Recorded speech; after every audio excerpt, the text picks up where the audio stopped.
Hello everybody, welcome to the Ruunin Open number 3. I've got a very spicy lineup for you today, but we're gonna hold off on that for any of you live viewers. Save that as a little bit of a surprise because we're gonna cast the first match, Exio versus Mama Ocean. Because we have a bye in this first round.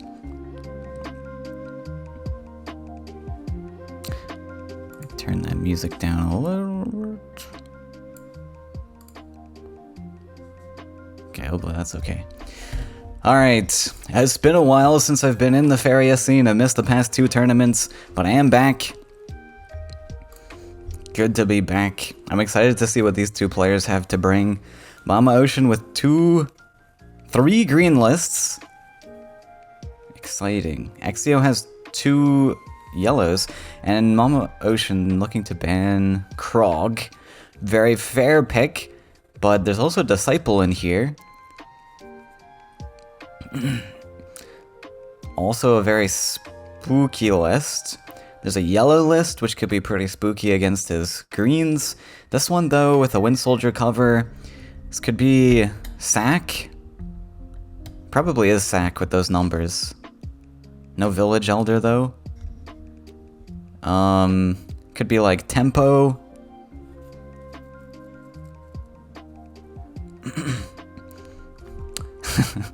Yep, true. Mama Ocean's got to face off against double RNGs. We got Disciple and Krug both. Like, if you're looking for one to ban, I don't know, that's a tough pick, honestly. I'm leaning towards Disciple.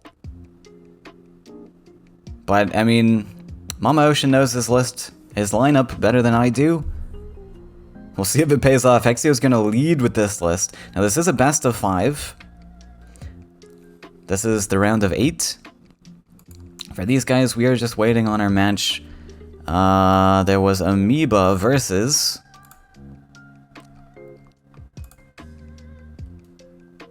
Anticipating long wait. Wise Knight. So whoever the winner of that match is going to face against us, but everyone else currently in the best of 8. Sorry, round of 8. Best of 8. Oh my, imagine.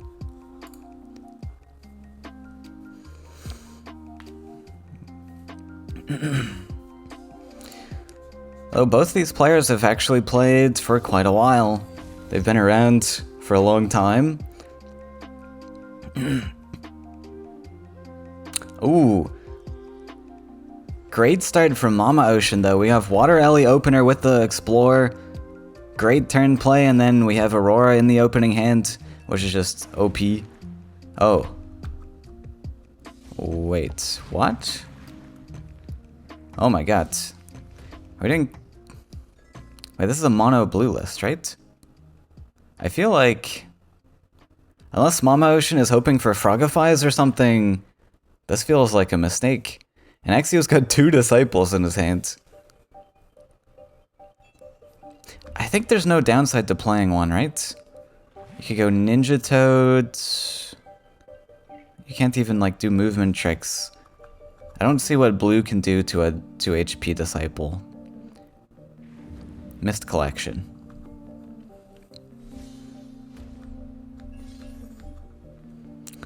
I think...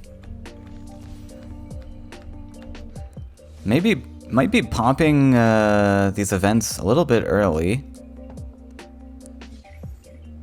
Like, okay, now you're safe to Ninja Toads. But could have also just put the land backwards to dodge Ninja. Build up the second one. I guess this is only 2 event investment. It's not that bad.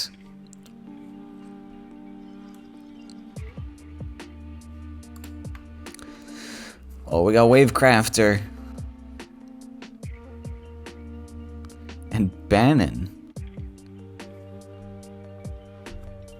Wait, is this like a heavy event slot? But this was just a naturally drawn Bannon, right?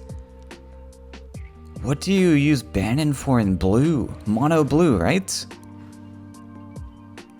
And he's building up Dream Reaver lands. Crazy. Oh, we're playing, Library. No way. Alright.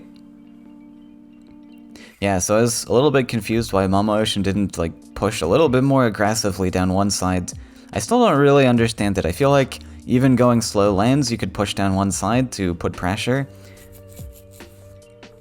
But maybe he is confident that Frogify will be drawn some sort of transform, maybe Phantasm in the list.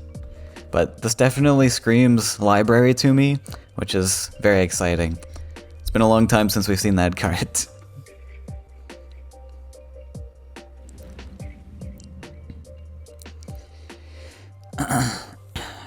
Back we go.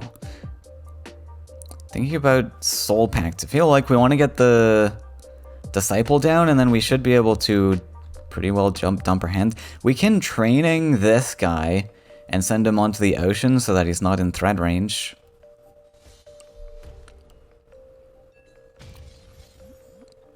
I also would... This guy's active, right? I would have liked to put the Disciple center and then training it. Because then it's in a much better training spot where it can flip sides, it can go face. It's, you know, safe from a lot of things. So I think that was a bit of a miss unless you're really trying to get up here. There's Frogify drawn. That is one. And I think we can answer both of them, which is huge for Mama Ocean. Oh, wait. We had to use the shifting tide, didn't we? Oh, we're gonna shifting...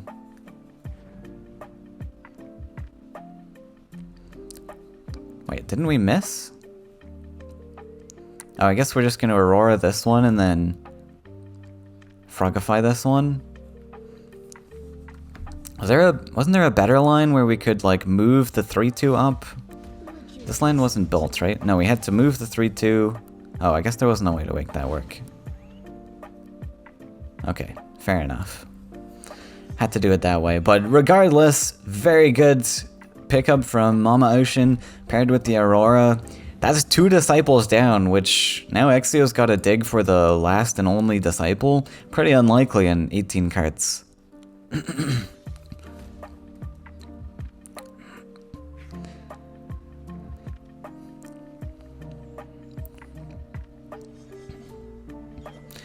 We have a Compass going. Maybe Compass will save us in 6 turns.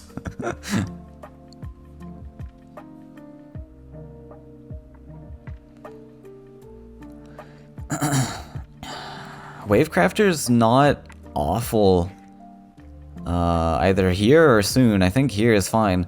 Because now Exio doesn't really have any weight to play. He's going to lose all of his Faeria.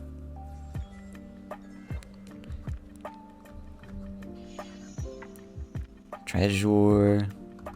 Right, we are shuffling some treasures, so... Oh, that's rough. Okay, saved. Do we hard play this? No, we have 2 faileds in hand.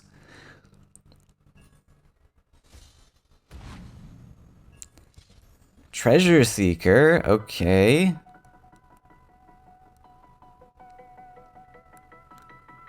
Yeah, we might as well...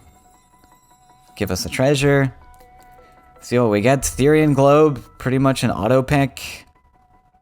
Unless you are anticipating a lot of Faeria gain from Wavecrafter. Maybe Key of Giants is an option. But I don't think so. Not against blue. Not when you just saw a Frogify. Okay, I guess we'll pick it. Alright, it's a risk. I think the Globe was better overall. I don't think it's worth going for this risk. Because Mama Ocean only invested 1 Frogify. So it's potential that he's got 2 more coming. Wait, did we just failed that? Oh my god.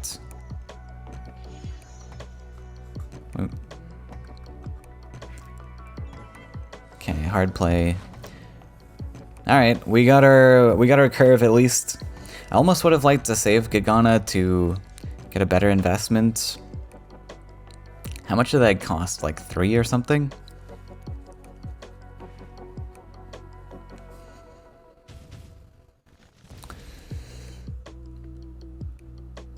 Message in a bottle. Oh, was this from Spellwhirl? Maybe that's from Spellwhirl. Nope, that is hard played. Yeah, I thought that was drawn. So he's just hard playing Message in a Bottle. Interesting. Also plays the Leaping Fugu. Does not want to go up to 8 lands for the +3/+3. Draw is more important. We haven't found Library yet. Another Key of Giants. Do we take it?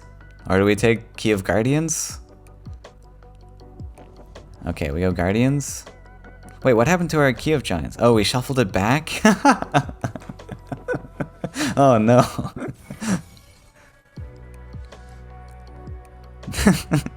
We worked so hard for that Key of Giants.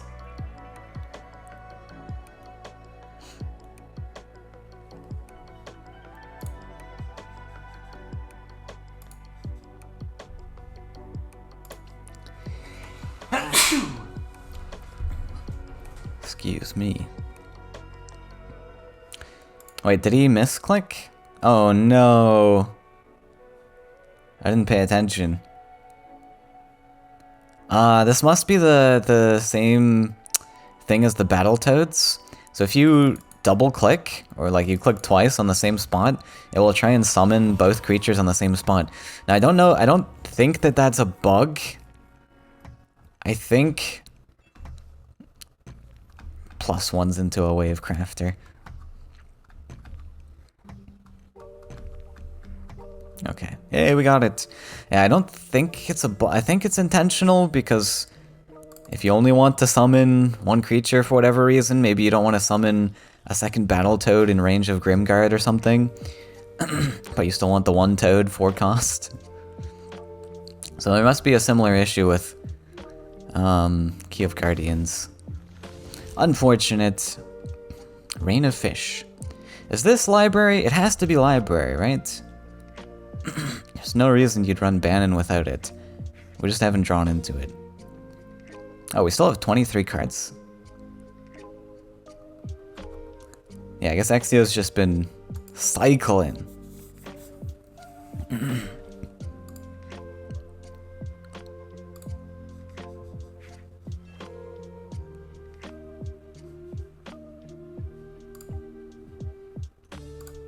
See how Amoeba and Wise Knight are doing?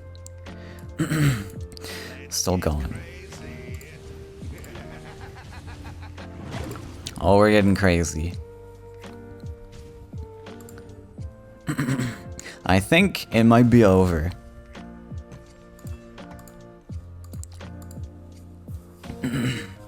We'll see if Key of Guardians can save us. Maybe we get a Scourgeflame Spectre. +6/+6. And can't play it because we already spent all of our soul drains. Or our soul packs. Volcanic Colossus! Yeah. It's all ogre now. That'll make sense later. Sunsilk Fairy. Good pick. We have to frogify Laya. We could have just put the Sunsilk up. Are we scared about 3, 6? This thing can actually go to 10, but we had to play it that turn, I feel.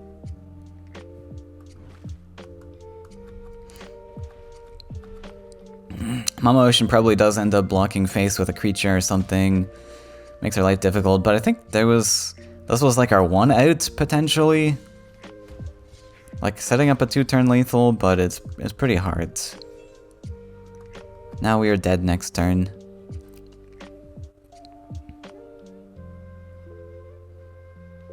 But we will get to see the Mama Ocean list again. I do want to see Library in action. I'm excited for it.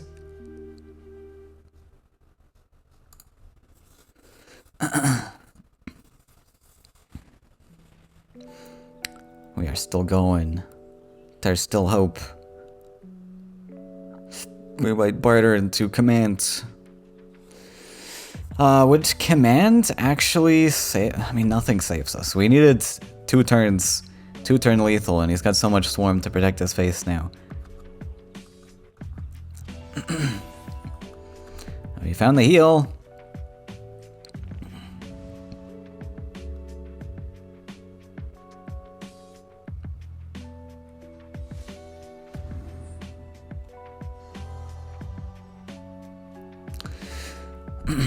We got 6, 7, 8. There's not a lot of options in blue that can finish. Oh, Spell Whirl is an option. Oh, that was clever. Yeah, I like the Flash Winds. Trade and Banquet? Oh man, if these two things were swapped, we had lethal with Command and Banquet. But we do have the land trick anyways, fair enough. We can give jump? Wait. Oh, I wanted to see the jumping fish jump onto the ocean. That would have been silly. Okay, whatever, we found it. It was a pretty easy lethal.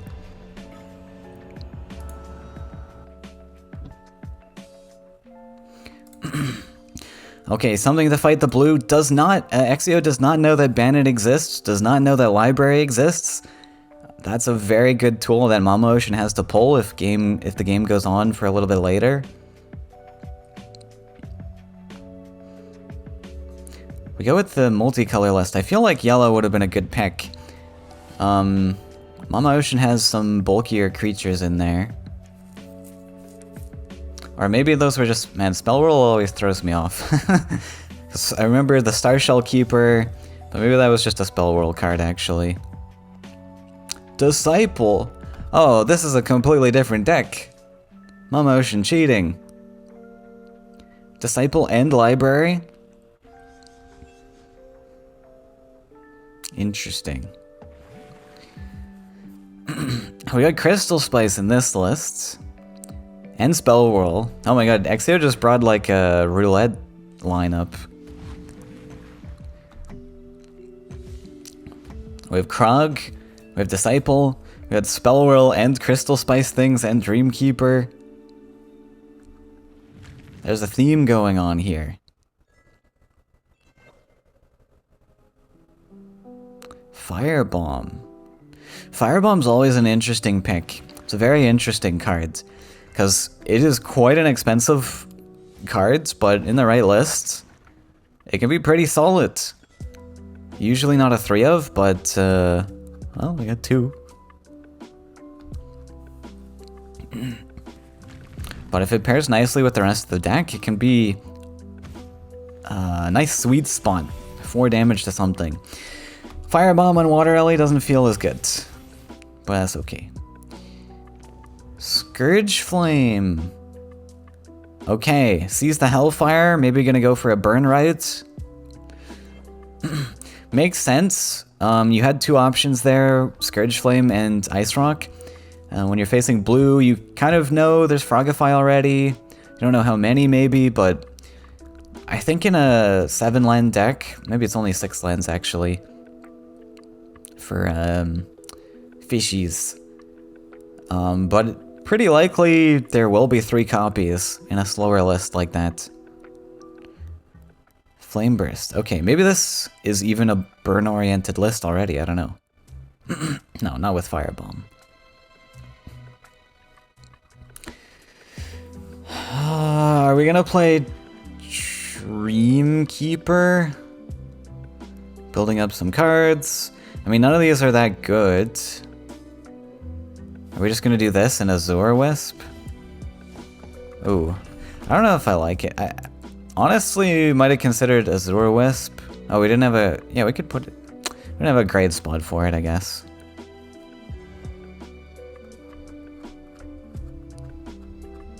And it's weak to Ninja Toads.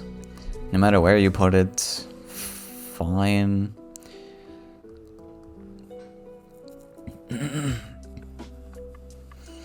Mama Ocean's doing a great job, though, of baiting out all these removal cards before Disciple comes down. Oh, where's your Firebomb now? Oh my god, we're running Disciple too. Oh dear. Why are we running Tiki Healer? Look how sad this guy is. He's so bad. There's a lot of card arts that you don't notice the subtle details until you actually like zoom in on the cards. Like Ground Shaker, for example, she's got this tiny little baby face. Tiki Healer, I've never noticed that frown. He's so sad. I would be too if I was so bad. In theory, like this card is value, but actually taking 5 face damage, it doesn't happen that often early in the game. And you kind of want to play this as a collector. Sturdy collector. The 2-5 stat line's not that good either though, honestly. Like 2-5's kind of awkward. It doesn't really fight anything very well. It doesn't die to anything. Oh, there's Crown Shaker. He's got a little baby face. Got our Azure West back, Leaping Fugu back. Oh, we are going to aid lands, maybe. We'll see.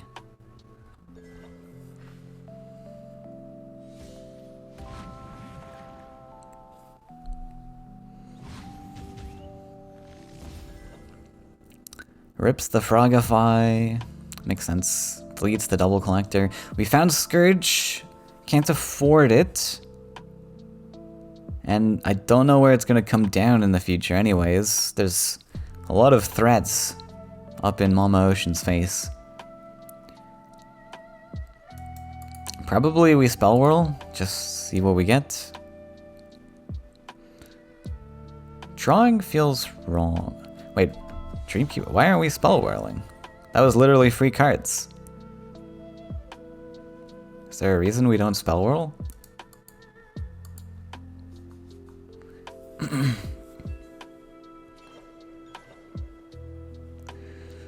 Grappling, this is a very colorful list.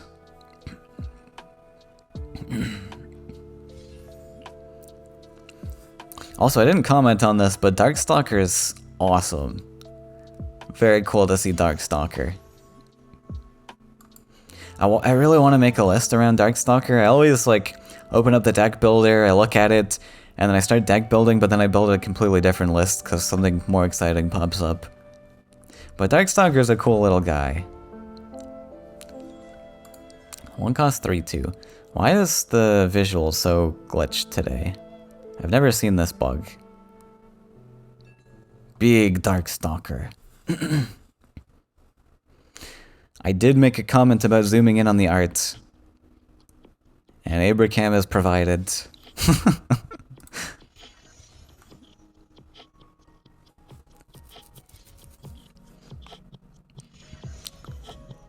We popping off. 6/6? Oh. Just wait for that Aurora to come down.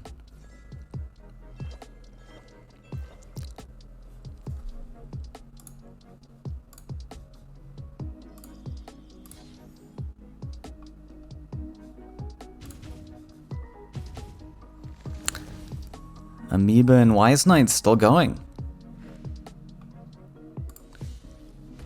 The sky is only the beginning.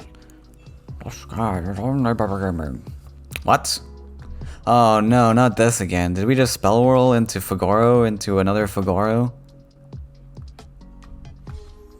There's that one match where Sash played 4 Fagoros in one match.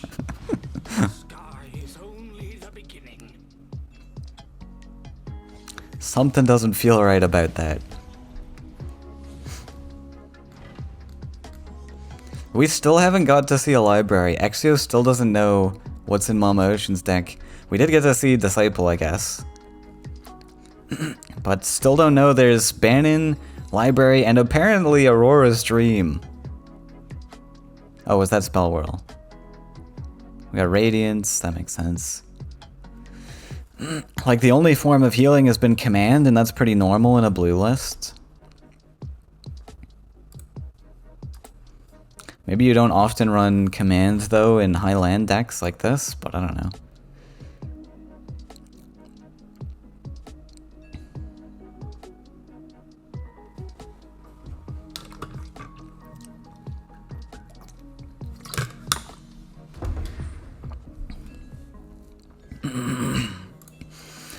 Therian Globe in taunt range.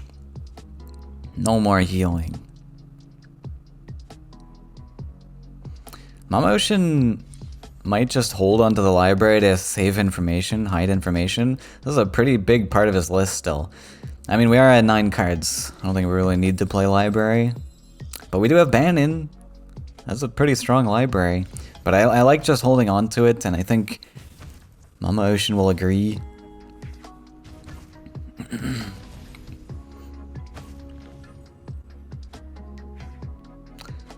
Aurora.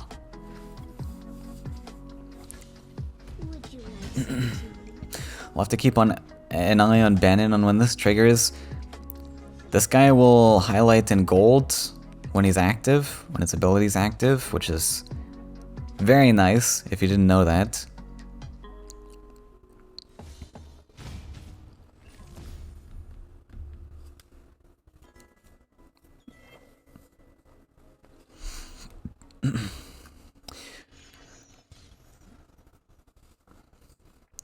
Poor magic carpet. I guess it's fine. We get like... We still get 3 carpets out of this if we were to play it. We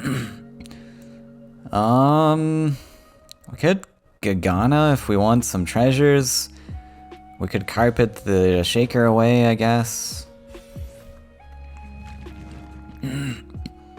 Sorry, I don't know why we would do that when we just have a 20/20 to hit face with.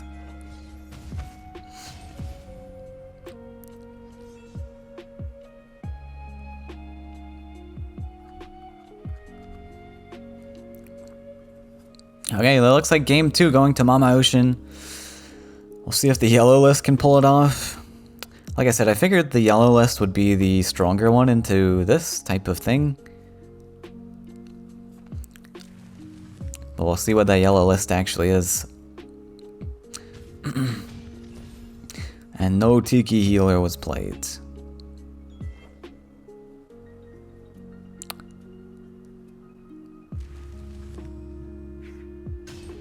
Frogify for the lethal!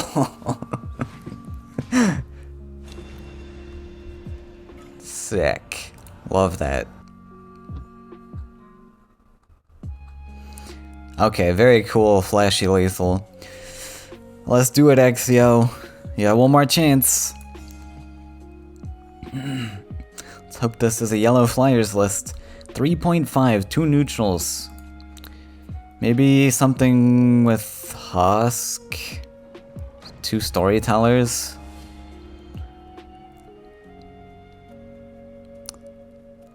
Two Mace Men. For Yellow Rush, 3.5 is pretty expensive. Drake Rider. Oh. Sky Captain list. Well, it is flyers. That Nightmare will potentially come in handy. Bye, Nightmare. I actually liked keeping the Nightmare. You know that Disciple's in the list, and since you have Sky Captain, you want to draw into your creatures rather than start with them in your opening hand. So I don't agree with the Nightmare toss. I don't even know what we were looking for. We have 2 creatures. What more do we want? We were searching for a second Sky Captain?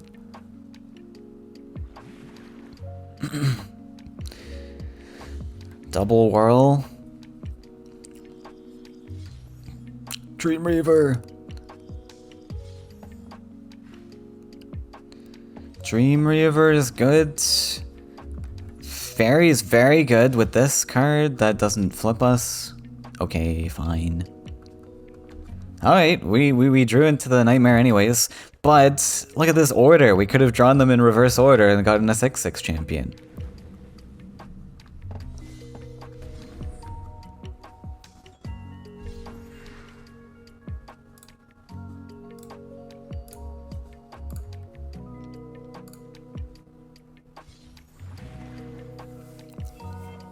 Will we get to see Library this game? Who knows? Amoeba and Wise Knight still going out in their best of 3 match. That must be super intense. So we've gone through... I guess we've only gone through 2 games. So they could be on game 3. Soul Drain top deck's not at the right moment. Let's just hope for no last Nightmare.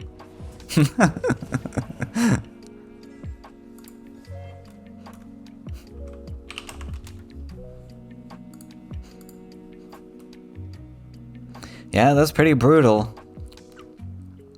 I think Mama Ocean can just play the Tide Lord. This is a fine trade. Tide Lord same side. Makes sense. Just to put pressure here. I mean, there's nowhere safe from flyers you can really put this, unfortunately. It's really not a good creature into flyers, but we don't have much of a choice. Exio doesn't have a flyer though, thankfully.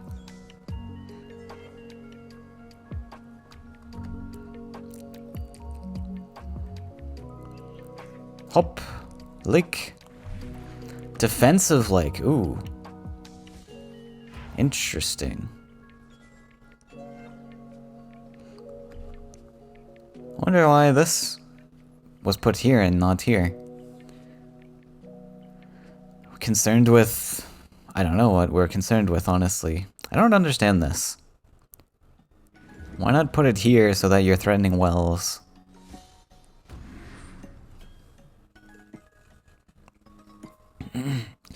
Back the Tide Lord goes, and that's a pretty decent move. So now Mama Ocean, if he wants to collect, is forced to just spend his hop coming over. Laya's stuck in the middle of nowhere.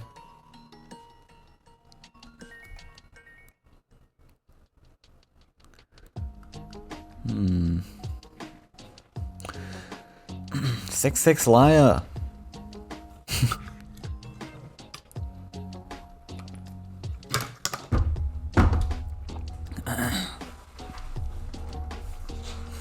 Actually double neutraling even with Dream Reaver in hand. Really values those land builds, and it makes sense. We want to go off to this side. We want to more aggressively put our 5/5.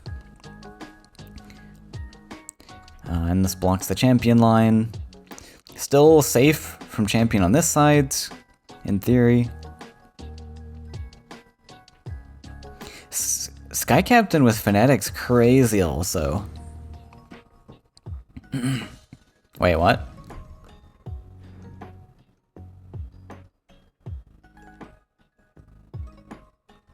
Not. Okay. Not taking this trade. And instead giving like a free value trade. Cool.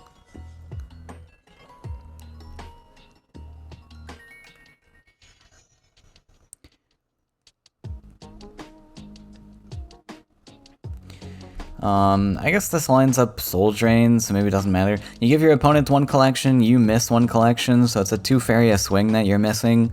But you do keep Champion alive to potentially go face. There are some debates there, like a 2 Faeria swing seems like a lot, but there is some debates to saving your champions to go face if you're worried about getting like swarmed or something. Which... it could be valid in this match where Mama Ocean is playing Raina Fish. It's a little bit difficult for yellow to skirt around, so you want to get as many face pokes in before that happens.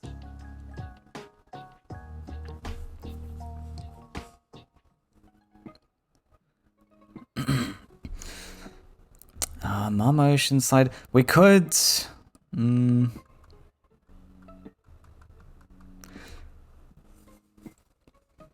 I guess Dream Reaver is not that good, huh? Into flyers. Reaver is really not that great. 10 HP is a big number, but not to flyers. Just dies to 2 flyers. Are we gonna 6/6 the Disciple? Okay. Interesting. So really hoping for not a second Nightmare. Which is fair. Typically, Nightmare is not running flyers at all. But if you do run it, then it's probably just a one-of copy. Exio might be running too. You never know. But I think it's a fine risk. I mean, Mama Ocean's ahead in this series so far. He's 2 games up. You can play a little bit risky. It's not the end of the world.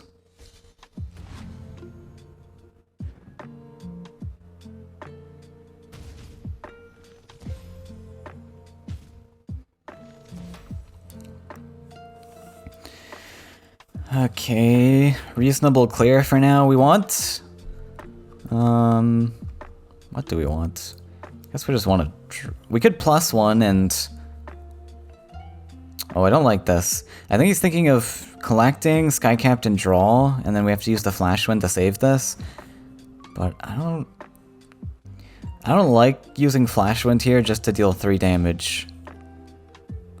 I don't feel that accomplishes much. It is Drake Rider. Okay, we have 2 of Drake Rider. But now we have an already corrupted Drake Rider in hand. 5/6.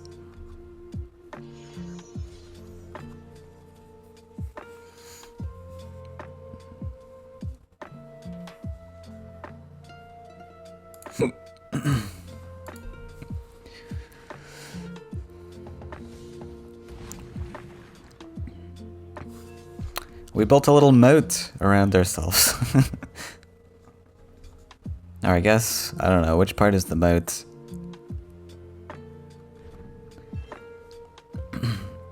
5/8 clean. We're getting some big stats. The double Sky Captains. It's looking pretty good for Axio. It depends where this Disciple's going and what he's doing. But it's pretty hard to outscale the flyer stats. If you're not playing a dedicated Disciple list.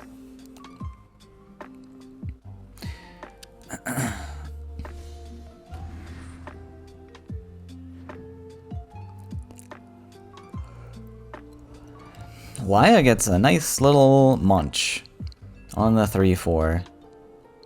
Oh, Shifting Tide's perfect. Is it perfect? I don't know about perfect. We're kind of dying. I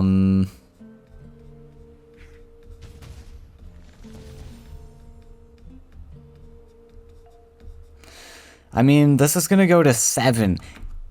Is there any way that Axio finds 1 more damage? Like, training wouldn't be run, right? So does Mama Ocean take the risk of just taking 7? Because still Axio does not know that Library exists in Mama Ocean's deck, which means he also doesn't know that Radiance exists and Bannon exists. I feel like you could bait this super hard and just accept that he's gonna take 7. He doesn't go for it, fine. But that would have been super funny. I guess there's no reason not... Yeah... Is that a responsible play just to clear this? If you just go for a value trade, you might risk Spirit Theft. Even Soul Drain's a risk, because you need an answer to that Sky Captain. He might get Flash Winded away.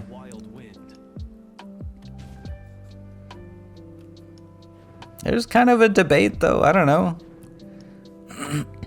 Like now, Axio's setting up more stuff. It might be less likely that he's going to deal exactly 7 damage.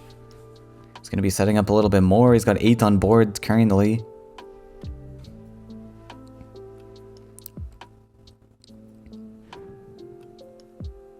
Well, I guess he doesn't have 8 on board with the taunt.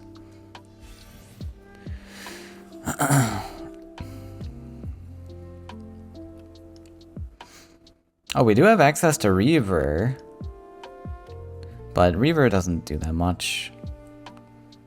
It's a body. I guess we could play it for the body. It's a potential healing option in the future. But what else are we playing here? We can't play Gagana, obviously. Don't want to cycle the Radiance back.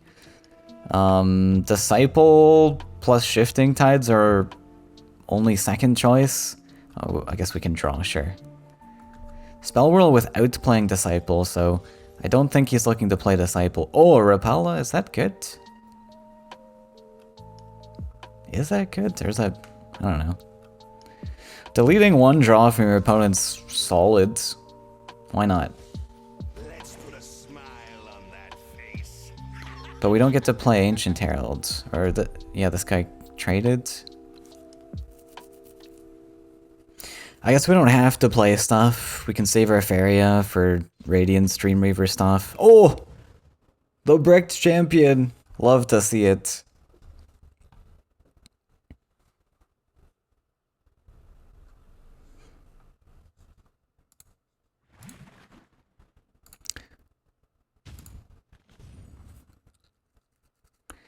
Okay, where are we at?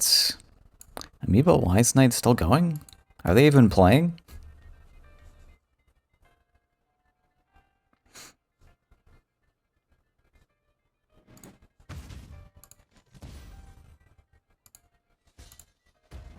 Oh, Wise Knight won. He says in Discord.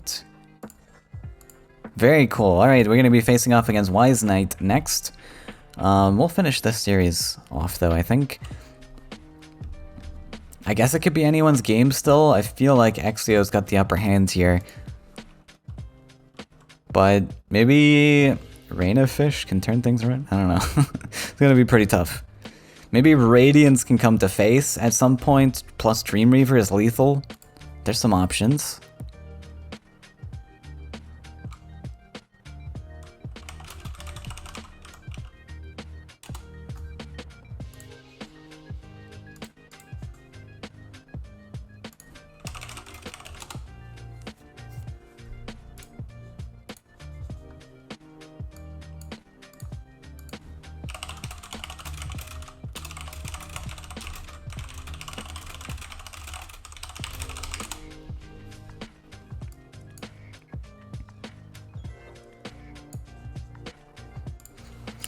Okay, are we playing Radiance? We're hovering.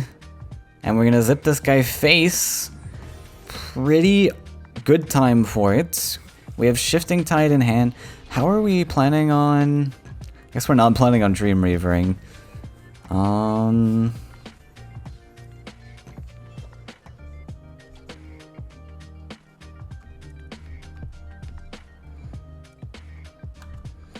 Not a good top deck for Exio. I mean, we could sack our own fish. Messed it up. Wait, what was he trying to do?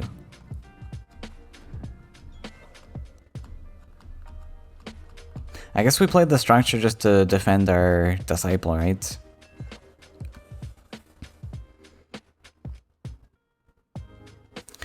Oh, did we put this desert here?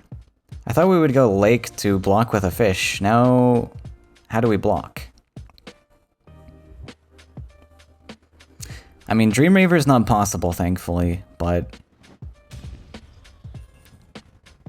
Oh, we block with Follower, right. Cool.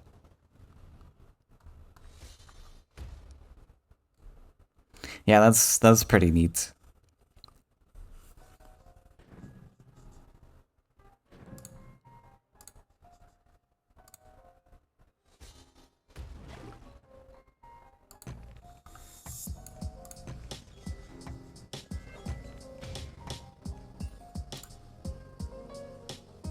Let's see the brackets. Am I holding anyone up? Don't think so. Bamster's on the other end.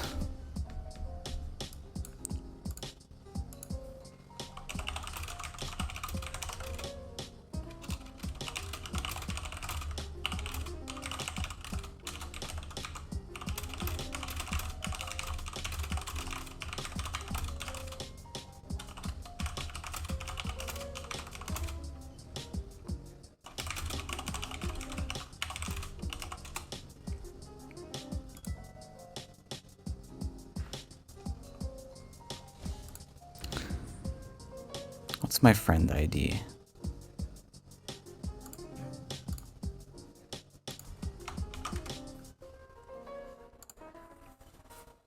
We're getting treasures. With 0 Faeria. What can we hope for? Chrysalis? Magic Carpet?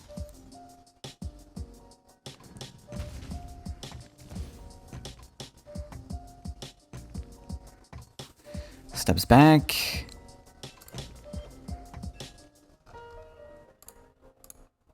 I've never heard of Wise Knight before. That's a new player to me. So we're going to face against this player next. Level 160, so a little bit newer to the game. But managed to beat Amiibo, which is crazy. Amiibo, very long time player of the game. Very good player. Big Vulture. This does seem like it's going to be a slower grind, but Exio should win this. Mama Ocean's just out of gas right now. I mean, if he doesn't play it carefully. That Disciple might just OTK, but I don't think there's enough hand space, actually. Mama Ocean's got too many cards in hand.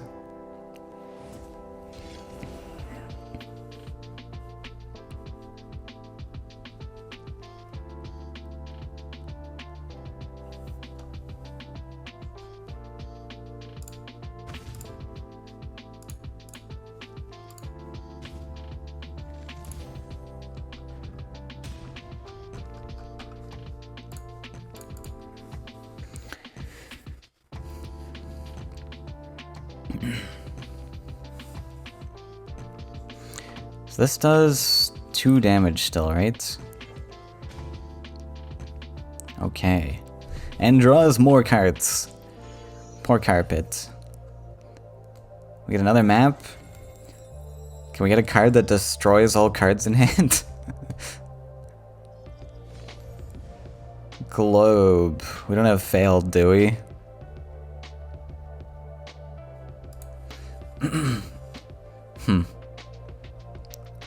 That looks like it. I don't think we can use any of these tools to protect ourselves.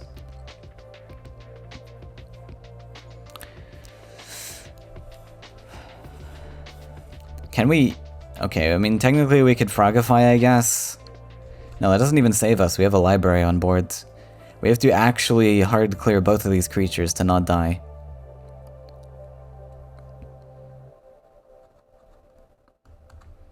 Wait, did we find lethal? No. Okay, we're withdrawing. I was like, is there a way to move? Like, we need so many flash winds to get to face. We are getting 2. I don't think 2 is enough.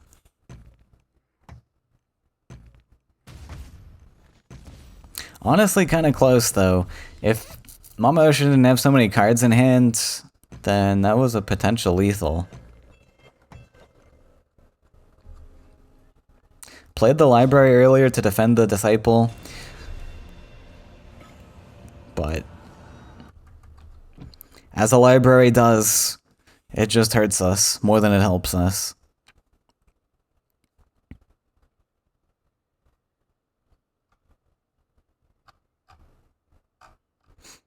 Oh, what happened to my playlist? It just left the playlist. Rude.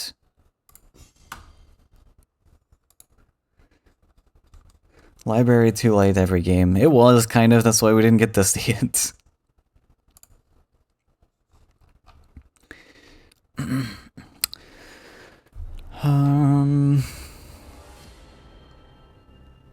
YouTube playlists are not very organized, I will say. Gaming.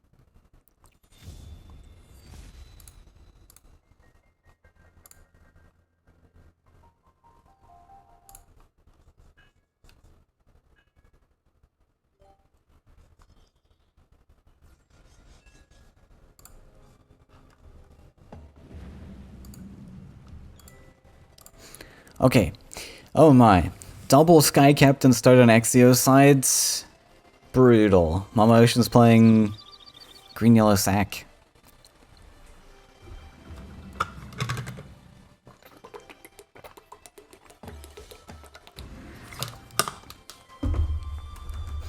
Yeah, I was earlier thinking of casting the best of 3 match so that it would go quicker and then we'd be available for the next match, but the only best of 3 match was Wise Knights versus Amoeba, and we were facing against them, so I thought that was a bit unfair. I get to see both players' decks. But you guys get a little more content this way. Aggressive shield mates. Oh, we're playing Tempo Soul Eater.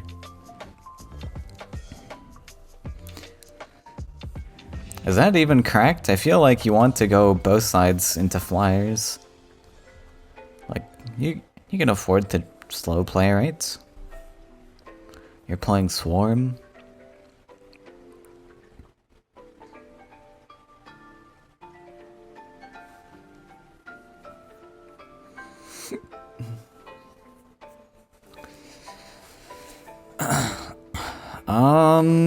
Looks like we'll go Stalker into Wrangle the Stalker. Okay, no. Oh, we want to build a bigger Stalker. Fair enough. Nope. Hits the Soul Eater. 50-50. The third Sky Captain. Oh my god. Well, they're not gonna all stay alive for long. Fanatic's an option here to get rid of that guy. I like Fanatic. It means we don't get to play another Sky Captain, but getting rid of Spirit of Rebirth early is pretty good. This also threatens the 5-2.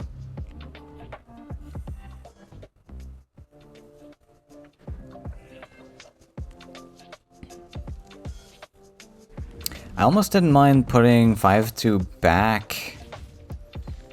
Because then your opponent's oh, we're gonna Stalker, right. Sure.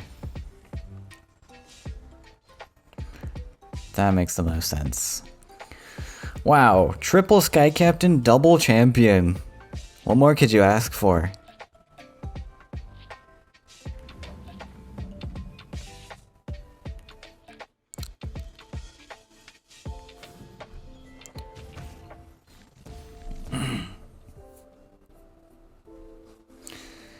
Gonna play champion. I feel like we can, yeah, we'll just go Sky Captain.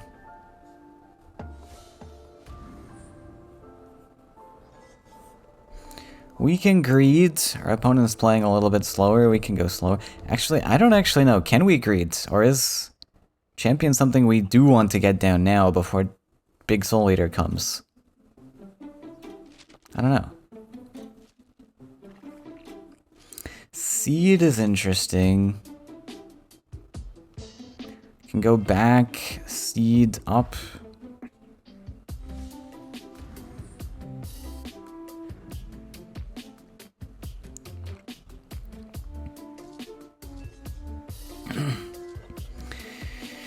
Vulture. Cool top deck. Which one do we actually steal? Probably Seed?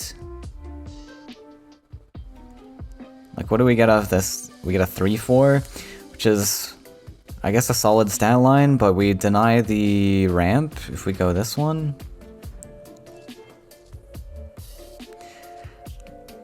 I think Seed makes the most sense. Just deny that ramp. Double neutral.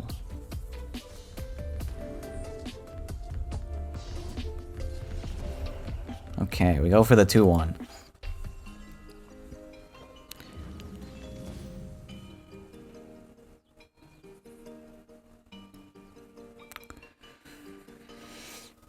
So looking at Mama Ocean's hand, it is a little bit awkward. We can't even play down really a collector. All we have is Soul Eater. It's only an 8-8, which is not very large.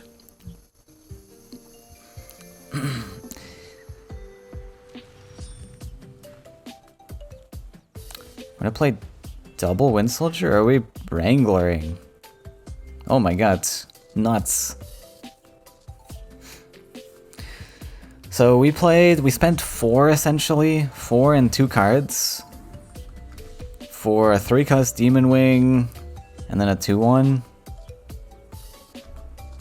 I guess that's worth it. Wait, we just played a 9-9 in range of 9 power? What?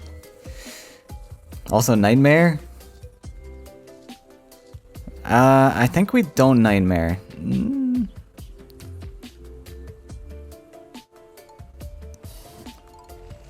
I actually don't like Nightmaring. Because we had the stats here that we could just... Well, I don't know. Actually, this means we get to go tempo face. 6 damage. Our opponent's only on 1 card. It's just, if the second Soul Eater comes down... I guess we have a second champion to move it. Oh, well, there's the second Soul Eater.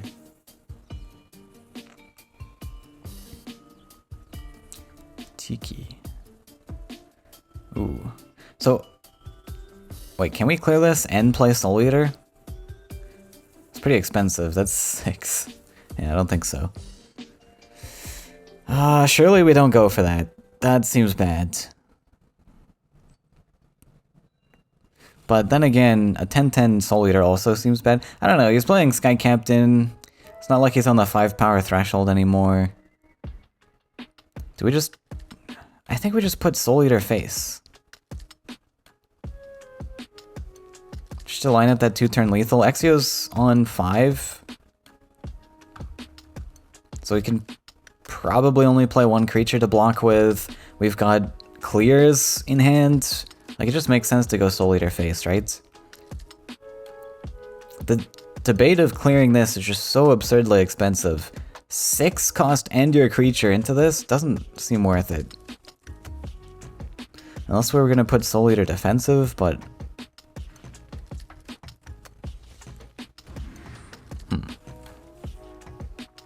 Soul Eater defensive, huh? Then plays a 3-3. I don't know why Mama Ocean's playing so timid. I feel like it was fine to go face.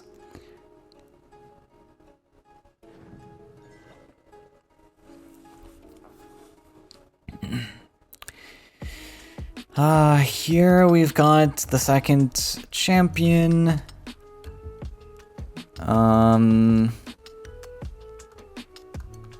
Only way we can push this guy, though, is to our own face, I guess. Can't really push it out of the way anywhere else. So we could hit face and then zip our guy away.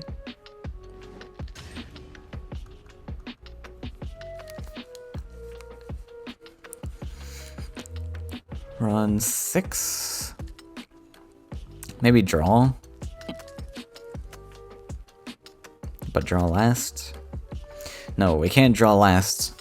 We can't let them think we were gonna draw all along.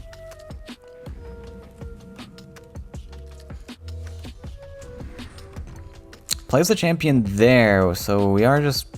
Yeah, this doesn't accomplish anything.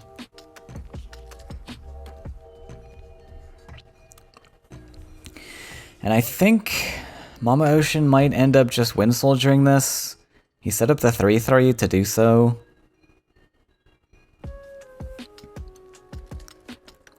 Takes a land. I don't know. Is it that worth it? I mean, we spent our turn putting the Soul Eater defensive. We might as well use it to clear, I guess.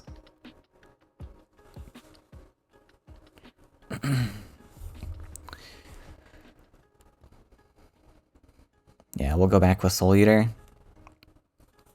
If we had put Soul Eater aggressive, what could have happened to it? He could have been pushed here, I guess. But then he still threatens. Like, I think if he's aggressive, there's nowhere the champion can push it. Where you can just still hit face.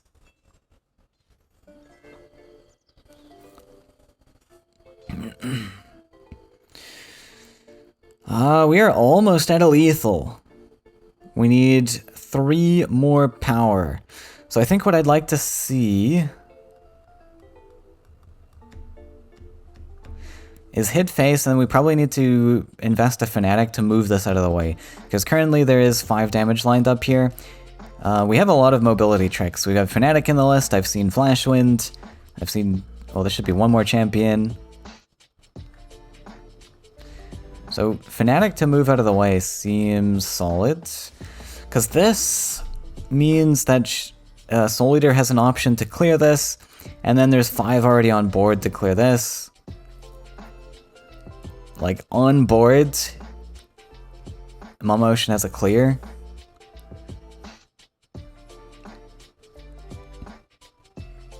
That might not matter. He has to invest everything to make that clear.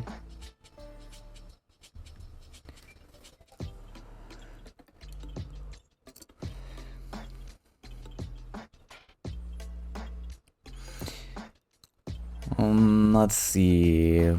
I kind of like wind soldiering maybe instead of using the 3-3. Then we can actually collect. So we come over, clear this, desert, wind soldier clear, Oh. Oh. Oh. Okay. I see it. I see the line. Wait, what? Oh, we're gonna invest Fnatic here too. Okay, sure. We get an extra collection this way. And we get the Fnatic body on board. I like it. And then we even play Stalker. Okay, solid.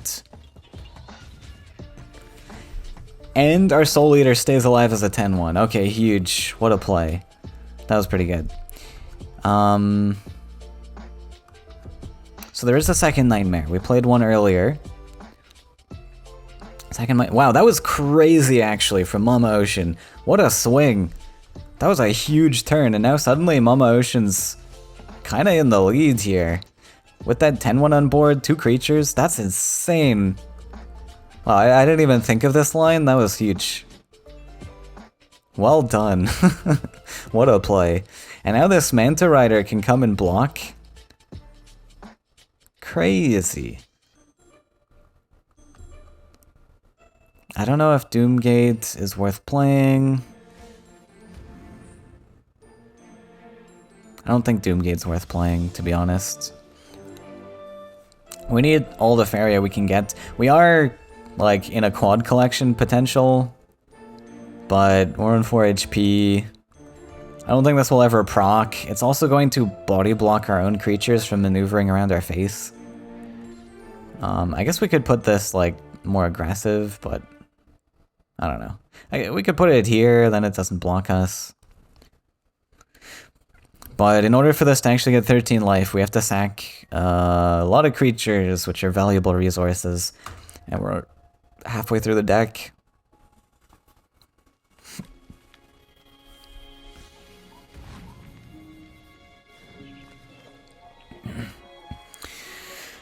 Plays Fnatic to maneuver around. Not great. And that Manta Rider's happy to gobble that guy up. Spirit. Kinda cool. It's not gonna buff anything this turn though. Oh, double theft. Well, now it is. And we get to hit face this turn. Holy, huge.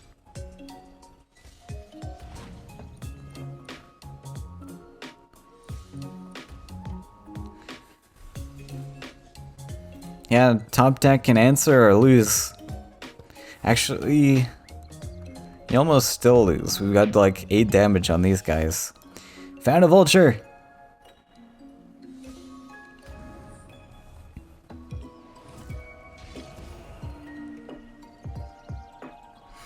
That's a pretty desperate attempt at a vulture though. So Mama Ocean really turned this around. I thought Axio was in a great spot. Had him down to 3 HP there. That's 1 Wind Soldier away from lethal. And just said nope.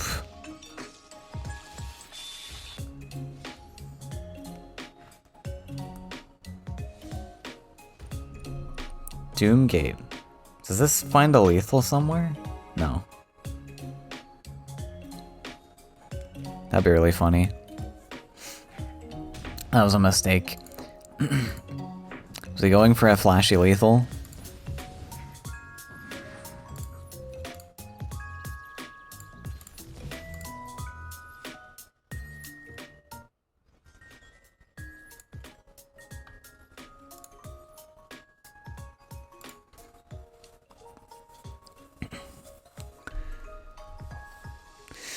Doomgate would be a silly lethal. Hit a creature, sack it, hit with another creature. That looks like it. And Mama Ocean is going to move on to the semifinals. And we're going to play our first match in the round of 8 against Wise Knight.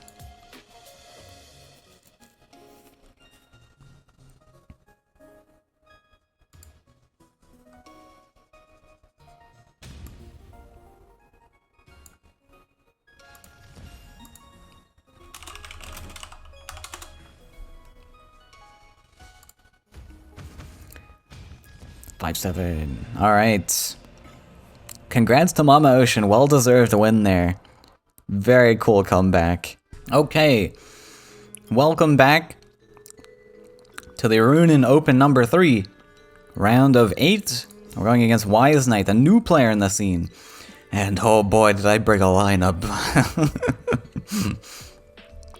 So Wise Knight's side, we're gonna auto-ban the Disciple, I guess. I was prepared for yellow lists. I brought some things. Green-red's a little bit spooky as well, but this is the spookiest always. We'll ban it. Get it out of our face. And now I gotta think about what I want to lead with after he bans. We'll see what he bans. Typically, for similar reasons that Disciple is banned, I feel like Krog is a good ban. Depends what you're fearful of, though. I mean, it's unlikely he knows what I'm playing, to be honest. I just went with quad ogre covers, and the Krog is banned. Okay. Probably gonna start with Ogre Husk. This is probably the weaker list. Ignis I don't want to face into green, potentially. This might be solid. Actually, Illusion... I think we'll start with Husk. I gotta pull this up. I built this lineup right before stream. Most of these lists I just got off the hub. The Ogre Husk I built myself. It's a list. It's certainly a list.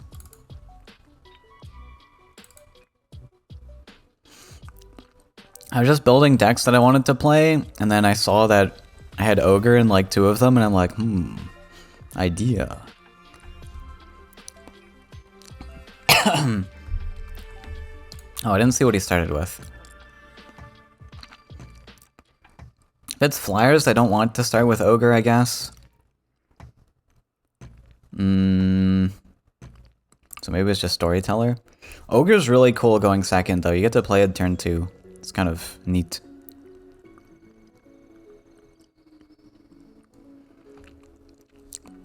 I feel like he would have started yellow.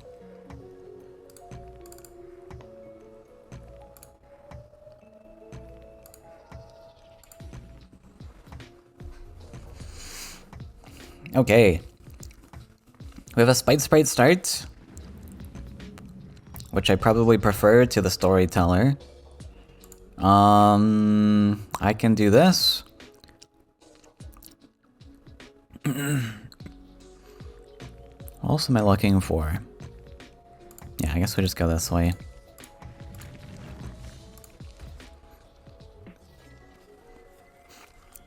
Potential to double collect, I suppose. I could put Spite Sprite one side, Storyteller other side, but I don't know, double neutral doesn't feel great in a list that requires 4 lands.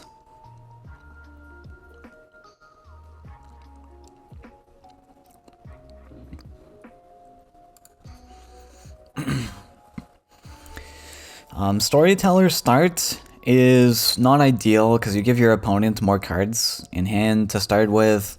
That just gives more options. Better starting creature, a removal tool could be finding a soul drain plus starting creature, which is pretty good. So we'll save these until we need to play them. Sky Captain. So many Sky Captains today. We also get some healing.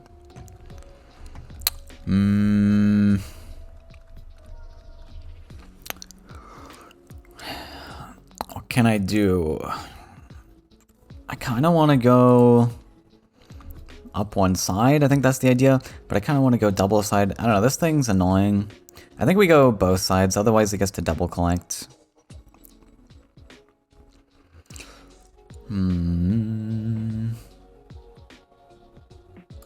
Yeah, this will be fine. We put him this side.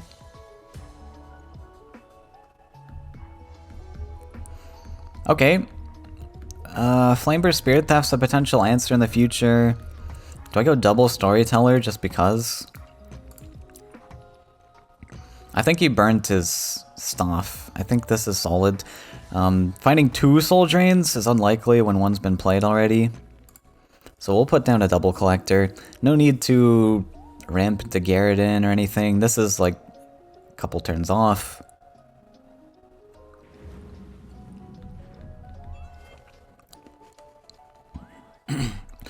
Unfortunately, I want this to be a mountain to diversify my lands, but now with Merchant top deck, I might want a desert.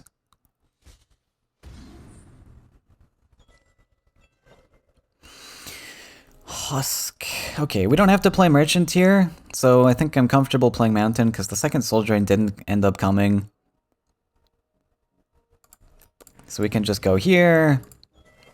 Wait till next turn, gives us a lot of options. We can do Garrett plus Soul Drain, we can do Husk plus Merchant. I mean, our opponent's got 7 cards. Flamebear Spirit Theft still an option. A lot of options. Flashwind, okay. Feeding our Garrett. I don't mind it.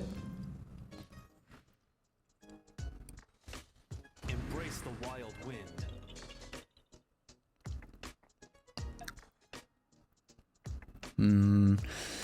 Garrett's still pretty solid. I think it's... Oh, we can't Garrett Soul Drain, though.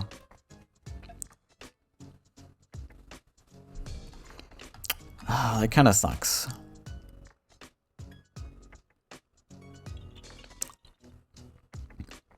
Really unfortunate, actually. We can't even Garrett like Husk or something. Is there a better option then? Do we just go Soul Drain? And then...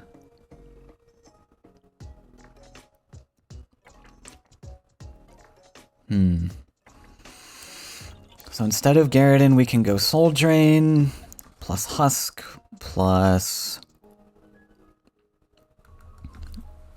Merchant?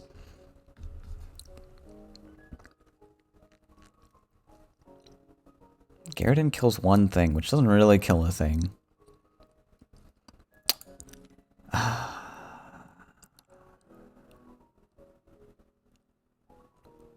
If we just save up for Garrett.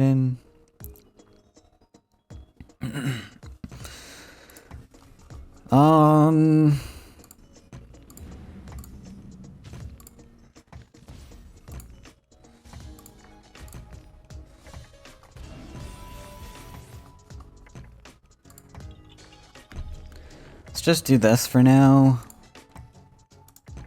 Pass.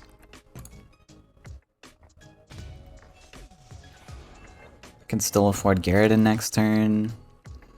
Unless this dies. I don't think we're gonna play Garrett though.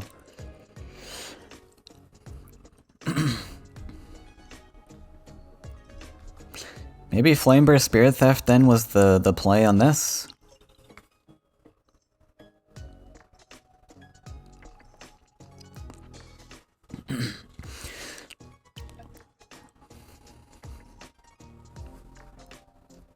So the whole point of this deck, well, I mean, the point was to play Ogre and something else. And I was just like, well, Husk has pretty low deck weight usually. We just make it even lower deck weight, if possible. I was even debating Map Dealer.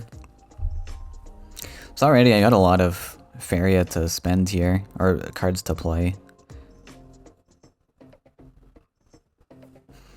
I think I should have Flamebear Spirit Theft. I would have been on 0. I potentially go up to 6, but I can always get to 5 comfortably. Still afford Swordfish, can dash between wells to double collect. Yeah, I think Flamebear Spirit Theft was good.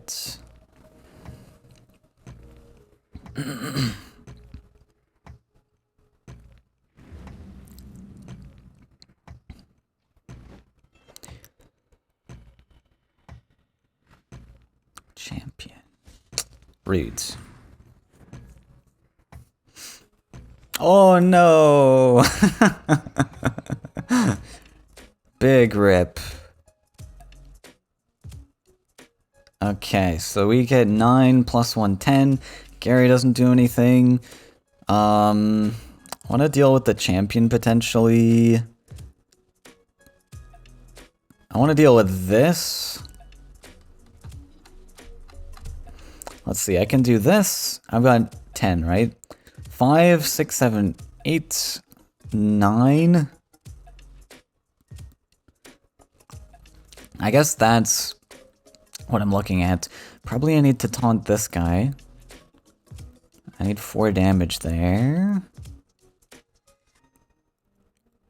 So if we Flame Burst, Spirit Theft this, which we should have done last turn, Swordfish here, then that's fine. What's the other play? Battler plus nothing. Yeah, I think we just do this.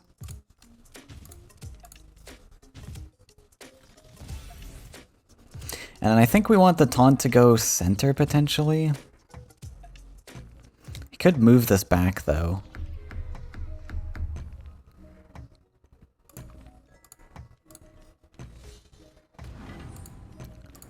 Let's do this. And pass.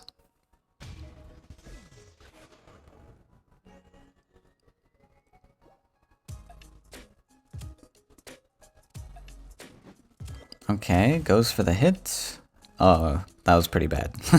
I probably should have played at a trade range. That was pretty bad.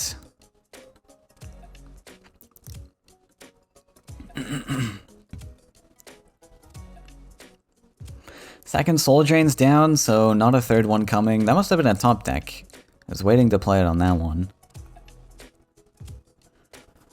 Oh, we found Soul Pact, which is good. That was really bad. I could have just avoided that. Played out of trade range. I'm a little bit rusty. It's been a couple months, I think. Demon. Okay, so this game's pretty well lost unless we get an insane, like Thunder Eel play. No way, you got a third one? Okay.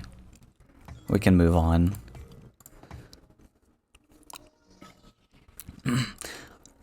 That was our scouting list anyways. So we can move on to Ignis, which should be our counter to Flyers, I suppose. With Sky Captain, it's a little bit different. Sky Captain's a lot more annoying. And it all depends on whether it's top decked in the early game or not. That's like a 50-50. No, it's not a 50, it's less than that. It's like 40% chance, I think. Krog is 50-50 because you have 4 ways to draw it. Or I think Krog is like 40 something. Anyways, what does the illusion list look like? 17 seconds. Yeah, I don't think illusion's the way. We'll go for Ignis. So if this one doesn't win, then I'm looking spooked, but I think it'll be okay unless he doesn't top deck like triple Sky Captain like Exio did.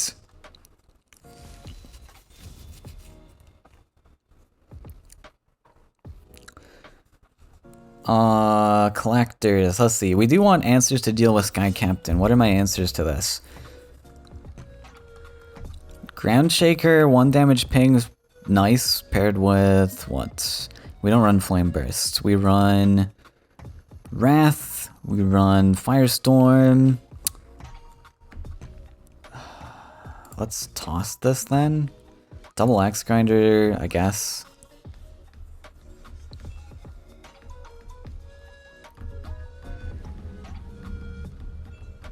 I kind of don't want to extend anywhere is the thing. Should I hang on to Explore? Nah.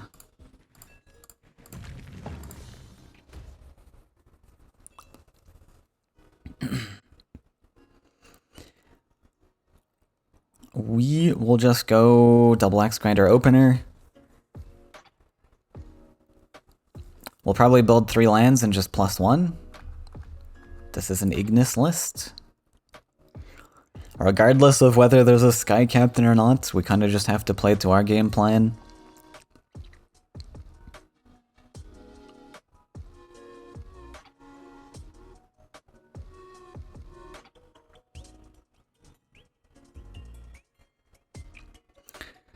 Fighting. Okay.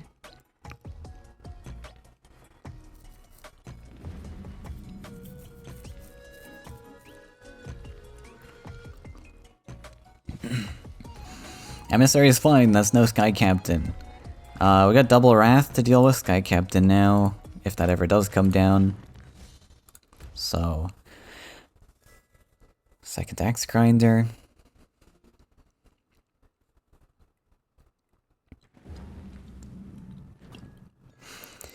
We should win the late game.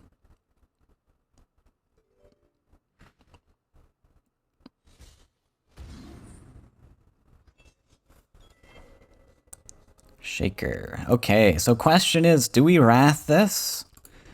I mean, Sky Captain hasn't been drawn in the first 2 turns. We could just Wrath. Be cool with it. Probably gonna step this guy back. It's only on 4. If I want to play a creature, though, it wants to go on the mountain. What if I Shaker Wrathed? Maybe Shaker Wrath's an option. And then... Well, what are our 1 damage pings, though? Those don't come until later.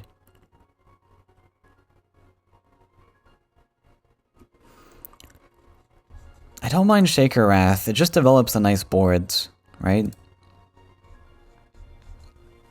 Unless we wait to get more Shaker value. It's an option, but where do I put the Shaker at that point?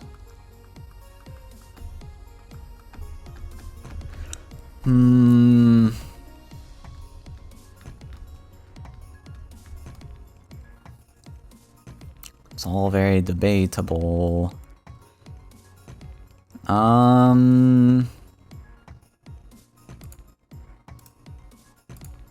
gonna invest 1.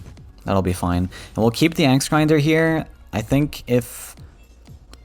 My one concern with stepping back is I'm trying to time the lands here, so he's on 4 lands, not on champion lands.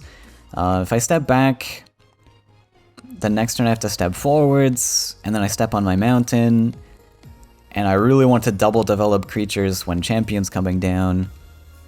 Whereas this turn, sure, a Flash Wind can come, but also if I step back, a Celestial Tower can come. So there's 2 things to play around here, and I think I prefer the option where I'm just standing here and then I can develop a creature next turn comfortably. I don't know if Wrath was correct or not. So we do have Shaker value, it's just I don't have like a lot of 1 damage pings coming soon. We have Wrath of Ignis, we have Ignis himself, but those take a little while to come down. Got a +1 a lot. There was Celestial Tower. Okay. Glad I didn't step back. And then this actually pays off, so that Wrath does pay off. So that makes me happy. Oh my god, Meteor. I mean, I think this is just a Shaker. I don't think we want a Meteor or anything. I might... Do I build a land? I don't think so. Meteor's like really far away if I Shaker Wrath. So probably just +1. Thing is, I don't want him to double collect particularly.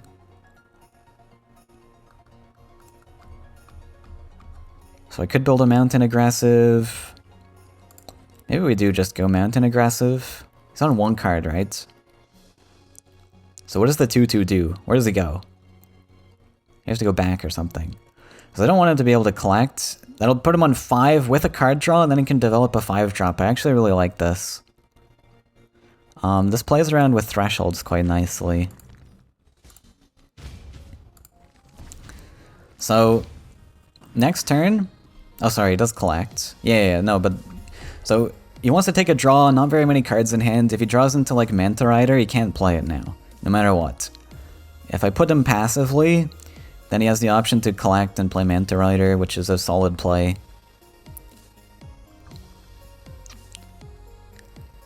We threaten the more aggressive desert spots. We really don't want to be building mountains. I know we have Meteor, but 12 min is, or 12 Faeria is a lot. We really just want to be +1ing for our other win cons, and Meteor is just like a icing on the cake thing. If we end up +1ing a lot, then maybe we can build some lands later and Meteor something, but it's kind of just a back pocket tool. So did have to +1 in Manta Rider. Doesn't get that card draw. And doesn't get the clear on Shaker either. So now I probably am gonna step back. And then play Axe Grinder defensively. +1.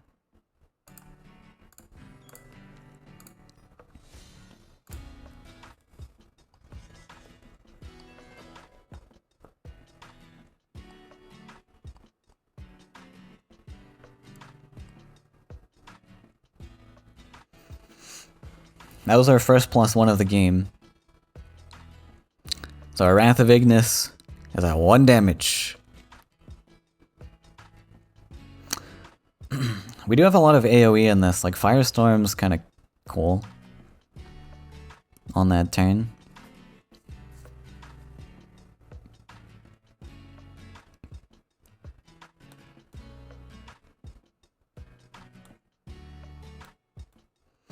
At least now on 4 lands, we just keep +1ing, and then on a turn that we feel we need Meteor, we can build that 5th mountain. We don't have to spend 2 turns building it up.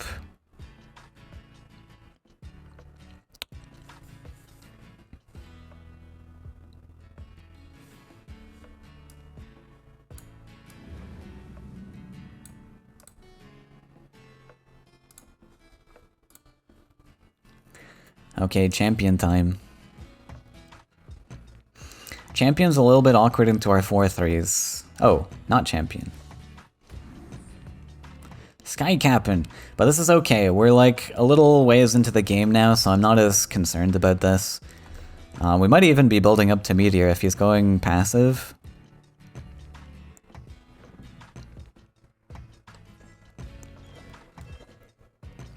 Ignoozy.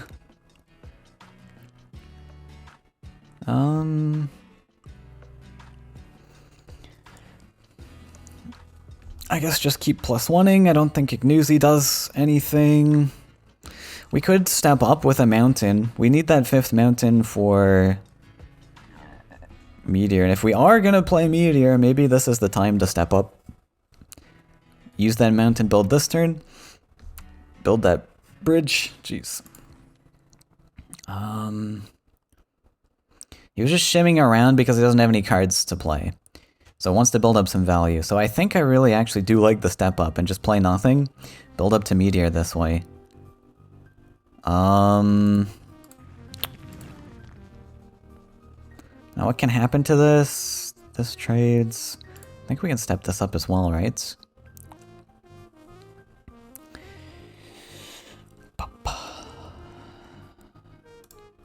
This can die to like Soul Drain or something. And then this moves. We could play around Celestial Tower into this, actually, by stepping back. I actually kind of like this better. I would like to preserve my Ground Shaker as much as possible.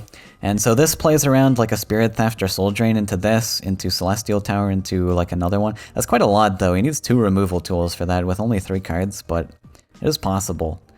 I think there's no downside to stepping back. Especially if we're gonna Meteor, like, who cares if he puts a big thing there? We might not Meteor. But if he has nothing, then that's gonna force him into another corner, and then it'll be a better Meteor. We'll see.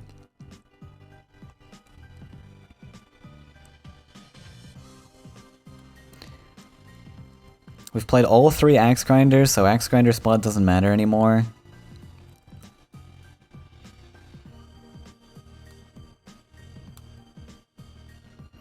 but copter spots in the future could potentially matter.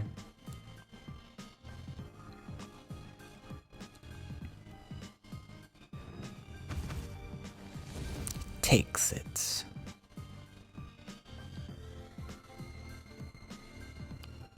And if it's not a good meteor, it's not a good meteor. We just don't play it.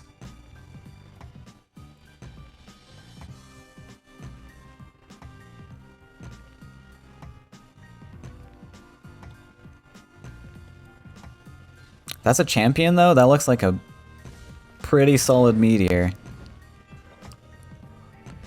Like, what's that? 9 value and 2 lands blown up? Not terrible. We even get to throw Ignuzi in here. So, I like it. We need 12, right? So yeah, +1 solves that.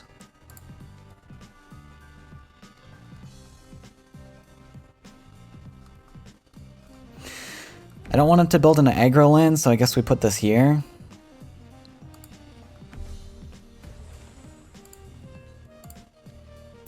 Bye bye.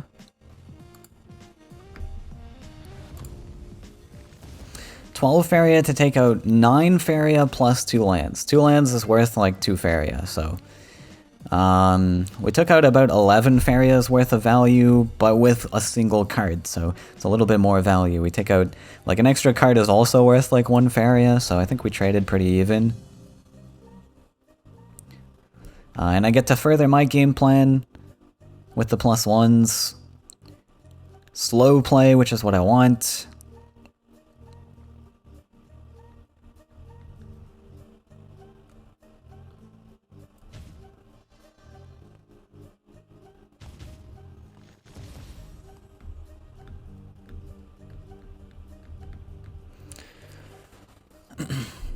Still doesn't have 5, can't play a 5-drop. 5's a very important threshold for flyers. There's a lot of cool stuff, like Manta Rider and Champion. I guess that's it, but those are pretty big cards. There's Kalium also. 6-4. Okay. Ignuzi. Wrath is pretty small. Now this does have the Celestial potential. Is it worth it to Wrath? Like, we can put this to 5 damage, right? It's not very much. Like, I kind of want to clear the tower. That was really bad. I mean, he's played, like, 2 Soul Drain, right? I think. But, I mean, Spirit Theft's an option to clear this. There's quite a few ways that yellow has to deal with this. Still only has 1 card, but it's +1. I think we will just play this. I guess we block the collection.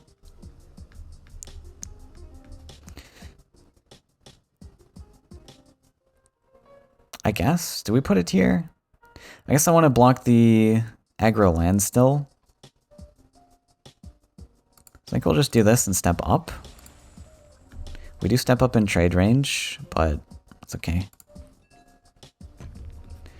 I think we don't play it. 5 damage just doesn't do anything.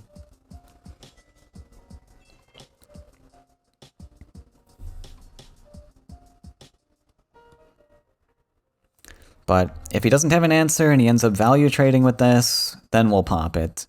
Unless we top deck Ground Shaker or something.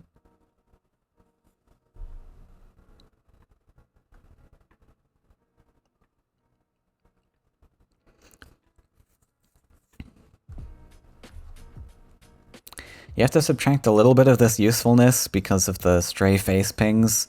The face pings just don't accomplish anything. So you're not really dealing 5 effective damage. We've got 1, 2, 3, 4 targets, so on average everything's gonna take 1.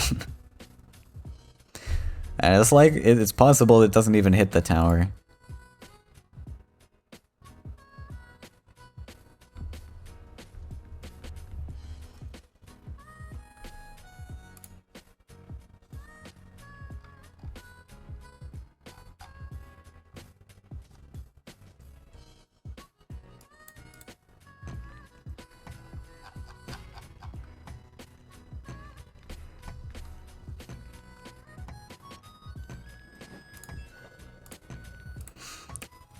Okay, didn't find an answer, so he's gonna just take the value trade.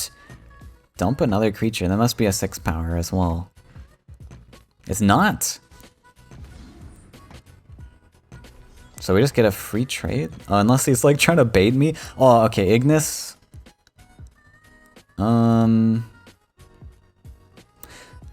Wait. There's no reason you play... If you had a 1 damage answer, you would have taken the trades that way. Surely, surely that was a true mistake and I'm not being baited here. Right? Actually perfect. 9 Faeria to spend on Ignis here. Pretty solid. And then I think we just take this, because there was no 1 damage answer. So we might as well take it. And then hopefully that stray ping hits this. On average it should. If it doesn't, I'm very sad. Then I have to debate which side to put it. If I put it this side, it's potential that it doesn't hit this. And he mobility tricks to kill Ignis. Which means I should put it here, no matter what, I guess. Yeah, I should put it here no matter what. It didn't kill it. Oh, sad. Yeah, because if it didn't kill it, I don't want to put it here. It's vulnerable to movement. The only reason to put it here is to take over collections because this guy's going to die, but if this guy's going to die, that means that this guy's stayed alive anyways. Yeah. Okay, unfortunate. That was not good. It's not the end of the world. I mean, we still get Ignis to stick on board, and we get to +1 further into Wrath. But it is unfortunate we give him the double collection.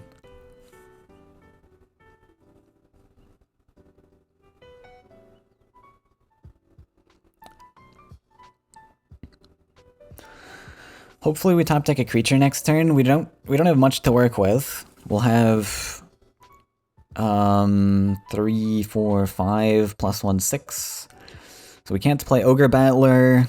We could play Ground Shaker. I guess we can play pretty much anything except Battler. And Meteor. So that's not too bad, but I would like a creature. If we top deck like an event, meh. But maybe it doesn't matter. We're up to 7 damage next turn. Maybe we can do a big board clear. He's a 9 here. Potentially 10. I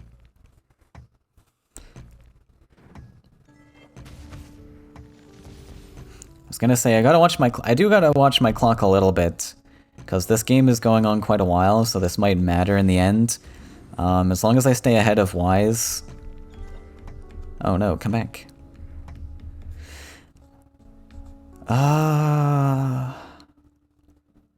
We start with a +1, see where the pings lie. If they hit this, then great. Oh! Okay. Sick. Maybe I was supposed to... No. Yeah. It was a little bit greedy to go Copter. Was it greedy? There was 3 targets. There's a chance that it doesn't kill this, and then he gets the Corrupt, and it's really sad. Like, I think the way I played it was correct. We're gonna wait until he comes back. We'll burn some time bank for him, fine. Okay, he's back.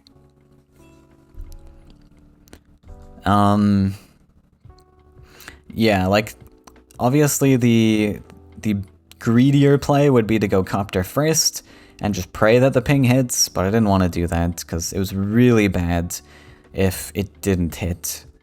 And you have to weigh those risk versus rewards. Like in this case, where we go for the more safer line of not playing Copter, we're in a very good position still. We don't need to play Copter. Sure, it puts us ahead a lot, but the risk is not worth it.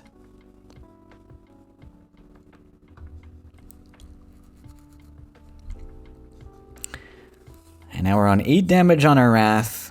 Still Copter in hand, so this space is looking really clear right now. He wants to invest into this side, needs that 5th desert. Pretty easy desert between the wells and set up a double collector, but then we get a Copter line, and we get to Wrath of Ignis on top of that. on top of already Ignis.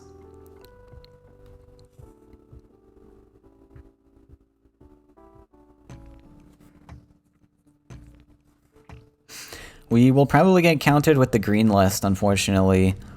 So that's going to be a challenging match because I don't want to lose that one. I'm not super comfortable putting Illusion into a second Flyers list. I mean, this was obviously the real Flyers, so the second one, maybe it's not even Flyers, I don't know. But it could still be something with similar things. Oh. Is he okay? You doing alright there? 8 plus 3 damage we need. I guess we don't have it yet.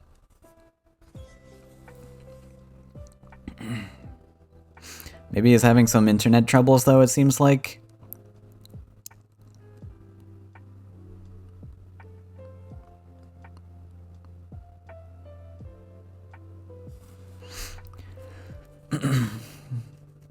Or maybe... yeah, I don't know. Maybe it's given up to the Ignis. Fair enough.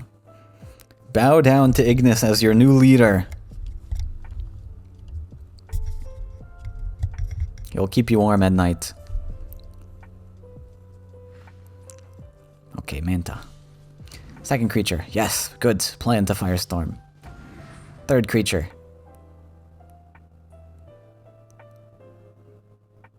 Oh, the Firestorm Copter potential. We're gonna search for a lethal. Do we? I don't think we have lethal. Bye. And bye. +1. Win. No. Oh wait, win? 7? Oh, perfect.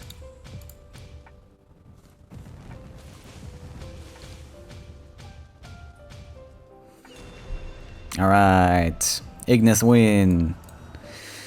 Now we gotta face the green. Okay, 1-1. 1-1. To be honest, I could have put more thought into the yellow list, but I did build this right before the tournament, so I didn't have a lot of time. I just wasn't sure what else I could put Ogre Battler in that wouldn't cross cards too much. We should count these cards. 33? Well, does that mean there's only one dual colored card, right? 33, sorry, 33.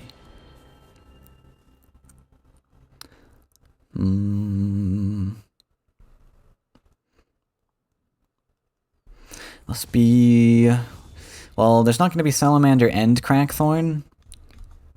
Ogre Battler's good into this, right? We go second, so we can play Ogre Battler first. First turn. I like going Ogre Battler turn 2. We can just keep Ignusi, I think. Since we're just going to play that anyways. What are we looking to start with? I think it's fine. Like, there's a lot of late game cards we have. We don't want to start the game with late game cards.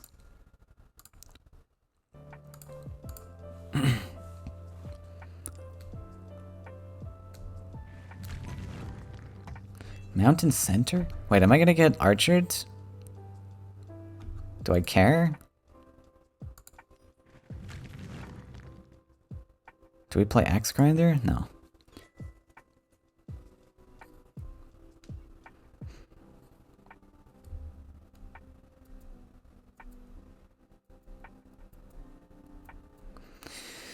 I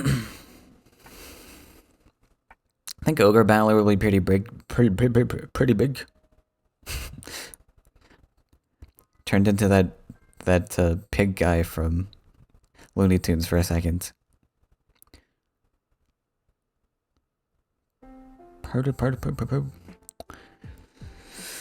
Okay, if he goes same sides, I might also invest same sides. I'm not sure. Because we do have Axe Grinder in hand, it could be cool. I don't know. That guy comes down there. Oh, we just got Ignis. I think I don't care anymore. I actually don't even think I go Ogre Battler now. We just go Ignis.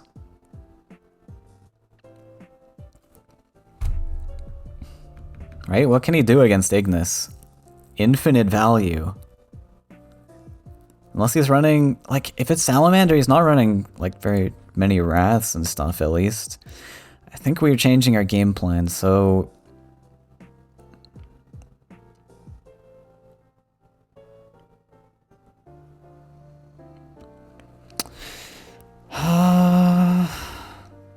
I'm on 8 here. 8. We go down to 5. Next turn we're on 9, and it works perfectly. So we can actually play this. I hope I did that math right. Next turn we're on 7, 8, 9. Yeah, perfect. Oh, I can't +1 though. Ah, whatever. We'll play Ignis as a collector.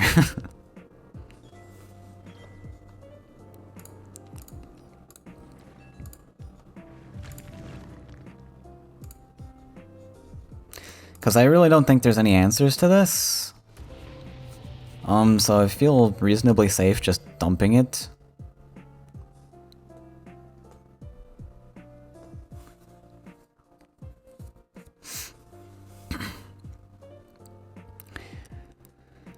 And then this should be very good value for us to just be able to +1 every turn. Like, he gets a lot of value off Salamander stuff, but tempoing this out turn 3 seems pretty good.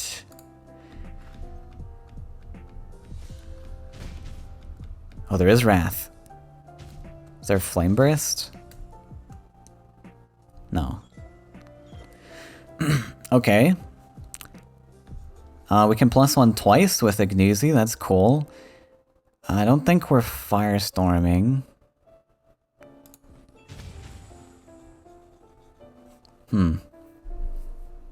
Are we Firestorming?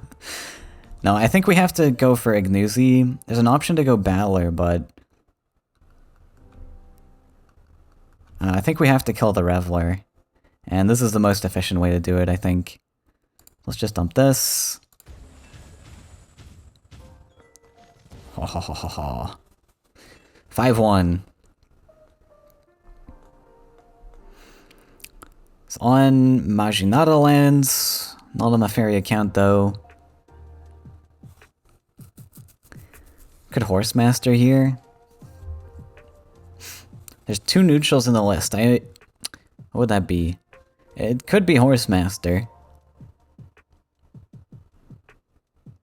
What else is neutral that you would run in green? Green reds. Laya? Chosen? No. Like, Laya's always a potential. I don't think you run Command because Ruunin's Guidance exists. It has to be Horsemaster. There's not a lot that makes sense, I feel.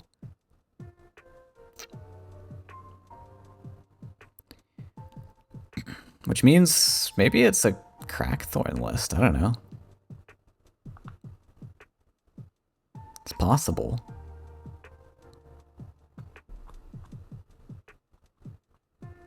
We're lucky we didn't get double Wrathed, if Wrath does exist.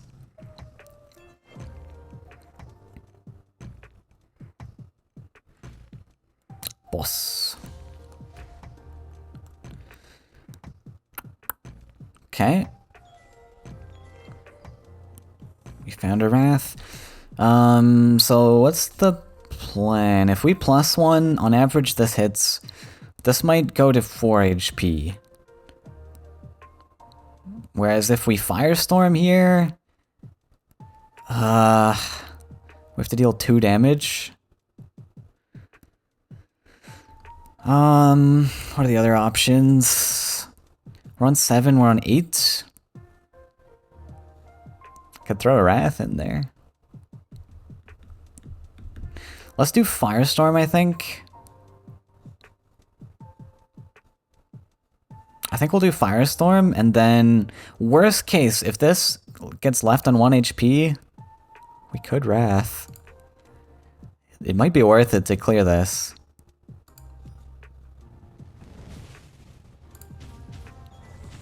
Okay, we got it. It was like reasonably likely that it dies there. But just in case, it is nice that we have another option.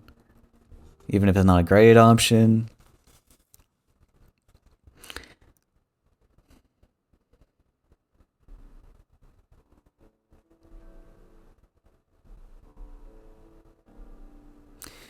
And now we get a potential corrupt? I think so. The Grand Shaker comes down. So we get to corrupt. Oh, a meteor here. Not this turn, but 2 HP Ignis, so we're gonna lose that guy soon. Whack, whack, whack. We might as well just take this hit. And then I guess we +1. And proc, it probably kills. There's an option to copter. Yeah, we just +1. Okay. And then we can't meteor next turn, actually. I think I just go Battler. I don't really need meteor. We're kind of doing fine.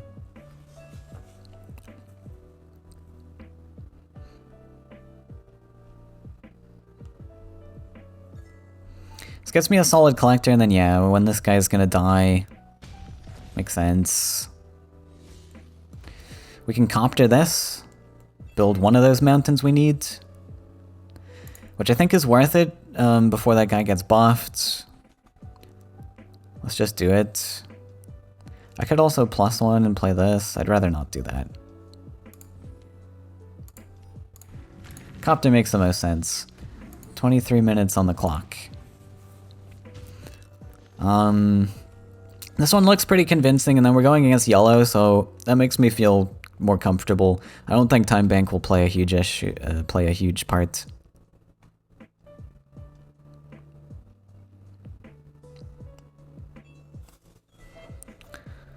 And I guess we want to maintain collections. And then I'll just play Brigand here.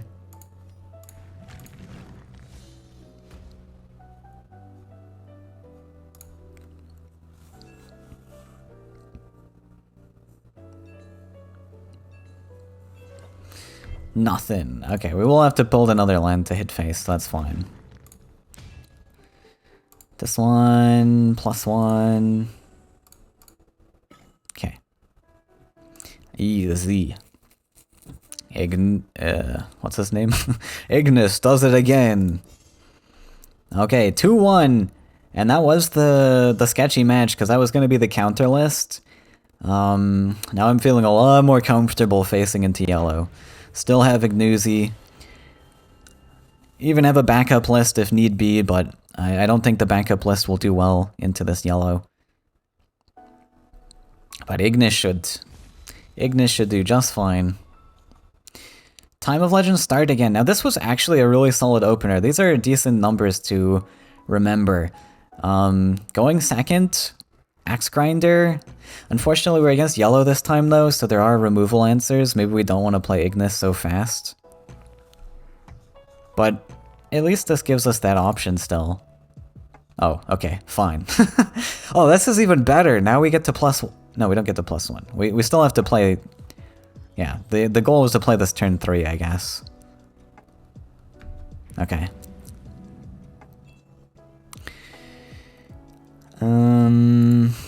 So yeah, we'll go for Axe Grinder.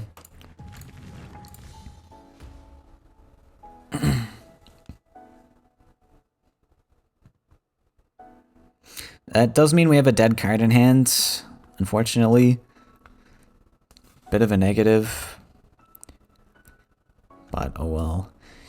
I kind of want to play this with a +1, so I might hold off until turn 4 to play this. We'll see what happens. If he fights same side again, maybe it's the same play, I don't know. Because it's a similar idea, like, we were maybe fearful of double Wrath. The only thing we're fearful of here is double Soul Drain. Like, there's no other global removal options in yellow. Maybe Nightmare, which honestly that's maybe a solid Nightmare. 6 Faeria to take out 8.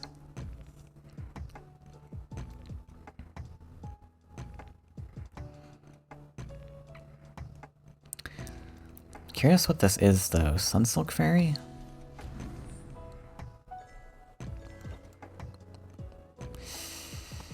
Okay. Mountain Pass, I guess. This thing's gonna proc. That's annoying. Nothing I can do about that. Yeah, we just go opposite side and pass. No proc. No proc.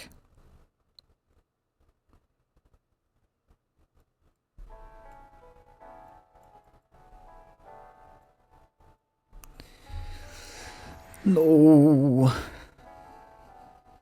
Okay, that's kind of sad.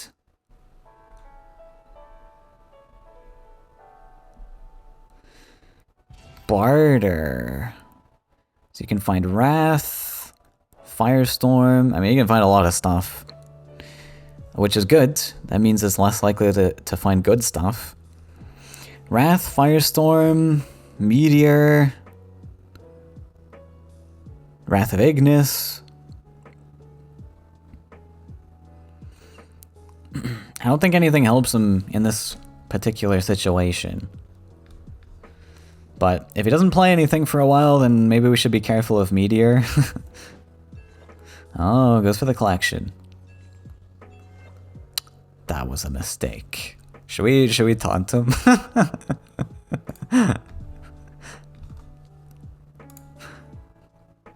Rip, buddy. Big rip. I think we'll hold off, and we will do our +1 play on Ignis next turn. We'll just pass. Because we don't even have anything to kill. Well, yeah, the idea would be to Ignis. I don't know. Like, now that Barter came down, he could have Wrath. It's more likely there's double 2 damage removals. So we want to at least get some value out of this.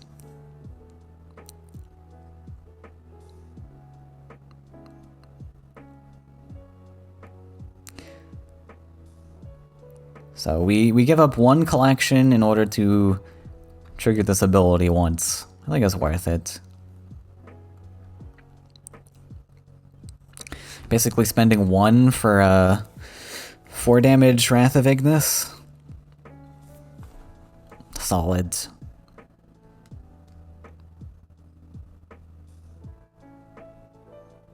And he has to play a creature here. He's got 7 cards in hand. There's no way there's no creature in there.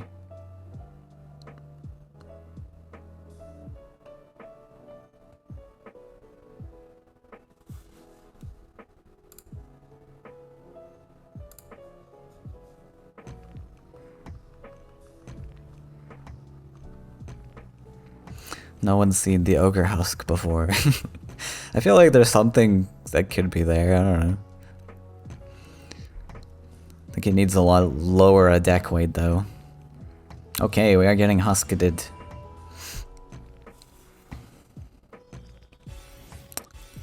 Gross. 0 damage, Wrath of Ignis. Yeah, so we'll go for this guy. He won't kill probably, but can still play it. Close. Pass.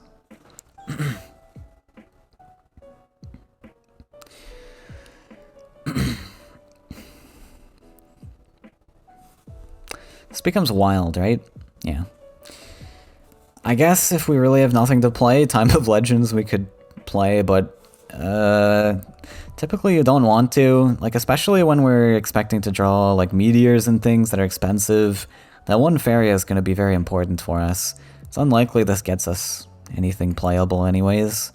Maybe when we're on like 5 lands naturally for meteor, it's more reasonable because this might get us like a land heavy card.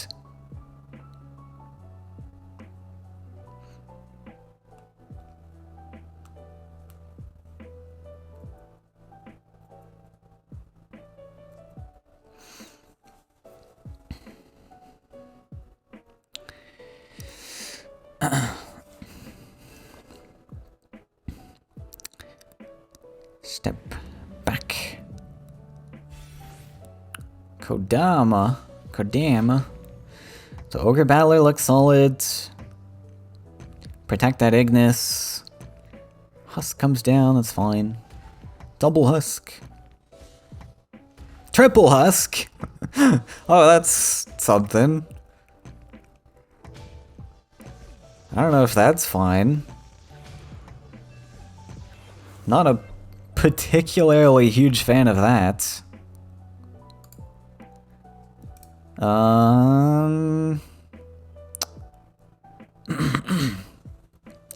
I think we just go for a +1 game plan anyways. He clearly doesn't have answers to this. Nice.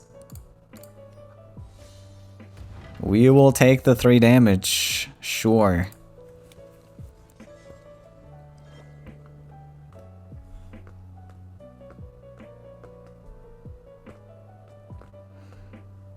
Like, Ignis just +1ing away is pretty solid. It's more than I could do from slowly stepping up to his face and dealing with those husks. If we top that Ground Shaker next turn, that's pretty good. Though we're gonna run out of land spaces because I want to keep +1ing every turn. I only have 1 space left. Time might be an option next turn. If we don't get anything, and I really still don't want to build lands, maybe we just check what it is, because I'm gonna have a lot of Faeria. I don't know, again, Meteor. I'm gonna be +1ing for a while, though. I don't think I want to build up to 5 mountains.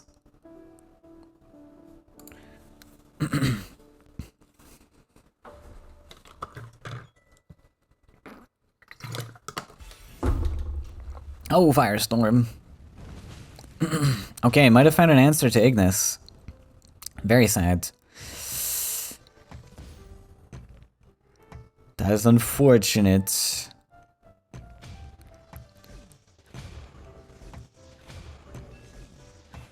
Shaker?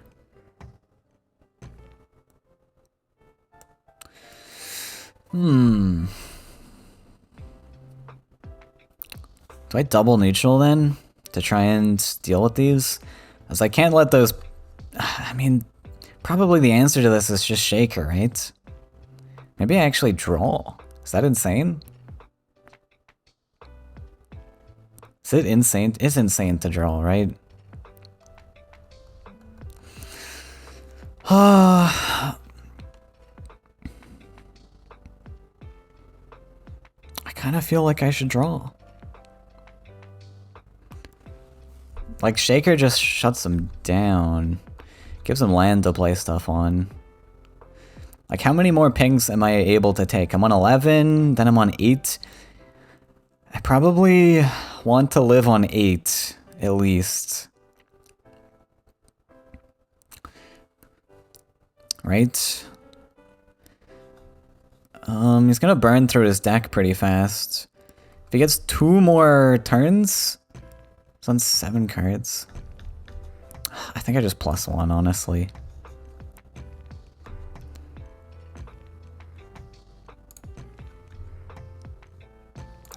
Play this, +1. I think we could, if we don't top deck Shaker, we could just maybe play a Wrath. I don't know. Like, if we have 2 more turns that we're comfortable with, this goes to 5, then 6. And the thing is, he just doesn't have lands to play anything on, so these are kind of hurting him as well. And only single collecting...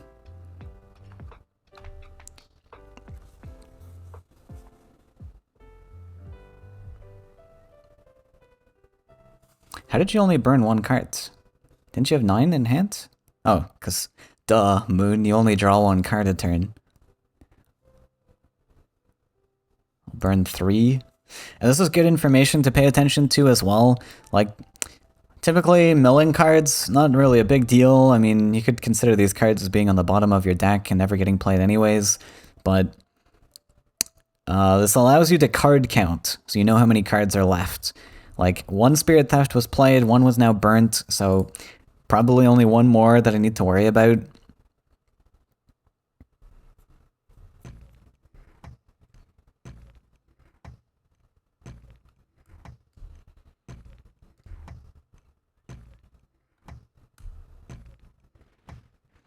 which might come down now.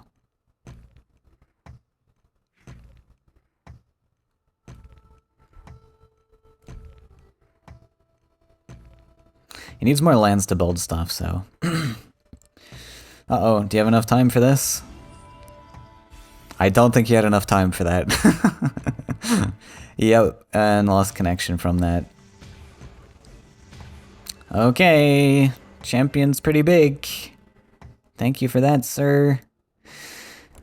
Do we Wrath for 5?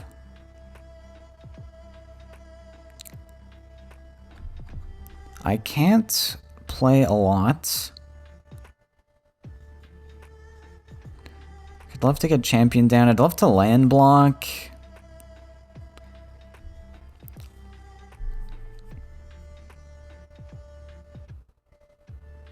But if he puts a thing here, then we're like kind of hitting into it, right? I think we just take this. What can I play, though? Am I playing anything? Soul Drain gone, Soul Pact gone. There's nothing I really can play here. Take this. He can't Ogre Battler. I think we just take that. Do I land build to get champion?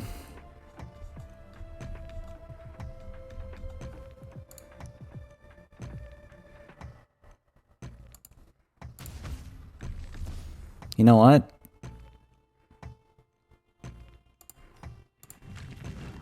I'm gonna land build to get champion, I think. Just make that an option. It takes away this land. We're gonna be on 8 HP. I'd rather not have him in my face. It takes away 1 extra +1 on the Wrath if we are planning to use that next turn.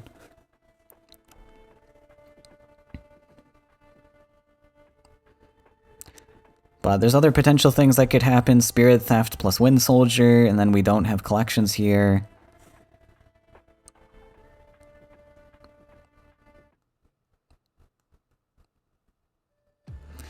I'm still hoping to top deck Ground Shaker also.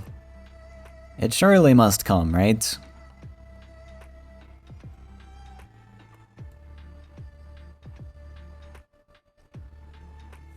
How many Soul Drains were played? I know at least one was. I think at least one was. So there might be 1 Soul Drain, 1 Spirit Theft.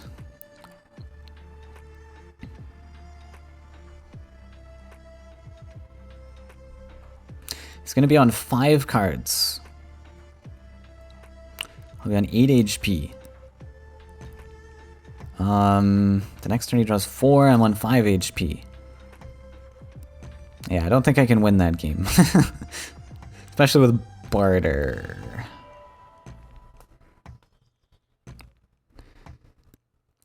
Yeah, that can be a Wrath.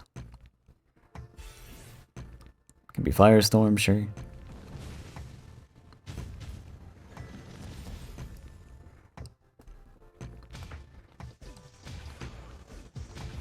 Okay, Shaker or Wrath. What if we champion Wrath for 4?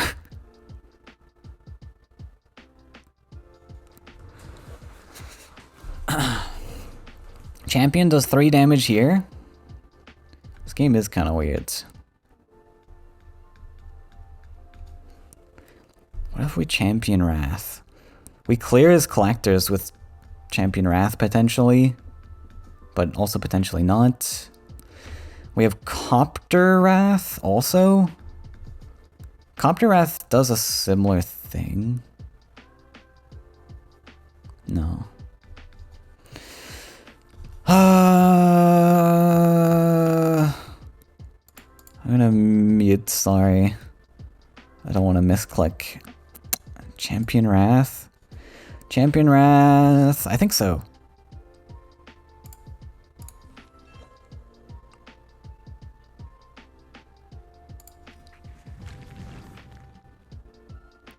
Unfortunate thing about this one.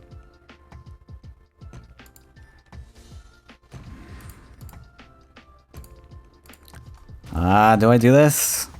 Is it really worth it?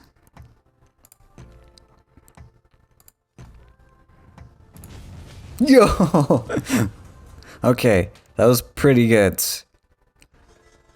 I will take that. We got the collector after all, and we cleared 2 husks. That I will take. Completely fine by me. Got rid of Manta Rider. Okay, that makes me happy. That was a little bit of a risk.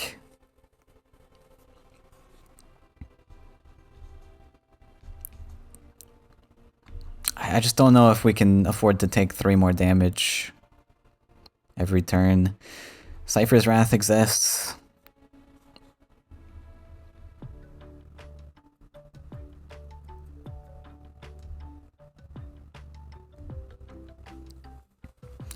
And now he's got no collectors. On 5, so Manta Rider could come. Which we should be able to answer. We could just straight up answer it if we wanted to by building a land for Copter. Or if he plays in trade range, that works too. We can go Mountain, collect, Copter. We got X Grinder spot set up. Oh my goodness.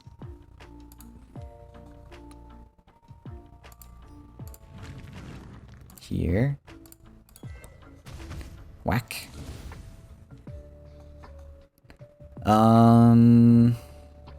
I guess we just Copter between wells and then go face.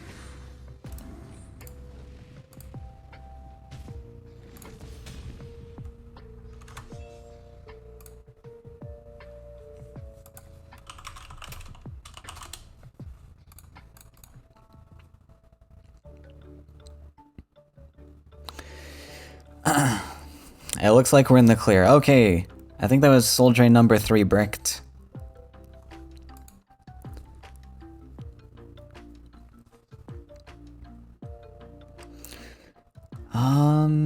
Let's see. What could happen? We are on 7 HP. So maybe there's something possible. Like Scourge Flame or something. No. What exists in 5 costs that is like burn oriented? I guess he could barter for Wrath of Ignis. Wait. Has he played his barter cards? He played 2 Cypher's Wrath, right? Yes. So there's no Wrath yet. Unless the 3rd barter comes down and he Wraths. That could actually be game winning. I gotta be very careful about that. I should probably put some like HP on the board. Just to play around that. So I think that's one of the only outs. Maybe Wind Soldier's an out.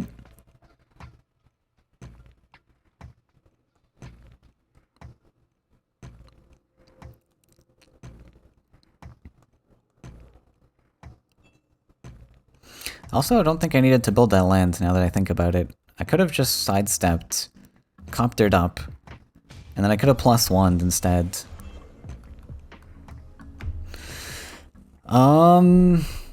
Next question, do I clear the structure?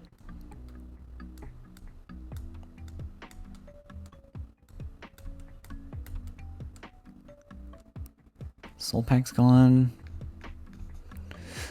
Okay, next turn, he's going to deal 1 damage to himself.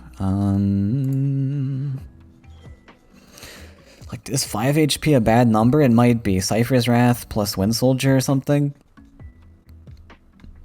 But if I hit face here, he's on 11, 12 with the healing.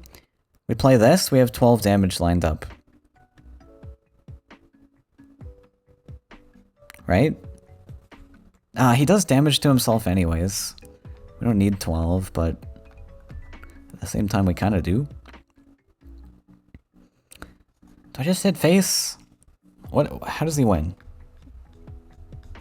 How does he win on 5? Is the question. And can I win if I just go hit?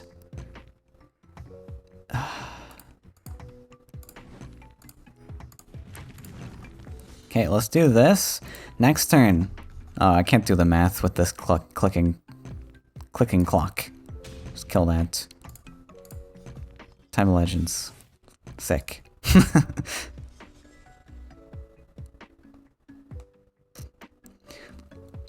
Was there an option to hit this and still win? Okay, it didn't matter, but was there an option? I'm just curious. Like, we kill this, he's still on 16. And then he takes at least 1 damage. 16, I deal 12. I deal 13, he's on 3 HP. Did I have 3 damage? I guess I didn't have 3 damage. Okay.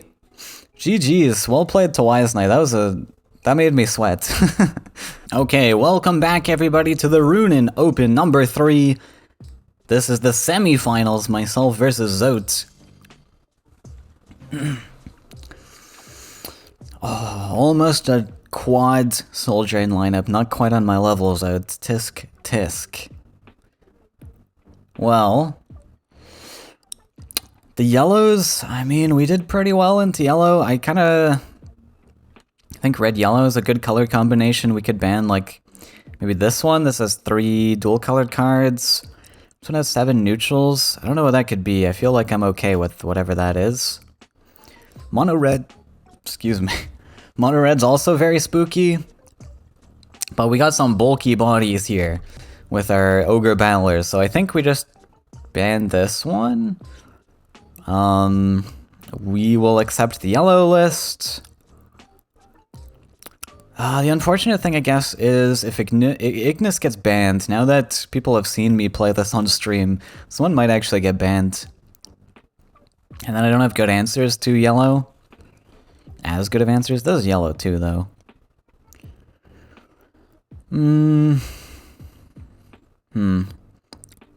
That's a pickle. That's a tricky pickle. Which one am I more fearful of? Do I have Transform? I actually don't know. What's in this list? This list is just value. Yeah, red I definitely don't ban. Maybe I actually ban the yellow. I don't particularly want to fight Burn either. I think I'm gonna lock this ban in. That was my gut instinct, so I'm gonna go with it. And Ignis is banned. Very fair. So, start Krog. This one's gonna be a very difficult matchup. In that case, I think. I think we will use our red-yellow to fight it. Illusion, we can fight red. Don't know what this is yet, so I like starting Krog.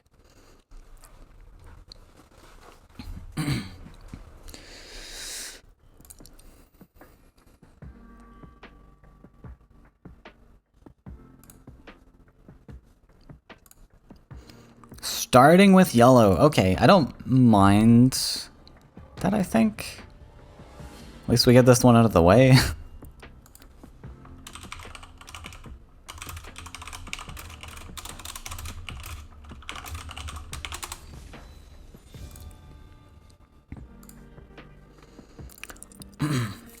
Okay, so we want to find Krog. We're against Flyers, right? Do we keep anything versus Flyers? Not really. Pretty much we get Krog or lose. Does Hellfire do something actually? Like if we get Bargain into Hellfire, it's not bad. I think we just passed though. We want Krog, and we got him.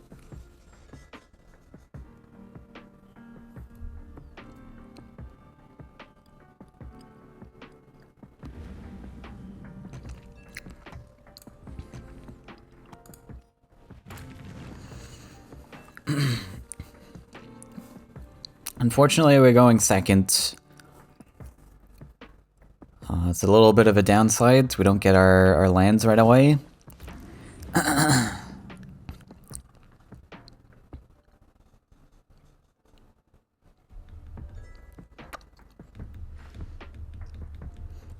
Double collection setup.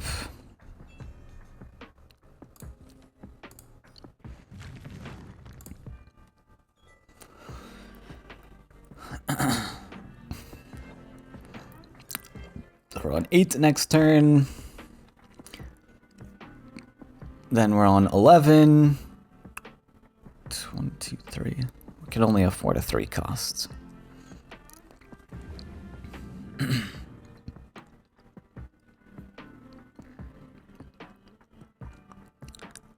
Well, at least RLE is only 4 power. It's a lot of creatures there. Shaker. So we can go explore.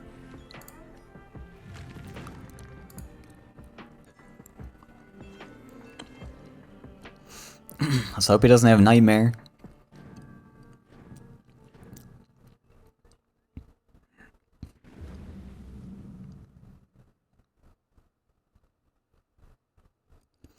So I think we gotta go Krog to the side just to dodge all 3.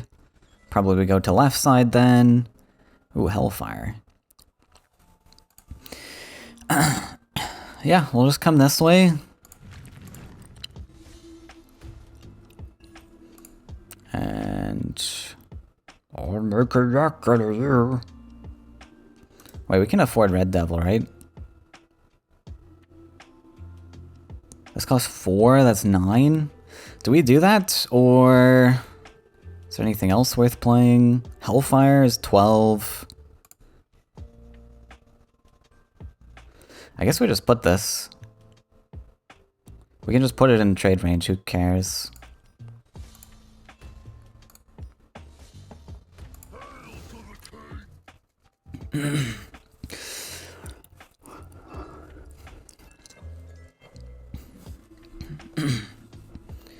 So if there's Nightmare, we auto lose, but nothing I can do about that.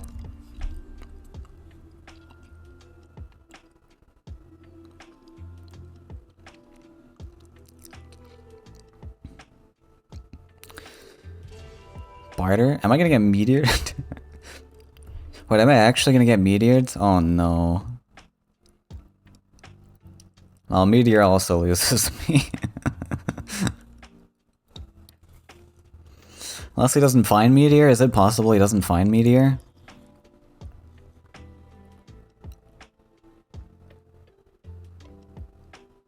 Okay. GG. I guess we just surrender then?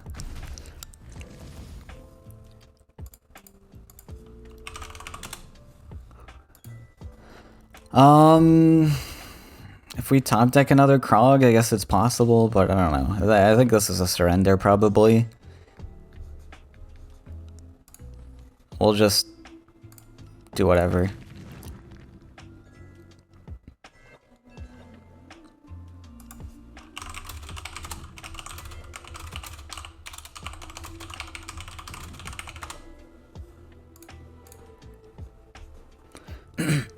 Give Lizard and them a chance. I think Ojama Mask and Lizards might be co-casting on OJ's stream, potentially.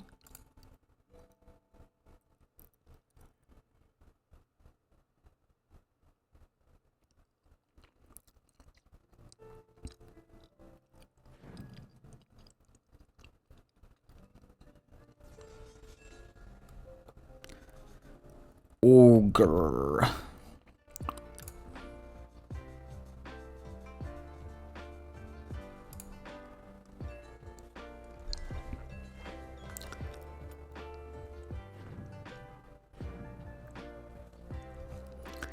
So, Flyers, we'll, I guess, try to use the Husk. I think the blue list won't be completely awful.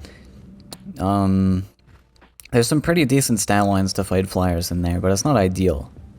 And with a Nightmare, I don't know why people are running Nightmare and Flyers, man. That's unusual.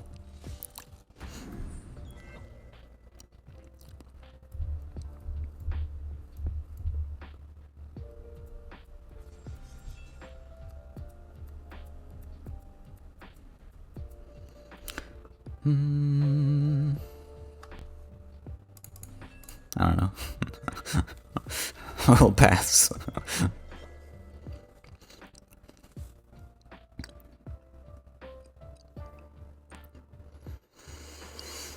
Let's check the list. Prepare ourselves.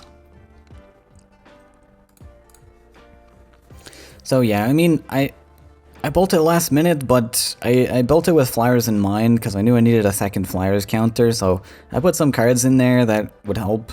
I was considering Hellfire in the Husk list, just because Hellfire's decent into flyers, but I was concerned that would be too much deck weight with Ogre Battler as well.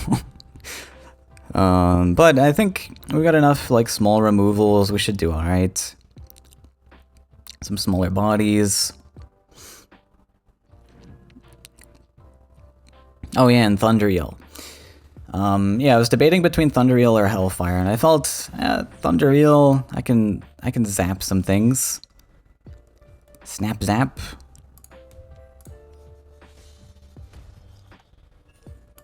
Krog. Show me the next nightmare.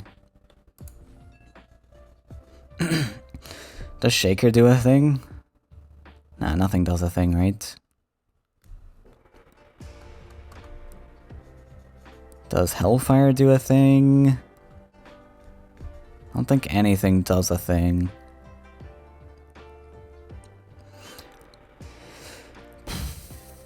Yeah, we'll just have to wait for next turn and see what we can do.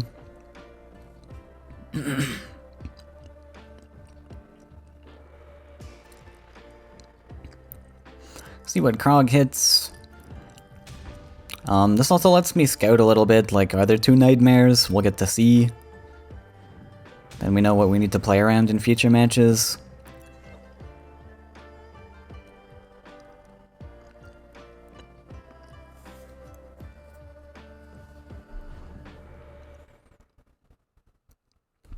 It's got a lethal lined up. So we'll have to do at least something about that. I like Shaker Hellfire. That's kind of what I would like to do, but it depends on what Krog hits. And if there's no Nightmare, it's a potential that Zout just doesn't hit into this at all, so I only get 1 combat trigger. That's a pretty reasonable thing to do. Hellfire?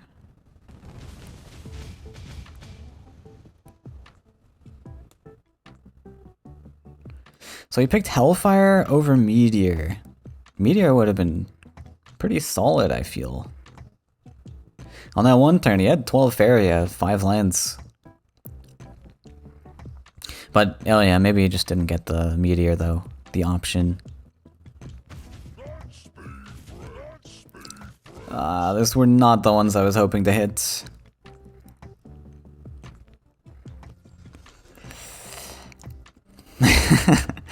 Okay, 8 cost Krog. Let's see. This boosts me by 3. I'm on 14. Plus 1, 15. This costs 8. I'm on 7. So I can't play Ogre Battler if I want to play a 7 cost. If I play Ogre Battler, I don't quite lose on board.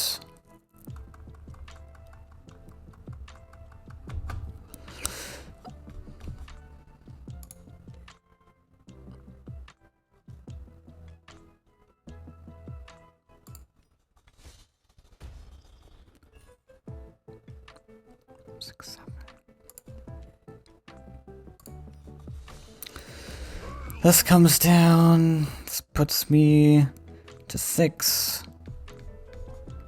Plus 1 is 7, so I guess I'm either playing Hellfire, which doesn't clear the board, or it's just Ogre Battler, so I guess it's just Ogre Battler. No, Ogre Battler still makes me lose. That hits. I don't think I have an out, unless I do this. That kills. Okay, there might be a better line in here, but I don't see it, so I'm just gonna play this.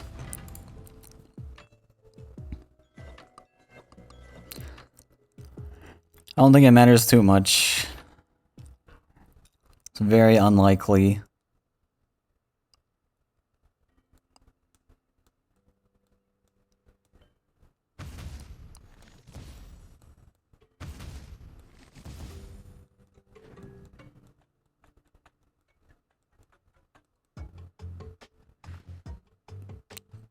Champion. Double movement trick, we'll do it. Oh, sorry, single movement trick is what I meant. Double move.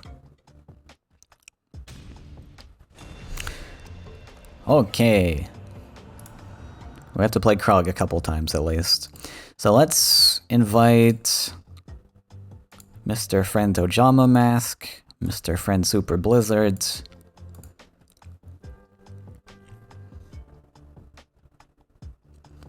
And we will move on. So feel free to check out who is streaming. Mr. OJ. Ojama Mask is streaming if you want a second perspective or a triple perspective. We got Lizard casting with him as well. We will move to the Ogre Husk. I'm gonna get ridiculed on live television, man. This isn't fair.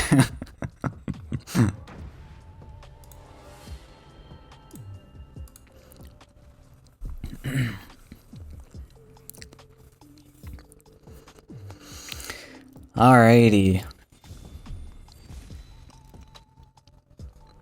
2 creatures to start with. Flame Burst is decent. I think we keep both.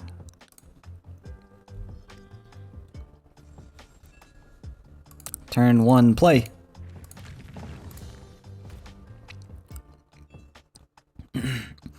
This is pretty solid. This lets me split my lands here. I can go desert.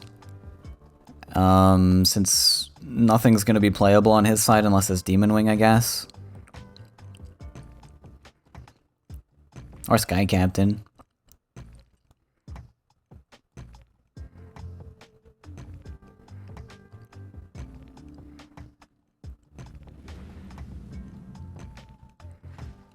Or Air Elemental, okay. There's a few options, fine.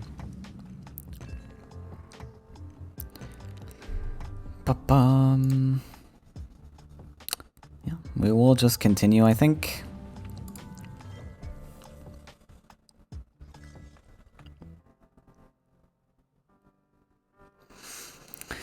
The ramp's a little annoying, I suppose. So our end goal is gonna be Swarm. Our end goal is gonna be Swarm. Try to win that way.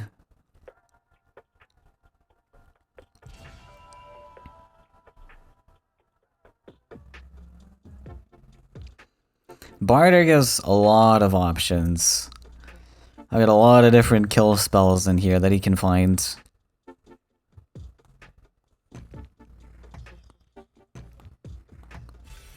Soul Drain. Bye. A husk is found. Do we clear? I don't mind it. What do I need on double desert? Soul Drain? A My Merchant? I actually kind of want to go desert, because if I get Merchant, it's a pretty good play.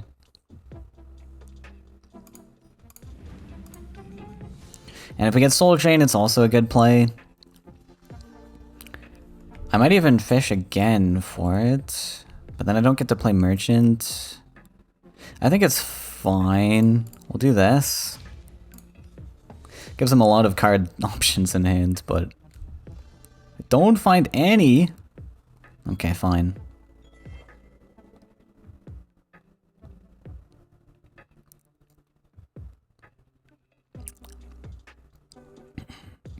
We should card count. This will be a long game. There was one Soul Drain, but that was bartered, right? Yeah. So still 3 Soul Drains in the deck. Insane to say that about a deck. When one's already been played.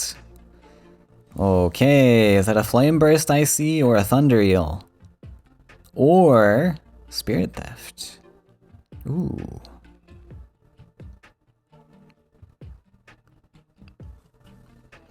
Probably we're not going to play Ogre Battler this game. Really awful into flyers. Even with the lower attack Air Elemental, this still lines up 9 with another 5.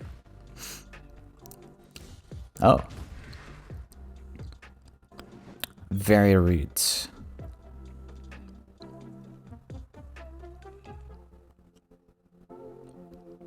Soul Drain? Okay.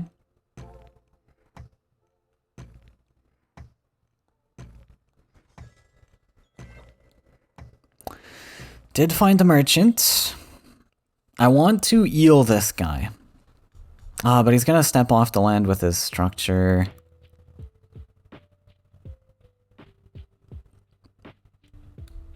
That's kind of annoying. Could put merchant on right sides.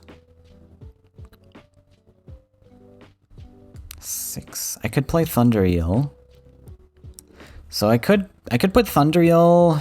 I can't even put it.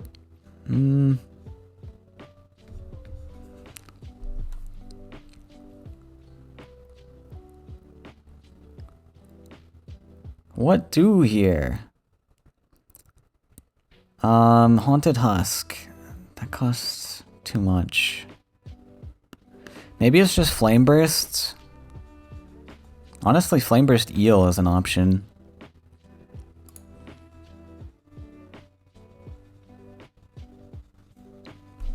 I think it's just Flame Burst Eel.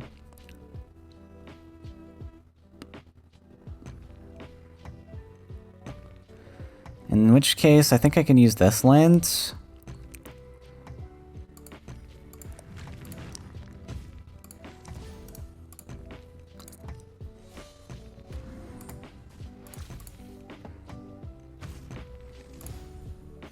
Just threaten this space.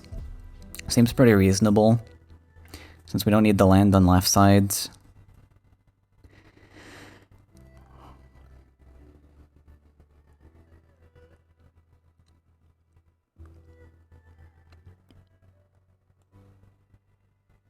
It's pretty expensive, but he's not on 5, which, as I mentioned earlier, it's an important threshold.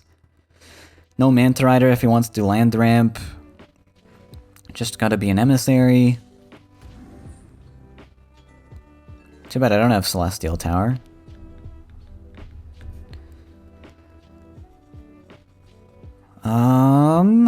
Merchant. I want a double neutral potentially.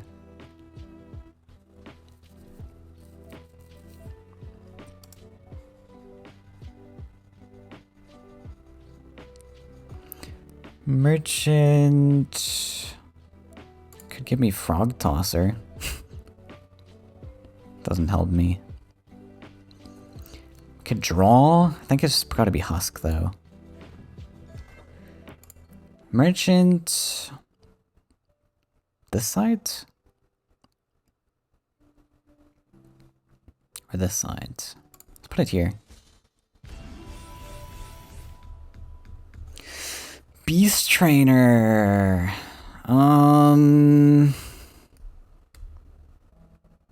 I don't want Starshell Keeper, I guess. Shed and Brute. Then he plays Starshell Keeper into me.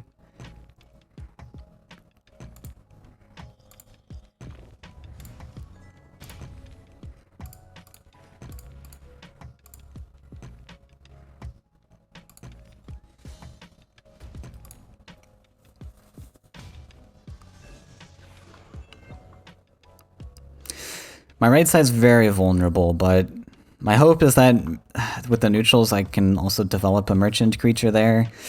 Like if he gets soul drained or something, he's again off at the 5 threshold, can't play champion or anything. I mean champion's pretty good anyways, I guess, to just pair that with tower and go this side. But then we get the theft. And it's really good for him to swap now that I've invested 2 creatures in left side. It's a really big investment for me.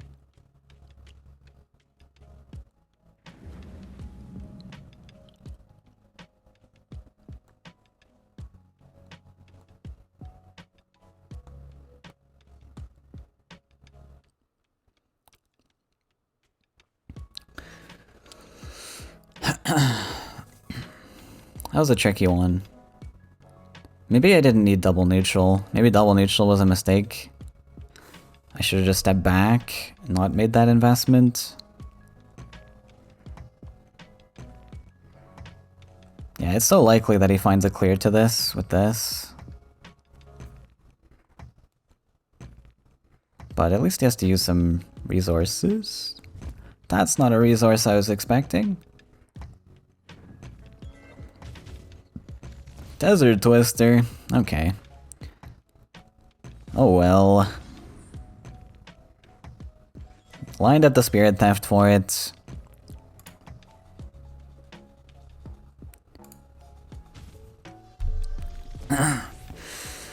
Now we got Emissary on right side. I guess I +1. Emissary is good enough. I don't need anything else. Fortunately, this is gonna trade no matter what I do. Maybe I should draw for Soul Train. Draw last, but that's okay. Doesn't help me.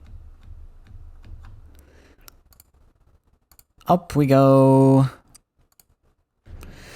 Now, do we play Shed Brute? This guy puts me to 3. Next turn, if they both stay alive, that gives me 6. 9 plus 1 Gary. I like it.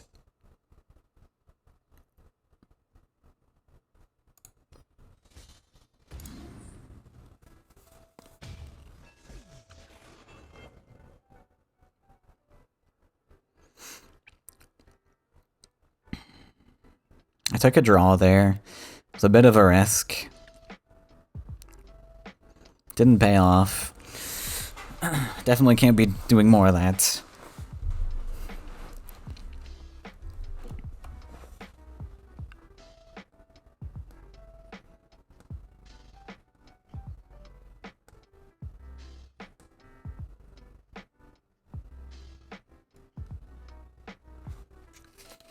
But this is good Swarm with the Spite Sprites.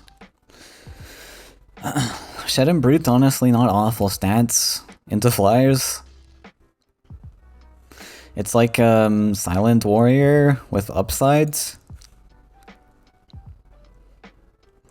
And I guess those double neutrals paid off. We get a double collection spot. Just took a little while to cash in on that. Assuming he lives still, I guess. We need to prepare for an answer for champion. That will come at some point.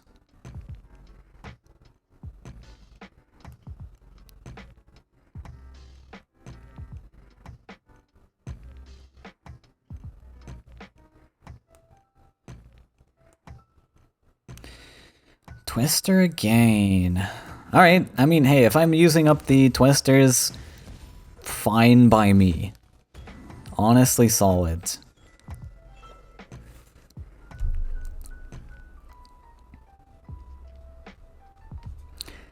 Shed Brute plus Spite Sprite doesn't look terrible. I'd like to dodge that guy. Shed Brute plus Spite Sprite. Merchant doesn't really achieve much.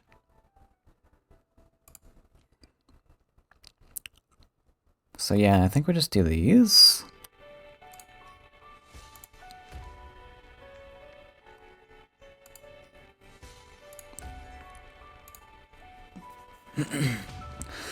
Can just keep +1ing now. Thunder Eel's nice.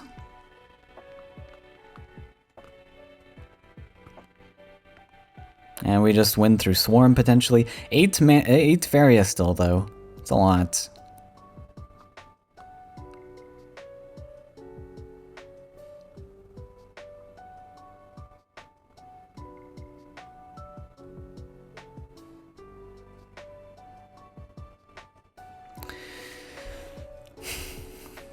Not a single champion's been seen. Thunderdale Spirit Theft is a interesting combo into champion, but he has to be on Ocean for that, so I don't know if that will happen.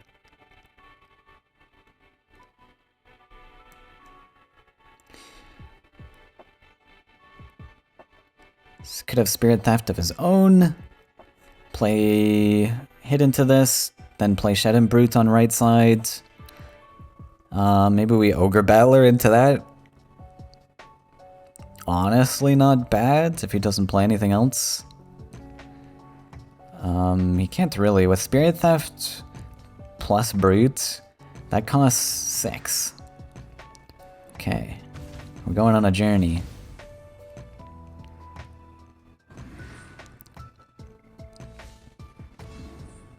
Nightmare.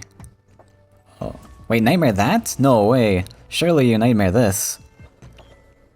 Was that really that scary? Oh my god. That's huge. I think we just win now. I kind of want to Thunder Eel this. Collect and hit. Is that reasonable? I don't want to play into Spirit Theft particularly, but I think that's pretty reasonable. Or we could Flame Burst instead. Where do I put Thunder Eel? Back? We can put him in trade range. Thunder Eel, or we go Merchant plus Burst.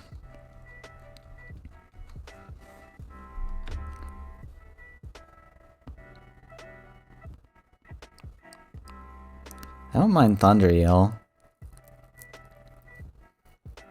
Just that one is spooky into yellow. I don't know if I like that. So we could go Burst instead. Maybe we just go Burst.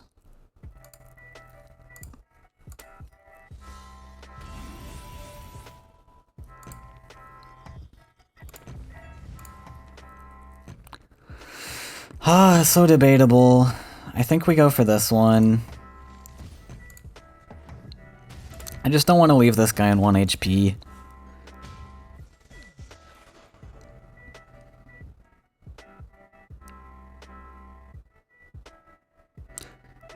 Definitely options on that turn, but I don't like leaving him on 1 HP. The other line also is like, where do I put the Thunder Eel if I play it? Like, debating maybe stepping up, planting a land, but that's super expensive. It takes me out of double collection. It doesn't even threaten every land that he owns. Like, this one's out of range. Okay, and he surrenders! Oh, that's huge. So the list that I built to counter flyers actually counters flyers. Cool. Now I don't feel bad about my ban pick.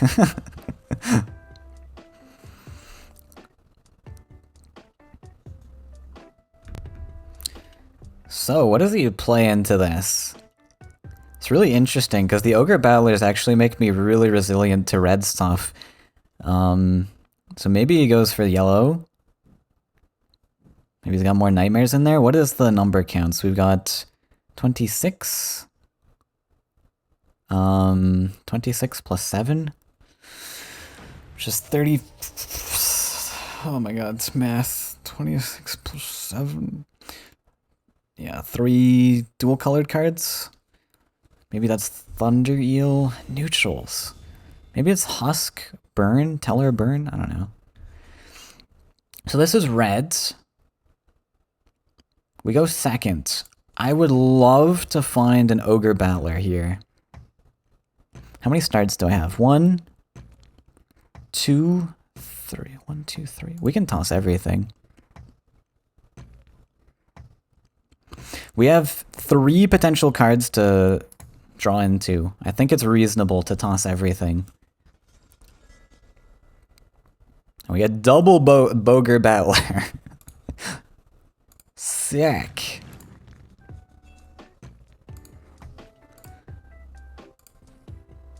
Alright, and then he picked center. We get to fight whatever side he chooses to go on with Ogre Battler. Huge. So huge.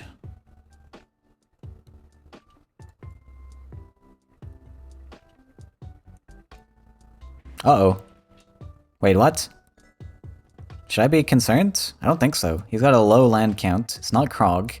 So it's just regular red rush. So I'm fine. I'm sitting pretty. I do not need to care.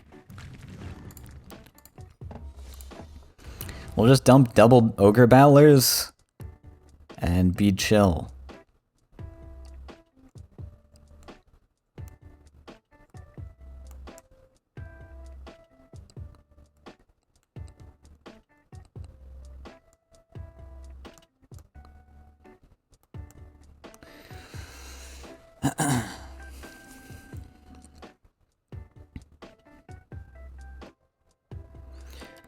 Double Ogre Battler. Insane. Double neutral. I can't play the other Ogre Battler, unfortunately. I want to block this land.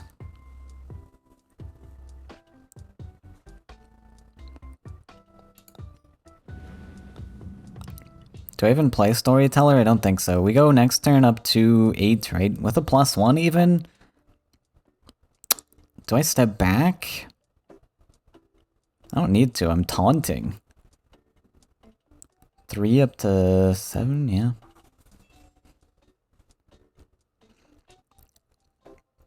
Just save for second battler. What does he do?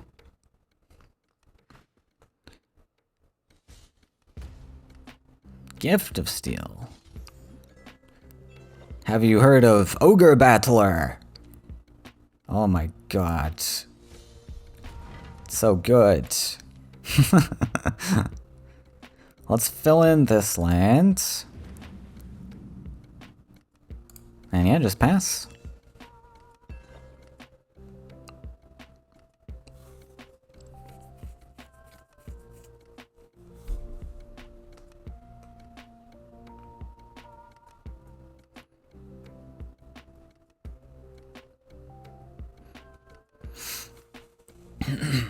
It's nice to see the red-yellow list actually doing something. It's an interesting one.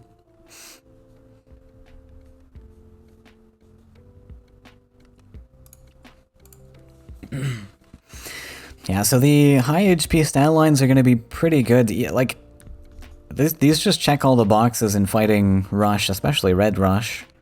Like, Taunt, great. Taunt's usually, I guess, more effective for the hasters, but still useful in this matchup. The high HP stat lines, awful for Red to deal with. These guys really are expecting, like, Storytellers to nibble on. We get to one-shot them.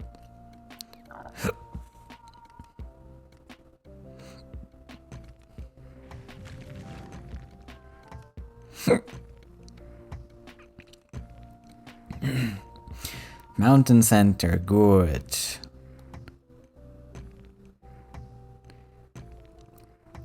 Axe Grinder. Another Brigand with another buff. Horsemaster, just dumping some stuff. Okay. Another one!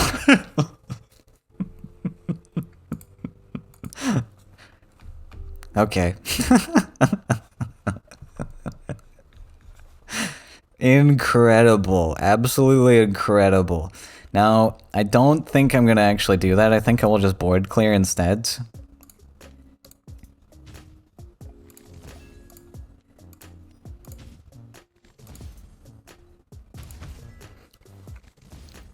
But that's really funny. All 3 battlers in basically opening hands. Had 2 in the opening hands. This confirms it. Ogre Battler OP. Enter Bamster's next lineup.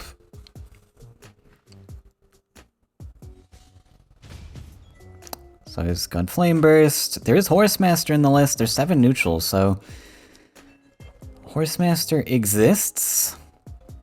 I think we're just building up to Battler again. And ruining his day. I could play Spite Sprite, right? If I'm on 4, next turn I go up to 7. I could +1 to 8. So I think we can afford this.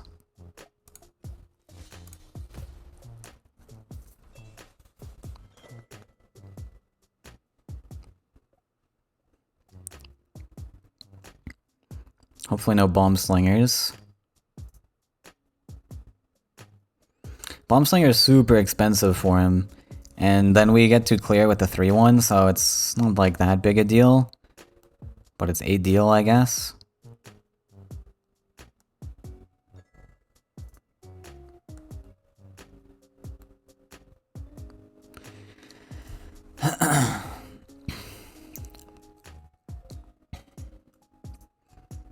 We got healing even in this deck. I only run 2 Haunted Husks because Husk is eh. 4 land count also, it's not like the best.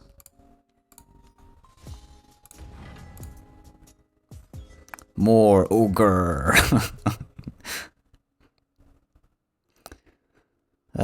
This time Krog was not invited to the party.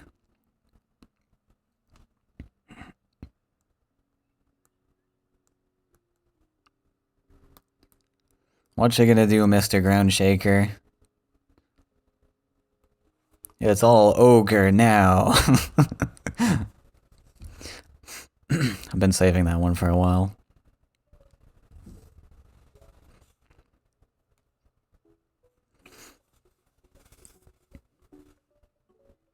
So that's our last Ogre Battler. We have to actually do something now. Still got 9 Faeria. That's like an entire Ogre Battler. I'm just gonna speak in currencies of Ogre Battlers now. Sad.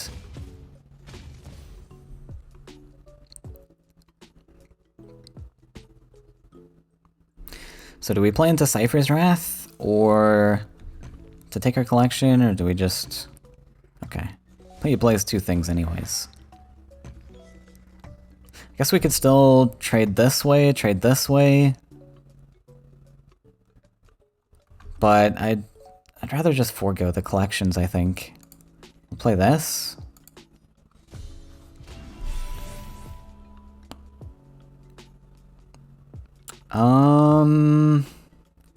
Drake Rider or Oblivion Rider? Now, Oblivion Rider can actually cause some damage. It's pretty bad, though.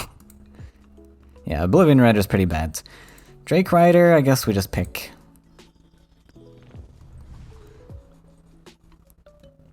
Trade. I'd rather do the trades this way just for more efficient numbers. I think.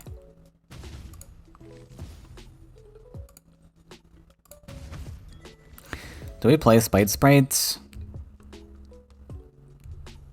I don't think so. Could. I guess let's just dump it. That's fine.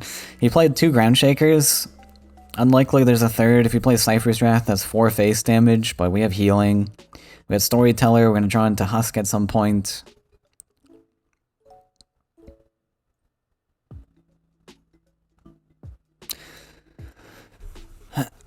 I could calculate thresholds, like how much Faeria do I actually need next turn to play Merchant plus a thing. Probably want to play Drake Rider. I don't think I really need to, though. He's got above the 4 card thresholds. I'm doing fine on everything. I don't think I really need to play much.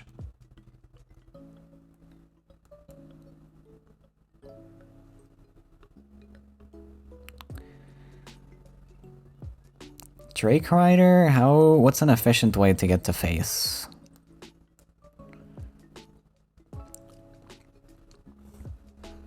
Do I want to build a land for this? Not really. Build land. Seems like he's going for a collection game plan now. We could build the land to threaten the space that he wants to build on. But, like, it matters.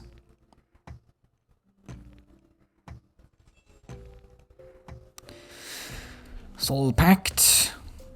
I do want to get Drake Rider down, right? Drake Rider's a menace. Probably want to dodge Shaker. So we'll step here. This steps here. I guess we could double neutral. Does that accomplish anything? I could just build a land for merchant cards. There's an option. Gary spot, maybe?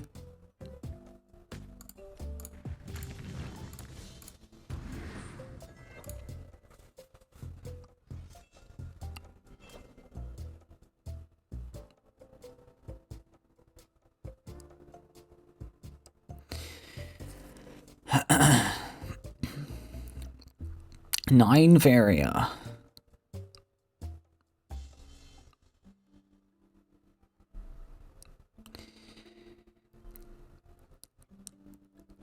Mountain here? I don't know what he's running particularly. There could be like some weird cards like Hellfire or something. What's he played so far? It's not like Mex, is it? He's played a 5th mountain.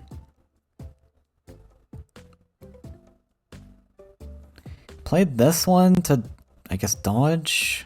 He's playing this one. I don't know why.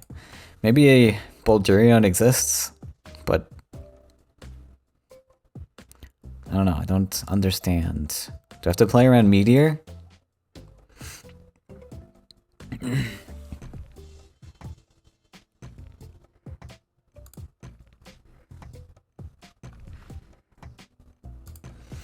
Copter!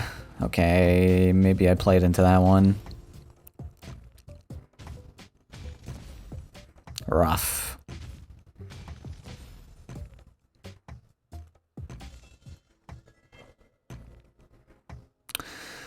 Fine, okay.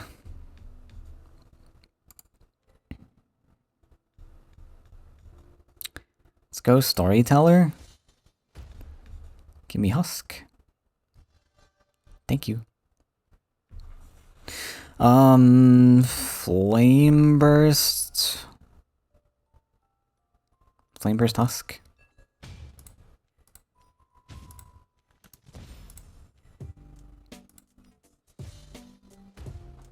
I think we can just stand here. Am I expecting Bomb Slinger?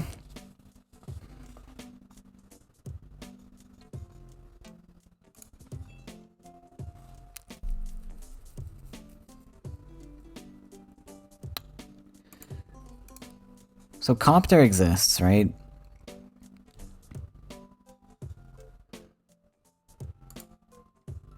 What's Pressure?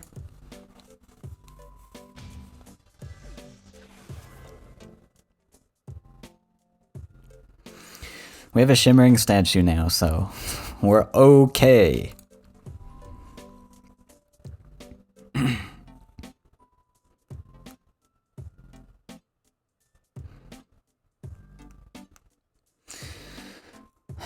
Okay, Flame Burst comes down. It's the only card you can play, though. Unless you step down, I guess. You can play a 3-drop. Block with Axe Grinder, not terrible.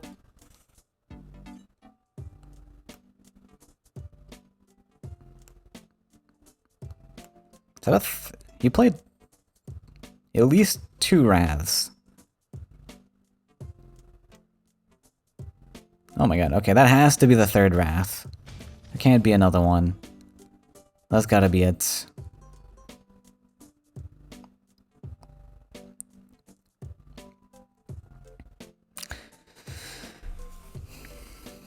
Debating stepping that guy, huh? I don't think so.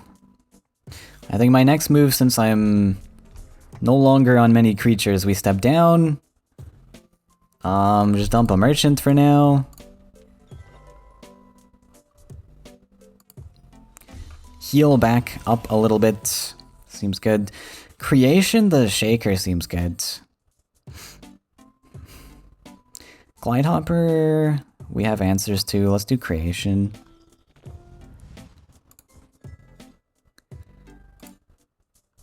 Creation another Ogre Battler.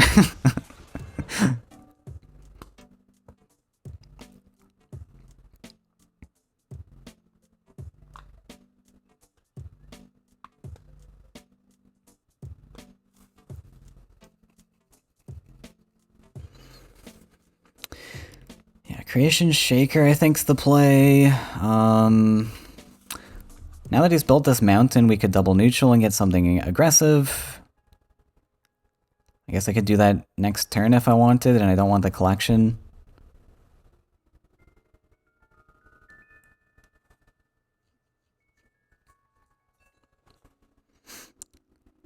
+1 to 5. Slinger. We have an answer to Bomb Slinger. Cypher! There can be only one. Okay. So...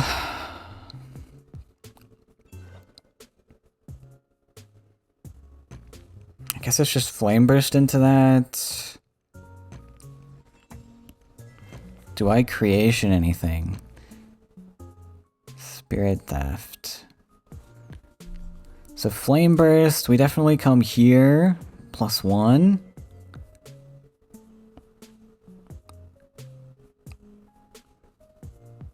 Five, 6, 7, 8.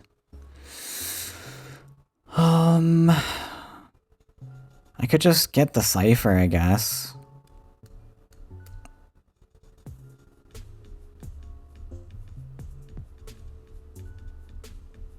Do I just get Cypher?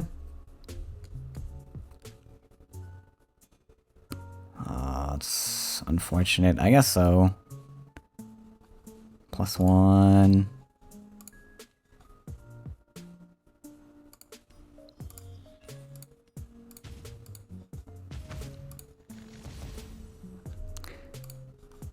Maybe there's a way I could have stolen that or something.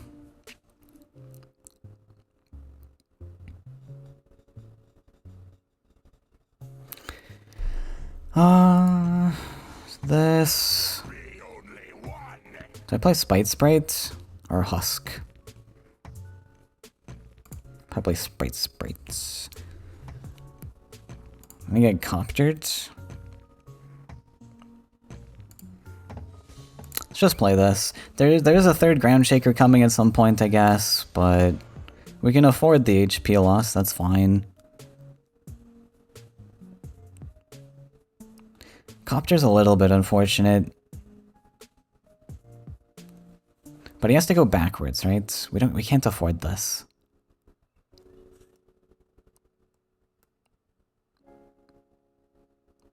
I don't know if I want to play a second Tusk. This will get down to the last few cards in our deck. I think I want a little bit more time to establish boards.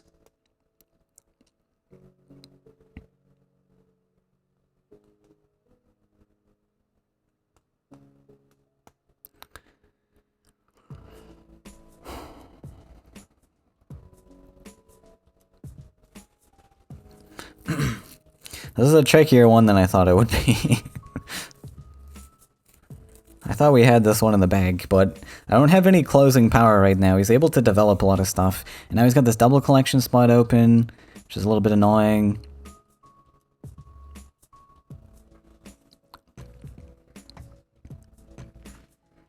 Axe Grinder.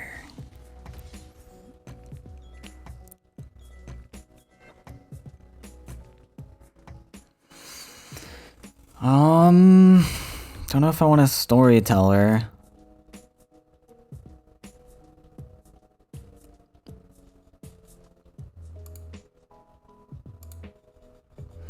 I do want to develop some aggressive lands, though.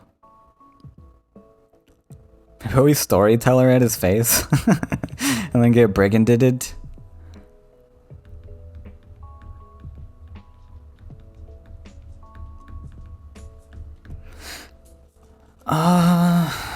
Okay.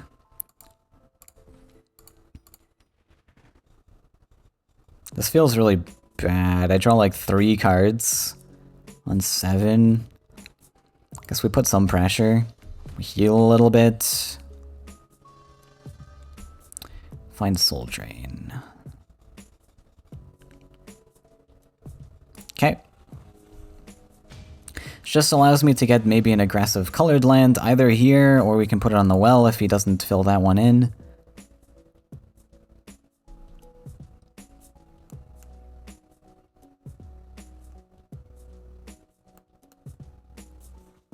But we have to put some sort of pressure on.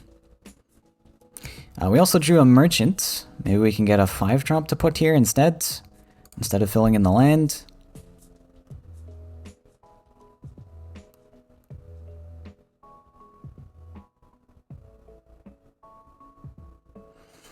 We have Soul Drain, Theft to deal with a Copter. Can deal with Brigands. And then Theft also gives us a wild card. We could deal with the Axe Grinder. Oh my.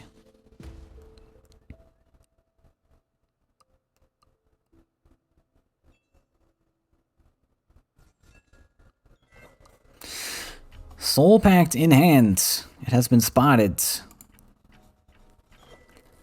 So this, I want to hopefully board clear if I can. Soul Drain 1, +1, Thunder Eel does not accomplish that. Oh, we have this.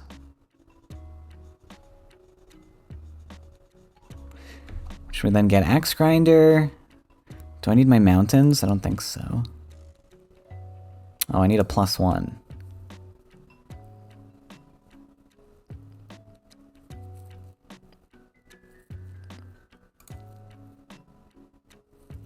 Oh, but I need a land. Do I go for full clear? 6? 7, 8? 9, 10 I need. So I need a +1. I could also collect, I guess.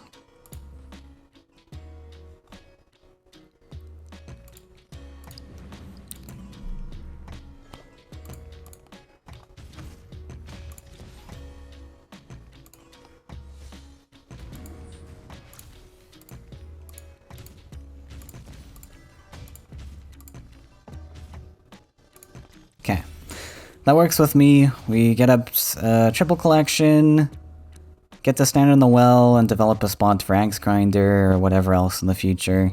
We still stay protecting these lands.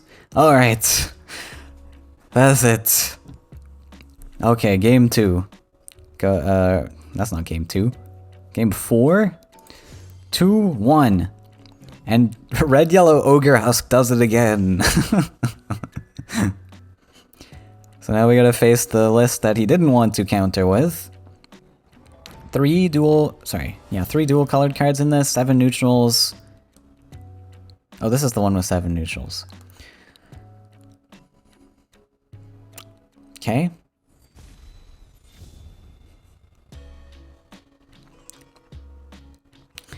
Storyteller start seems okay. Red, yellow.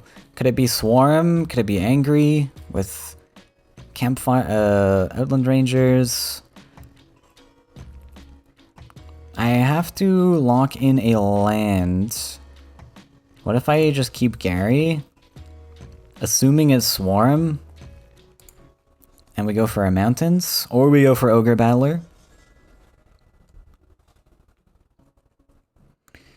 This has got a yellow splash in it this time, though. I'm thinking... honestly, don't know. Husk doesn't run that many neutrals. Double neutral. Okay, so it is Outland Ranger. So I was correct that it's probably something swarmy, maybe angry. Okay. Now I go to 8 on turn 2. Then 11 on turn 3 for Gary.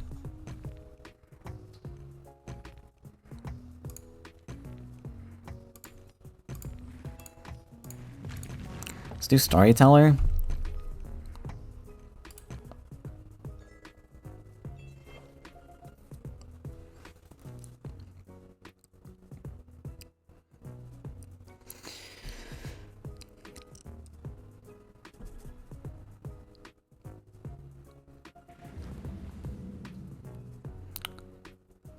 Okay, going aggressive one side.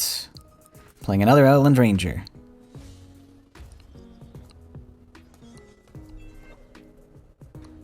We can play Garridan next turn. Let's just play a thing. Could do Spite Sprites. If you find Soul Drain, we can +1.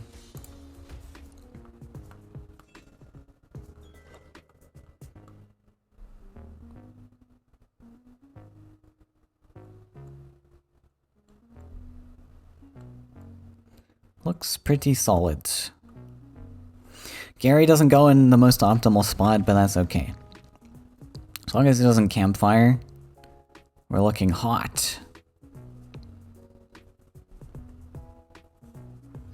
Yes. So good.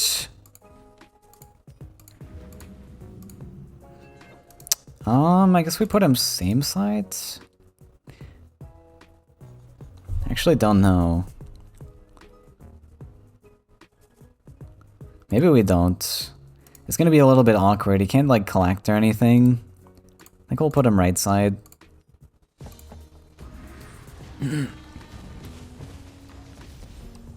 We have enough removal tools in hand that I don't think we need Gary to fight.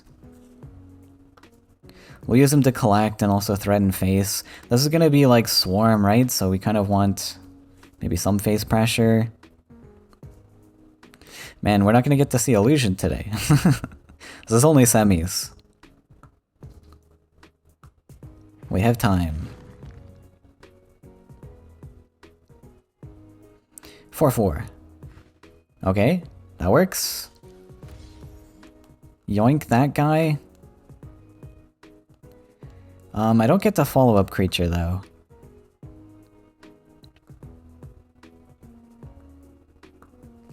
Maybe we move Gary center just to collect and threaten and everything. I don't know. We will see.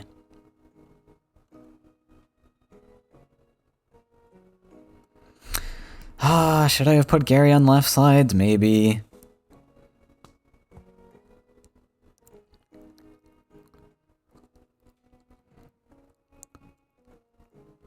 I could Thunder Eel instead of Spirit Theft. That's an option.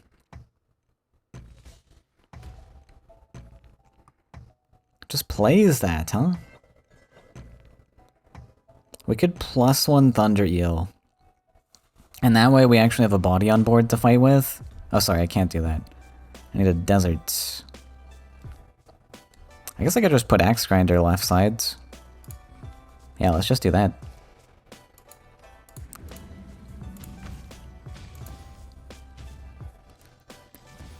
This guy can move up. Do we Soul Drain? No, wait, we can't.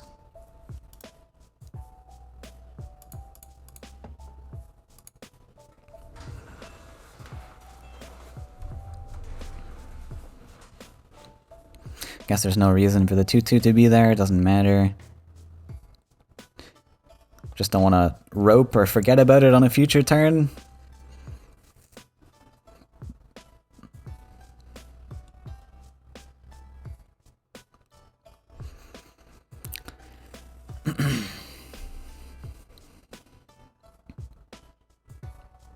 So next turn I'm on 6, 7, +1, 8. We can Battler. You bet your battlers we can battler. Oh my god. We do have 8, so another option is Eel Soul Drain, but I think this is too good a trade not to just take it. Oh, he's gonna campfire it. Okay. Do we just ignore it then and battler? Like, yeah, 1 campfire is a little awkward, I guess.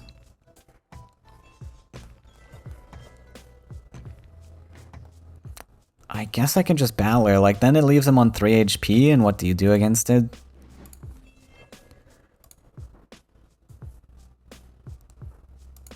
I think it's solid. Oh, I can't do that. Whoops. I guess we just gotta kill it the old-fashioned way. Fine.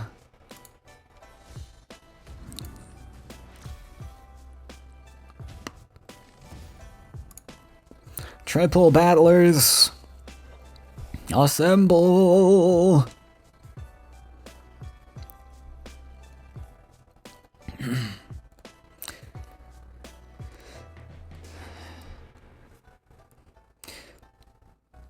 Eat Faeria. So, big boys are coming soon. Gotta be careful about those ones. Zote's on 10 minutes of the clock. So even if Like, maybe we, even if he wins this one, we put a lot of pressure on his time bank here. And we got one game to comfortably beat in 18 minutes. I'm feeling pretty good about this series. Oh. Could have done 4 damage to the Gary.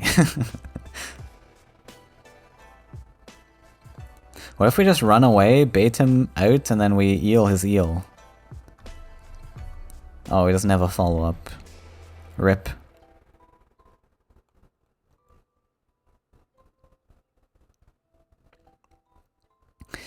Oh, well, Barter, you'll find something, I'm sure.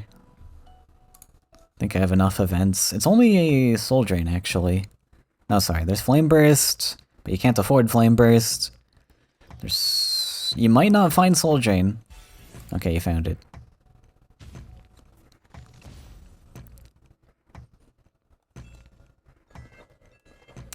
Double Soul Drain.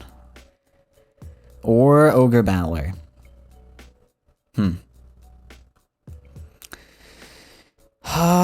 Double Soul Drain allows me to start hitting face with some tempo. It's not like a lot of tempo though.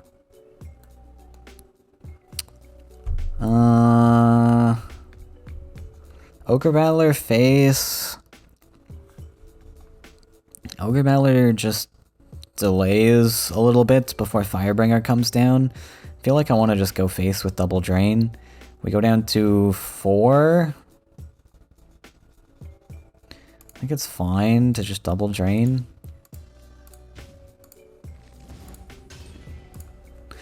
+1, and then maybe we can sidestep, build a mountain, and dump an aggressive Ogre Battler. It's quite a bit of pressure. And Red, Yellow, Angry doesn't have a lot of, like, reactiveness. So, like, once a creature's on board, like, all Angry can do is deal with creatures with their other creatures. They don't have a lot of... Well, he had Barter into Soul Drain, but he doesn't have a lot of those tools. Most of his toolkit is creatures, so they have to already be on board without Summoning Sickness. And this is a good opportunity, too, where I can sidestep, potentially, because it's going to be difficult to block both these spaces with only 4 Faeria. 5, I guess. But I don't think there's any 2-cost neutrals that he's going to be running.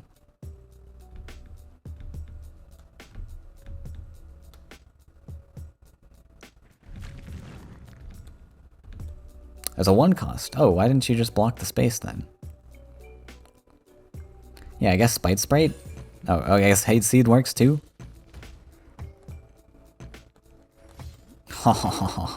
Little do you know. Oh. Oh. Do we Flame Burst that? I guess we Flame Burst that, right?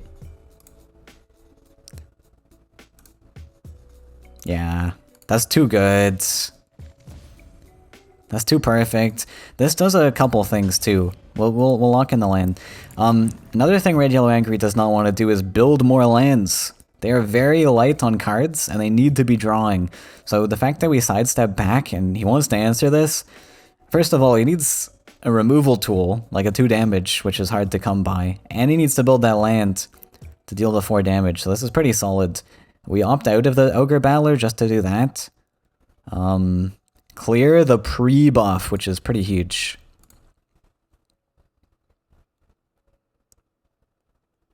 And then we also step Gary out of trade range of both of these guys, which is solid.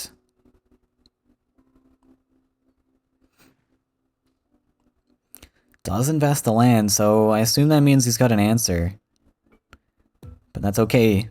We have our army of Ogre Battlers coming. There's no stopping them. Oh, he doesn't have an answer. Oh, you don't say. Oh, very cool. I like not having answers. And we get to follow up Sprite on left side. Do I have an answer to lethal? I don't think so. I do not. Husk? I need 2 damage. We'll just whack face. Actually, I might build a land.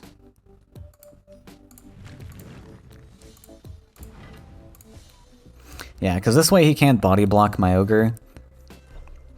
So he didn't have an answer already to this guy.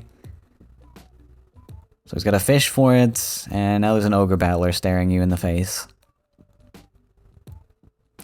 Well played, sir. Okay, the red-yellow ogre husk list. Is this meta? 3-1. Actually swept with that list. Crazy. Alrighty, welcome back everyone to the finals of the Ruunin Open number 3. There's gonna be Bamser versus myself, and you'll notice Super Blizzard and OJ are also speccing on Ojama Mask's stream if you want to check out a different perspective. And I think we auto-ban the Disciple. I think we all know what's getting auto-banned here. Bamser with triple yellows then to deal with. It's going to be a lot to fight through. I'm expecting the Ignis to be banned. So we'll just go for the same plan that we did last time with Husk. Being our one to win the games with. And go from there, I guess. We can probably hang on to Krog this time, because I think Krog will actually be good against Bamster's like Husk list. Not so great into flyer things, so maybe we just use this as a counter to Husk in case we need it. It's not like that good. No way! The madman banning the Ogre Husk. I never thought I'd see it. I built this list in literally 2 seconds with like these, trying to make these 4 decks work. I'm like, yeah, I'll just throw in these cards, it'll be good against flyers. And it gets banned of all things in the finals. I can't believe what I'm seeing. That's insane. We can just sweep with Ignis now, I think. But do I want to use anything as a scout? Do I need to win with Ignis? I mean, he's playing all the same deck. The only difference here, I think, is going to be Husk will be a difference, and we want to use what to beat Husk? Like, even Krog, maybe it's not that good against Husk, because I get clutter in my hand. Let's just start with Krog. Maybe Krog is not going to be a counter to Husk. So we'll just use this one to scout. He selects his first Flyers type deck.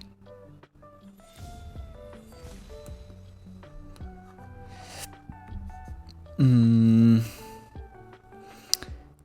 we get away with Bold Bargain or Hellfire into this matchup?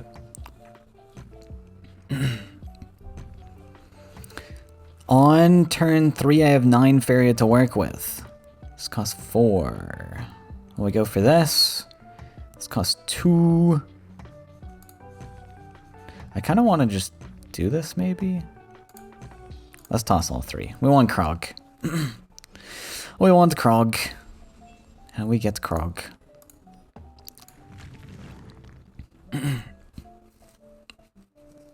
We get to go first this turn too, so we get to actually curve him on turn 4.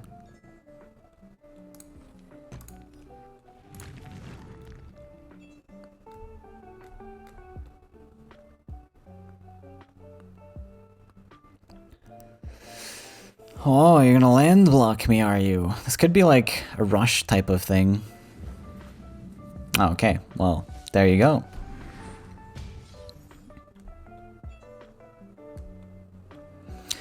So now I have to decide if I want to go for collections here.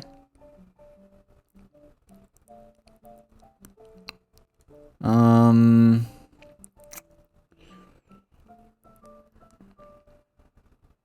least we can go for like a diamond type thing. I don't know. Though the diamond doesn't really matter at this point, I feel. But I kind of like just going for the collection spot.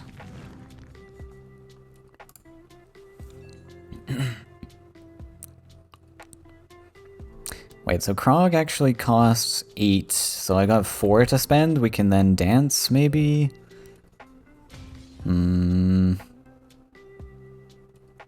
We can't really dance.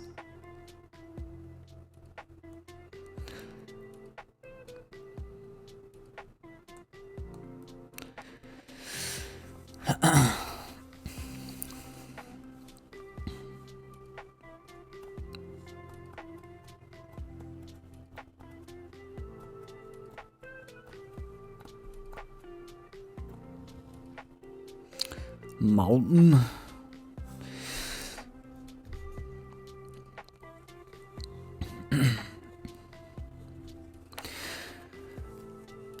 So Krog next turn. I think we want to extend to the wells rather than go diamond. But we want to put Krog in a spot where he can fight Demonic Salmon. Maybe we put Krog center so that he can't throw more hasters at us. And then we line up potentially Garridan to try and clear this thing, which is going to be 4-4.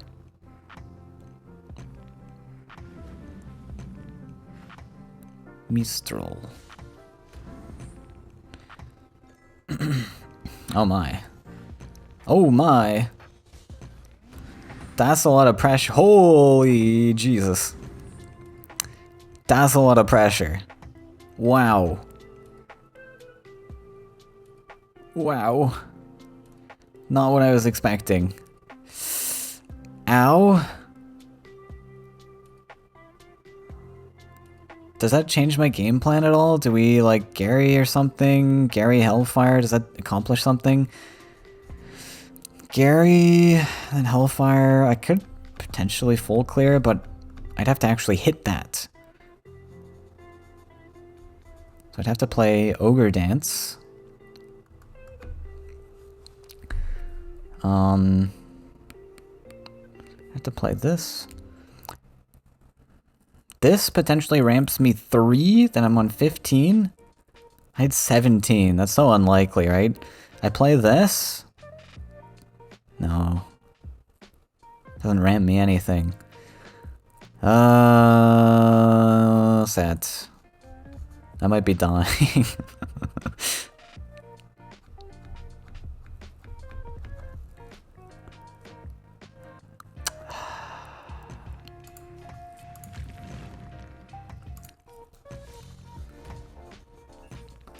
I don't think there's many outs, we just do this.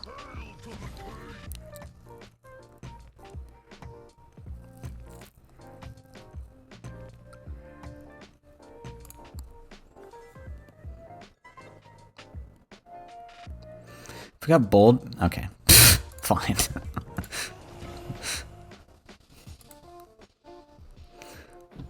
Fine. If you really want to win that bad, take it. Okay, so this is Rush. Should I use Illusion?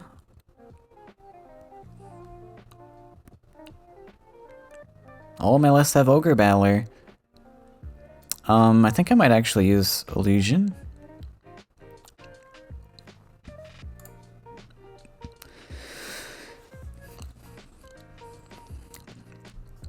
Ignis is a little bit slower. I kind of want to go Illusion, even though it's also kind of a slower list. This one's got some healing in it.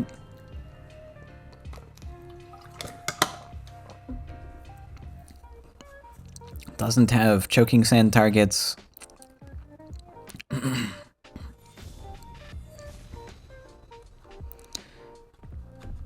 Solid, I guess.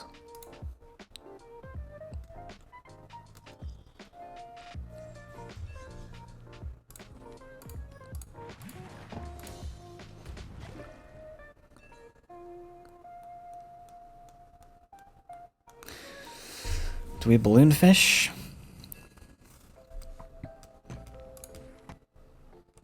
I guess. What else am I balloon fishing? Nothing really, so I might as well do this.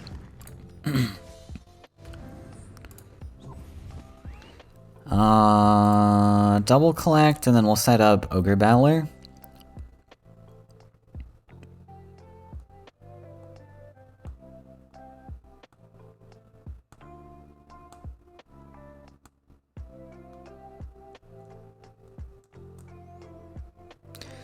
We are going to 4 lands only.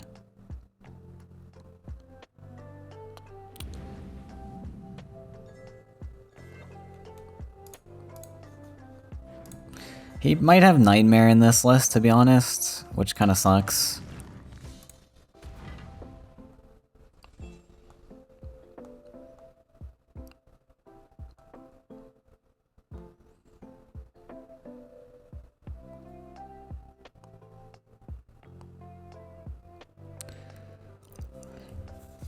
It is Rush. There was 1 Choking Sand. I'd expect like 1 Nightmare. 2 Nightmare. But hopefully not.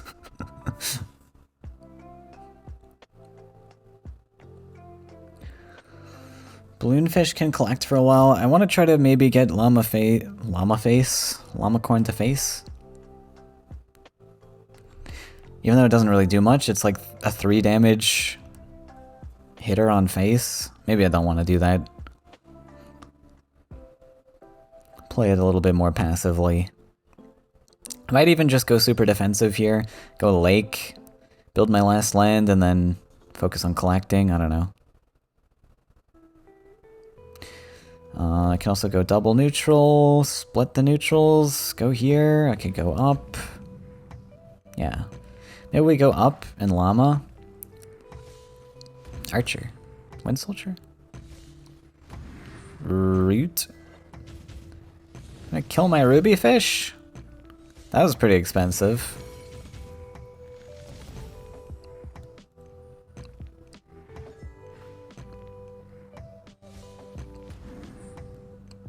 Shifting Tide time? Follow up ruby fish. Cool, but we don't get to Llama Corn.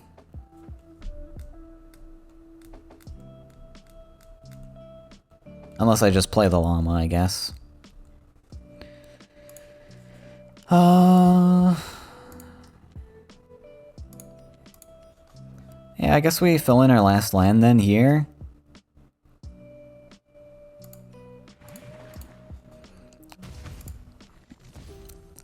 I think Rubyfish makes sense. There's not a lot of answers he has to this. Just go Rubyfish.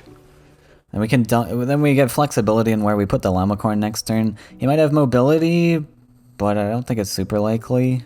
I don't know. Doesn't really. It's not a huge deal if he does. Like Fnatic, maybe it's a lot of pressure on the Rubyfish.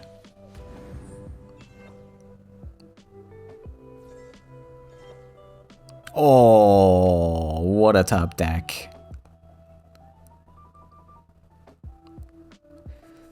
I could put Beast Trainer on right side here. I don't particularly want him to collect. I could just not step up into collection. I don't know if I need it. Could do this. Double neutral Llama, maybe. Put some pressure on.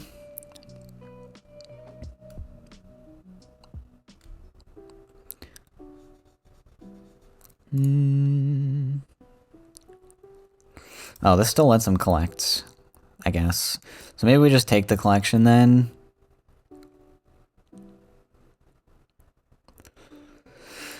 Do I then draw instead?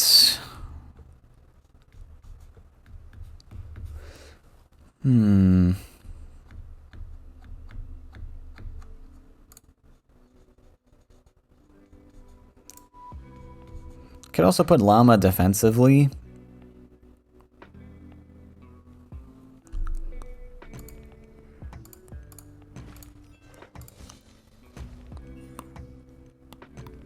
I like keeping him off of collections. It's kind of cool.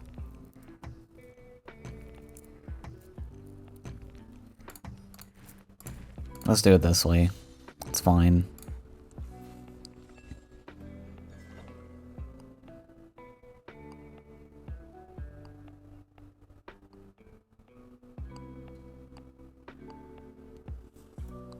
It keeps me at home a little bit more if I put the llama here instead, but then I got a big cluster of creatures, which I guess isn't a big deal when you're fighting Rush. Okay, takes it. I guess he's searching for a card to draw here. He might just not have an answer to this. Might as well hit to get a card draw.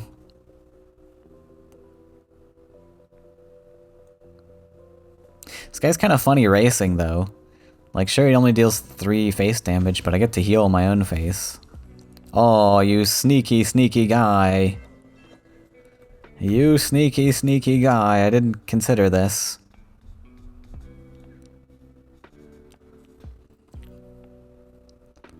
That's awkward. I did not consider this. But I guess we can Shifting Tide to kill it. Let's see. Where do I want the mountain? Up?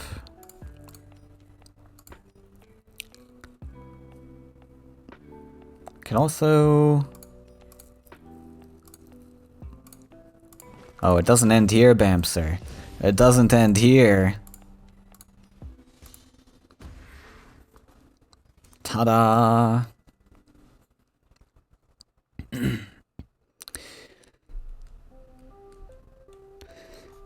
Was this cracked? Did I want the lake center so that I could maybe put a body blocker there? He can just step on the land. Flash Salmon's the 5-1. No. That's no fun. That's fun. But we don't have the Faeria to put it face.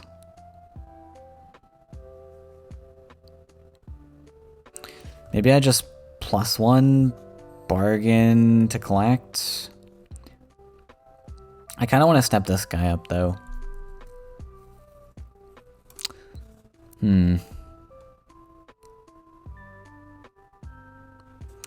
But I want to be able to answer his flash salmons, right?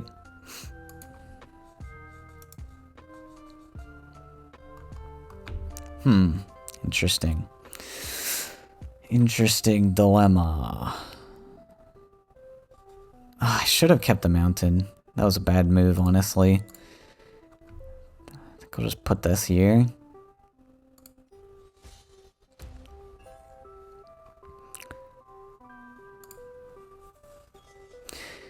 Yeah, I should have moved the fish onto the lake, moved the lake, I think. Then I would have had everything closer to home here.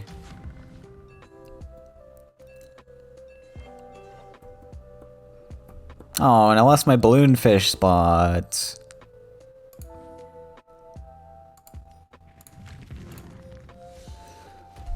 Maybe we protect face with this. Is that reasonable? We have so much Faeria. Well, we could go aggressive with this also.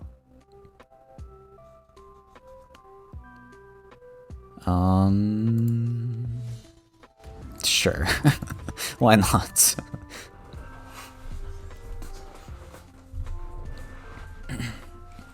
Right in his face. No! Not another one. Okay. Okay, that's pretty big. Not quite 20, but we'll take it. After the nightmare comes down. Sick.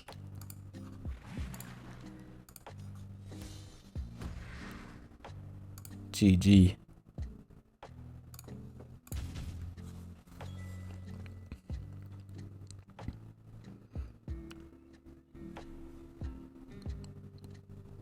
Deal with that. Where's your choking sand, huh? It's gonna choke my 3-4. The beast.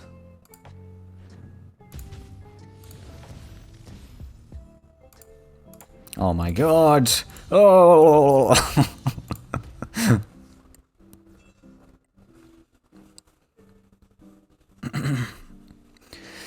I don't care about holding information. He saw the beast trainer already, so we don't need to care too much about that. Illusion! Wow, we actually got to see the illusion-less plates. Okay, 1-1. Krog not too hot today. His friends were just bullying him earlier in the party, and he had really low self-esteem, unfortunately. Which yellow did he pick? Was it the right one? I think that's Husk, if it is. Which makes sense, because you're gonna fight, Bold Bargainer stuff, but I think I don't really care. I should be able to afford stuff. Going second, we can afford this. Yeah, we'll just keep this. Oh, the double battler. The battlers are strong today. Just getting like double opener, 2 games today.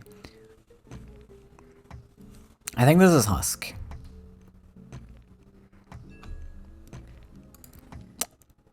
We'll open with a mountain here, I think. Then we can put our explore other sides. Depends what we draw next turn. If it's like a balloonfish or something, then we can't bargain, right? But I think I'm pretty happy just playing Battler probably for now. Don't care too much.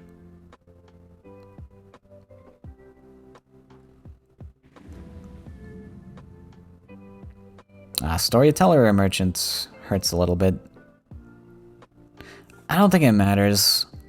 I think I'm still pretty cool playing Battler. Oh, Deathwish School. Is this Monstrosity? Wait, Nice.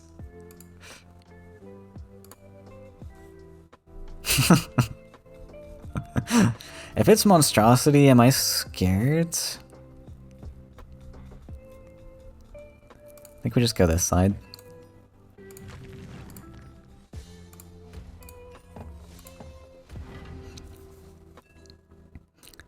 Hit him with the you will not survive. We have to build some neutrals at some point, I guess. We only need 1 lake to survive on for a while. Balloonfish is cool. We could... double neutral? Double neutral up to balloonfish. I don't know what he's playing. The thing is, like, if it's Husk, we go double collection. If it's Monstrosity, we probably put pressure. Do you play Demon Wrangler in Monstrosity? I think this has to be his Oath list. Maybe. No, it wasn't that low Faeria count, right?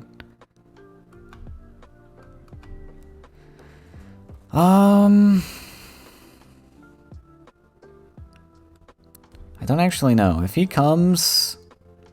These trade, I need to step back on a land to save my guy. He doesn't actually collect. Oh, he does collect. If I'm really putting the pressure, I think let's just put the pressure. If it's Husk, this is not the correct play, but I don't know if it is or not. It has to be. There's... Bamster doesn't build a lineup without Husk.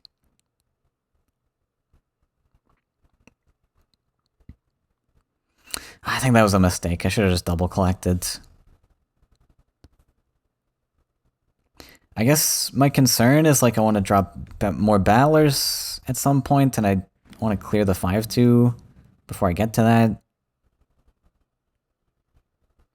But I'm gonna have to, like, he can just step back and then I can't clear it, but then I can body block.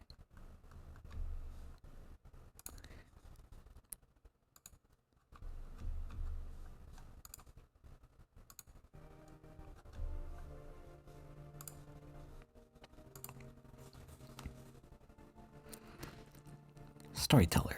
Okay.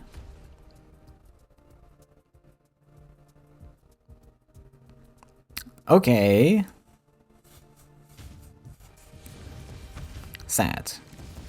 This kind of lets me lake fish. Maybe put a double collector there. And if he has nothing else, that's huge, because then we dance into Battler. We'll see what we draw. That's fine, honestly.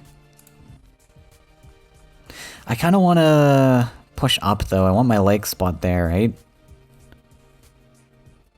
And we're probably going to put Battler back, so I think I'm comfortable doing this. Maybe? I think so. Ruby fish, we might as well dance. 66% chance. We find it. And we're on 2 cards. With a 16-22. In before a merchant draws you like transform. Phantasm.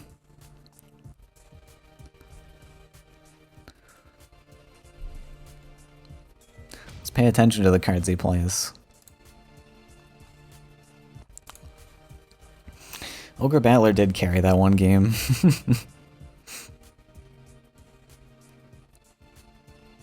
Okay, 5 lands, so we are on champion. It's gotta be Oath, right? Okay, Oath. Double Oath. Double Oath into 1 Battler doesn't seem that bad. For me. Look, that's 10 cost. And how much this guy has collected. Can we just dump this? I think so. 22 is a big number. I think we can just dump it. We could boost it further with Ruby Fish if we want. And then we protect our Ruby Fish as well. Is this something I want to actually play? Just a 23 HP matter? It's got no cards in hand here. I guess I want to get rid of cards in my hand.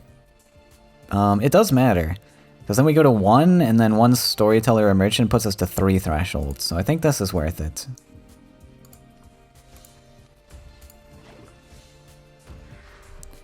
This guy can stay.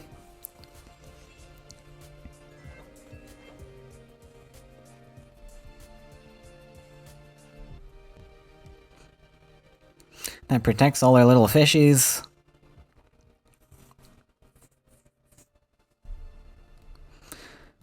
He gets to swarm a little bit with these guys. He can body block for a couple turns. Maybe a few turns. They can just trade places.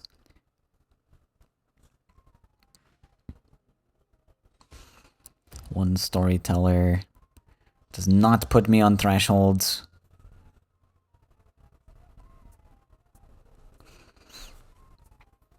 This is a neat list. This is like the, it feels like the, other bargain list that I played that was like a mid-range bargain.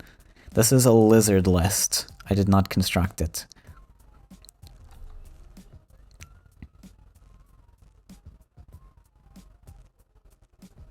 He hasn't drawn a single merchant yet, so we haven't been able to get bricked by that. That's cool.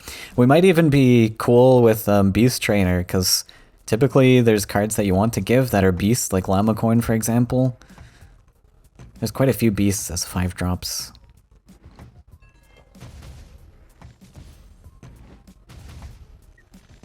Double trade, that's fine by me. That was very expensive for him. Like, he spent 2 Oath to Oblivion, sacked 2 creatures. Oh, he's got champion. That's fine.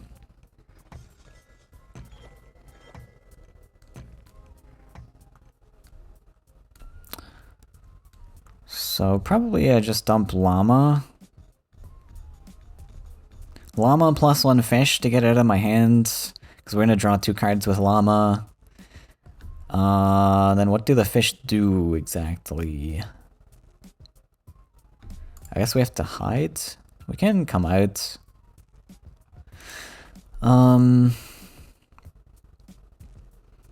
Yeah, I think we just come out, and then we body block this line, this entire line. Llama, we'll whack through some of these guys. Probably this one, so we can't value trade. And then, what do you do? Do you come back to defend? Do you go up to fight? Probably back to defend. Maybe? Yeah, I think so. Because he's developed an aggro land here, we can always step back. I could stay here to try and fight this. Yeah, let's just stay there.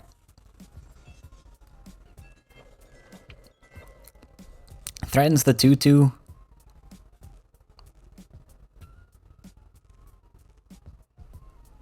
Ah, I found the nightmare. That's unfortunate. Maybe I should have prepared for nightmare and put them here. Why do people run nightmare? There's no reason to run nightmare. Come on. That makes no sense. Why would you run nightmare in this list?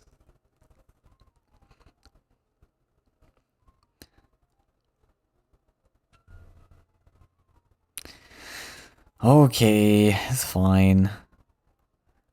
We can dance next turn. If he moves this guy away, we have to double collect. I think these just trade though, right? We're on 4. Depending on what we draw, we can't play this. I can +1. Maybe play a 1-drop. Not if it's balloonfish though. Oh. Double dance.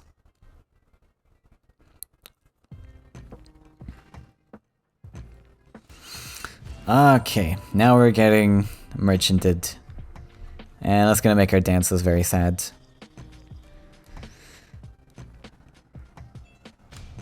Can't do anything about that, unfortunately. We had our window. Didn't pull anything off, unfortunately. Why did it... Oh, you already double traded.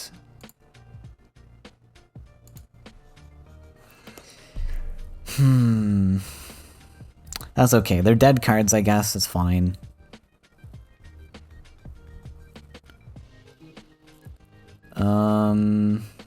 What do we play then? I probably want to body block the Manta so he can't collect.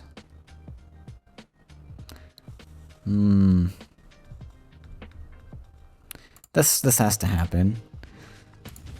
+1 has to happen. I think we lose, unfortunately. I don't think I can come back from this position. We go... All I have to fight this side is King's Faithful. Else we go right side, which is not great either. Yeah, I guess just GG, unfortunately. Put this guy down. The Nightmare was really unfortunate. I see no reason to run Nightmare in these types of lists, so it paid off, but without the Nightmare, I think we just win. I guess that's the goal. We just top deck future illusionists, or illusions. But we need 7 for that. It's too much.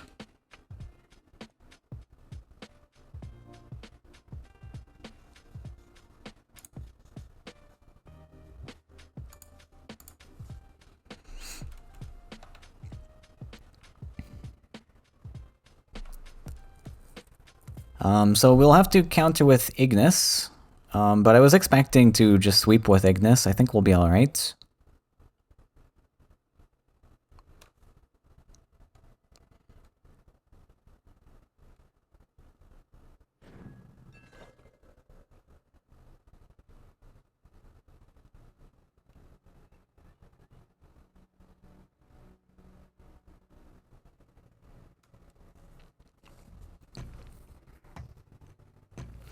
We'll play a few more turns, see if we get illusion at a reasonable time, and we'll surrender.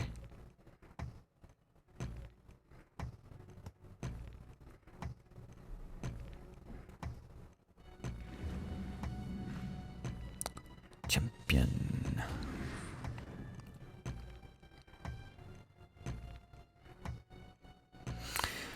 Okay. Ooh, we got Bold Bargainer. I could Ogre Dance. It's a little more likely.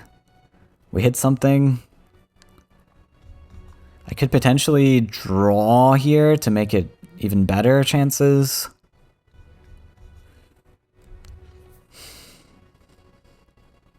Does drawing make sense? I need to afford illusion. So if I play this, it can hit 1, 2, 3 cards out of 6, 50-50. And then we play the second one is better than 50-50. And we get 2 chances technically. 50-50 and we get like maybe a decent creature. But if it hits Ogre Battler... Also, the more we play of these, then we have to... It's going to be more likely to hit one of these, I guess. And then I need a Mountain Aggressive to actually play something useful. See what it hit. Oh my god. Insane.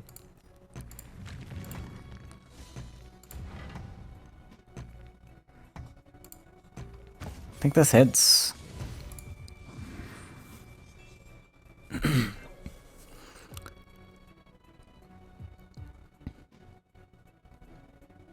Okay, the Ogre Dance actually paying off. Very cool. That adds to our illusion a little bit, which doesn't matter much. Oh yeah, I can just go face. Fair enough. That makes sense. I didn't really think about that.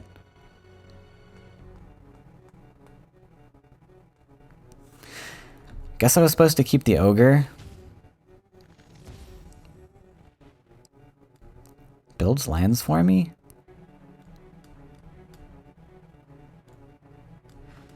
Wait, why would you do this? I was considering building this because I'm like, oh, maybe I want to come back and taunt.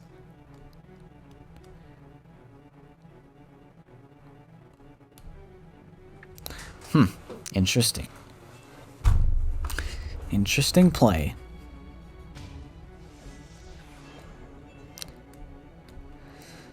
A Beast Trainer would be pretty nice.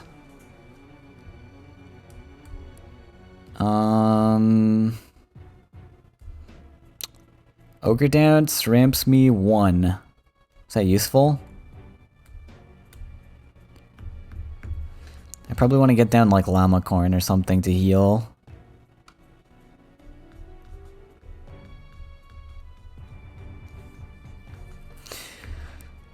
Concerned a little bit about Champion coming down, moving this guy away.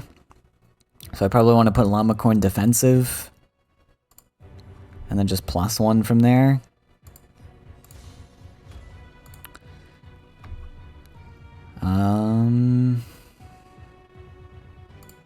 Let's just hit this thing.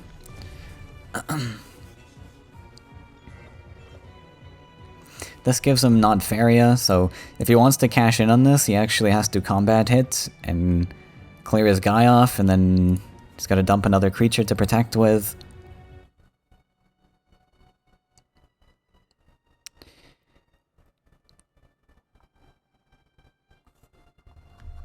Ogre Dance would have dumped me under Threshold, I guess, but I don't think it matters too much. Does it matter? I think I'm more concerned about the healing, maybe. But do I need healing if I'm not getting pinged? I kind of want the card draw too. I don't know. I really want Illusion. I don't know if Illusion will be enough though. It might come down too late. We might not find a good opportunity because 7's still a lot. We got lucky with the Ogre Dance Ogre Battler. I don't think that will be enough though. Yes, there was a champion. Steps me back. It's okay, I get to collect.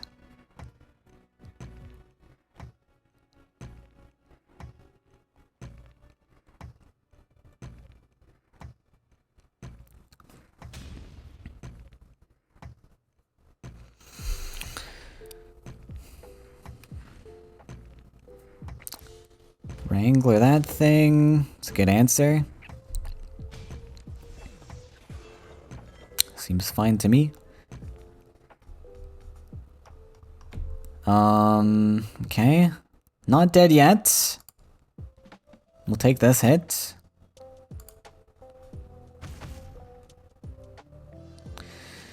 Beast Trainer's cool. We could body block with something here also. So I might want to build a land. let's see. Beast Trainer plus Creature.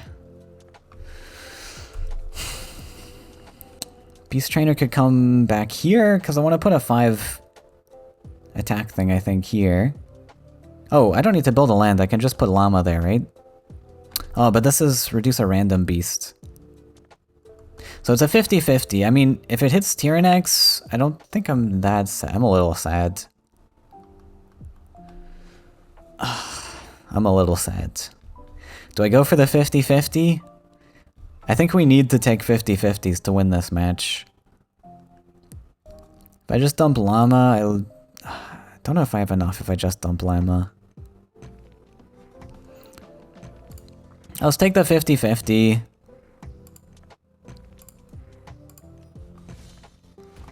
Don't hit it, that's whatever.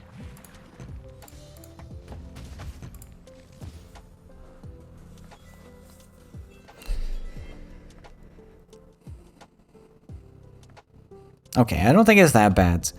If he takes a value trade, Soul Drain, what is that? Oh, I got Firestorm. Cool. Sick. What a cool card Merchant is.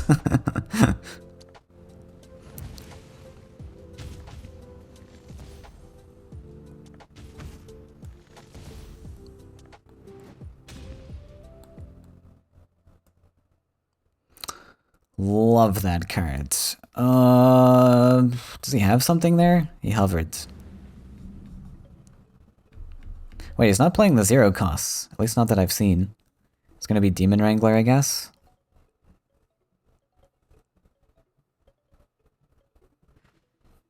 Okay, GG then. Unfortunate.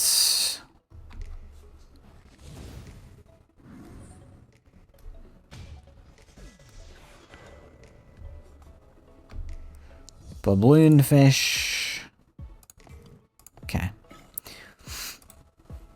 Alright, we'll win with Ignis then. It didn't really matter. Like, the Firestorm didn't really matter that much. We were already in a very losing position. Oh my god, okay, finally. Let's go, next match. Bamster has smoked his pipe, and he's ready to start. Alright, we're ready to go.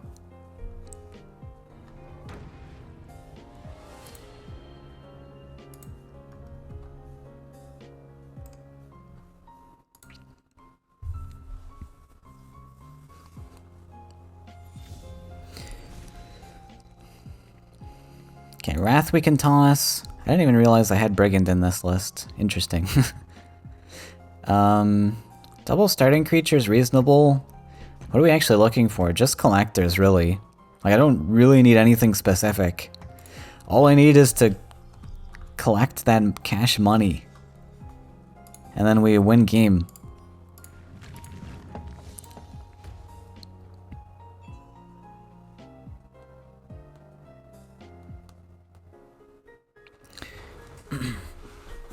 I'll probably go to 4 mountains here.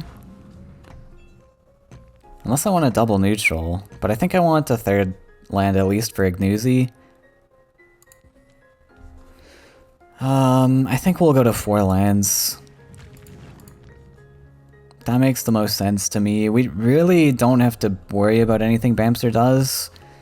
Like, Champion's the biggest threat. And we can hopefully just, I don't know, meteor it or something. We'll deal with that when it comes.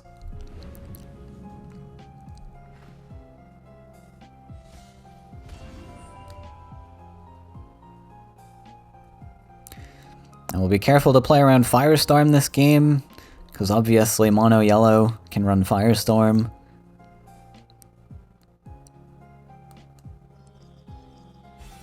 Gives me the Royal Judge. Interesting.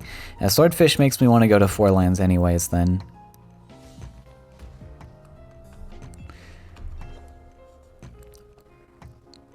He played Nightmare before, right? So I don't think I want to play Battler. We'll keep him off of collections, I believe. Is that reasonable? I mean, he can always just redevelop, is the thing. Is this doing anything, or do we want to save this for killing champions?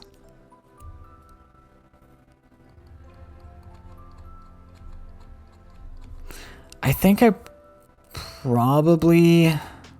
I mean, this is good for his Demon Wranglers, right? So, if we delete it, he can't Demon Wrangler efficiently. Let's just kill it. I think it's fine. Champion, I think we can deal with in a number of ways. We have some taunts.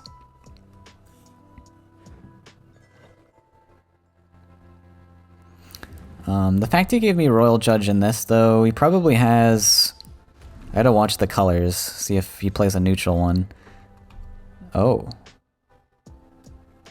Well, hello, Mr. Ignis. Fancy seeing you drop by.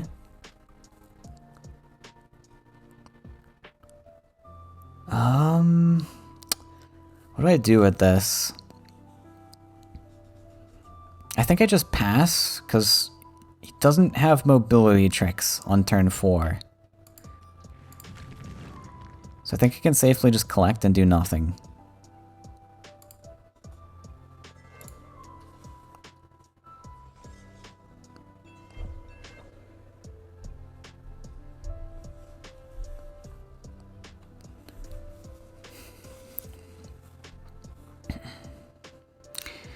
Next turn we can play Ignis. Probably won't get to clear anything, but that's okay.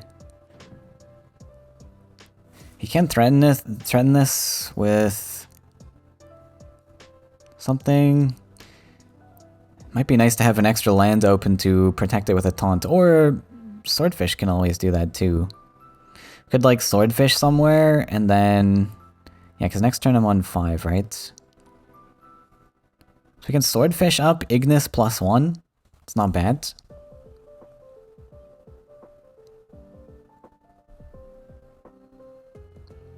And then we're pretty safe, honestly. I'm gonna play the Firestorm again, though.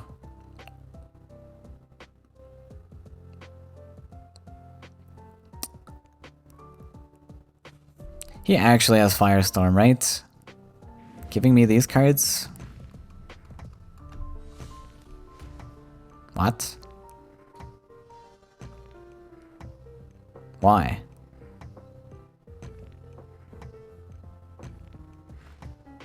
Oh, okay. Is that even good? That doesn't even make sense.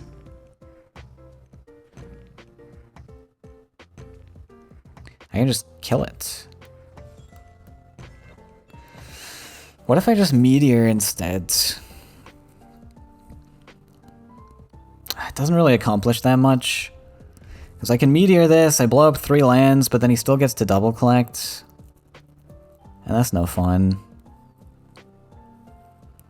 Oh, this is going to be a really tricky turn. He's kind of just giving this to me for free. I guess I could just Meteor, and then he doesn't want to step up into my Brigands, right? But then that's all my Faeria. And he's still, like, double collecting. And then we're away from Ignis. I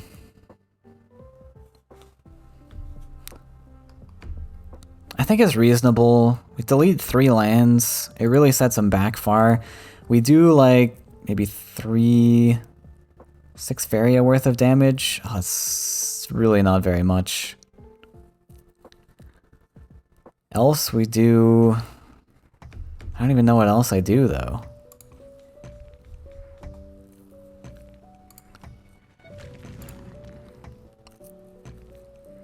This is really bad. Just hit it? Whatever, we're committed now.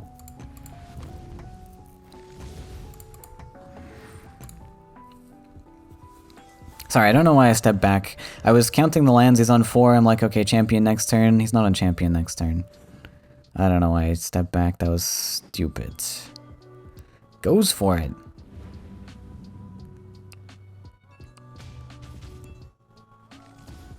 Okay, Soul Drain.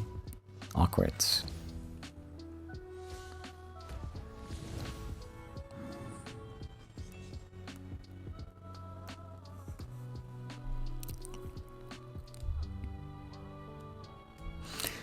We're on 7-8 with a +1. I kind of want a Swordfish to double collect, so 8, that allows me to play not this. Oh yeah, I can play this, right? Right, we're on 7 +1, 8. +1 with this gives me 9, so we could play both. I like that. Just a follow-up Collector.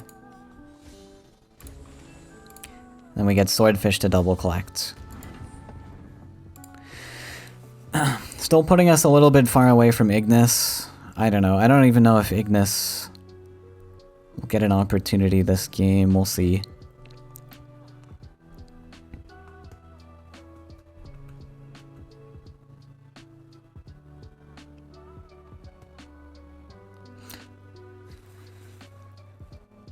He can hide. He can just go here. And then I don't particularly want to build a land. Cool.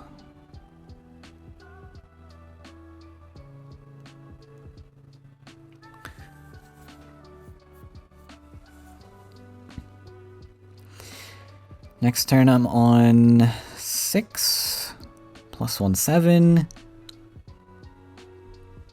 And if he does nothing else, maybe I'm just saving for Ignis. Wrath.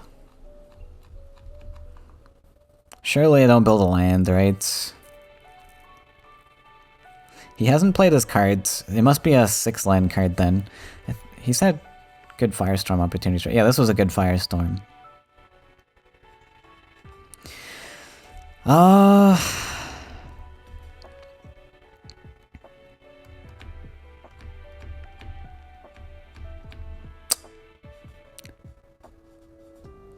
Maybe I do nothing?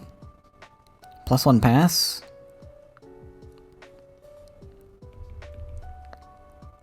I think I do want to get Ignis. This guy might as well step. Can I afford to play Ritualist? We should +1. We're on 7. This guy costs 3 effectively, so we're on 4. I should easily afford Ignis, so maybe we just play this.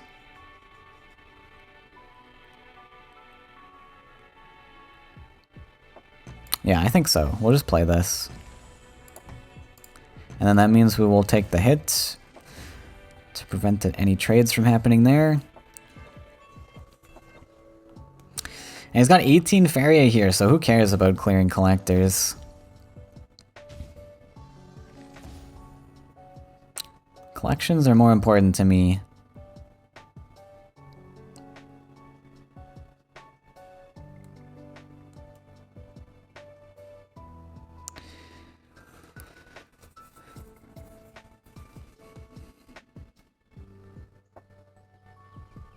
Gotta remember he does have Nightmare. So the Ignis could get Nightmared. It's pretty expensive. But definitely don't want to play Battler, I think.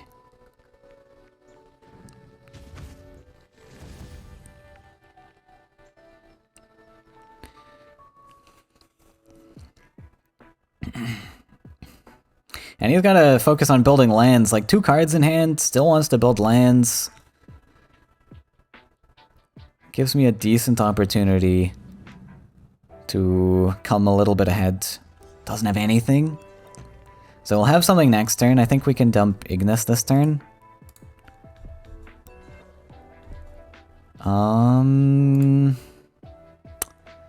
Ignis on this side seems fine, because we can always try to protect it with a taunt. We could protect it with a creature. If we step back, maybe. But I think left side makes the most sense, right? It's the easiest one to protect. Doesn't quite kill it. Sad.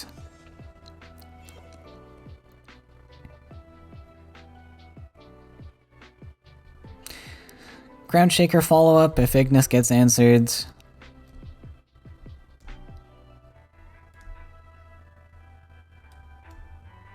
$17 on the clock. I think that's plenty. Oh, was I supposed to move this? Oh, that's fine. Absolutely fine.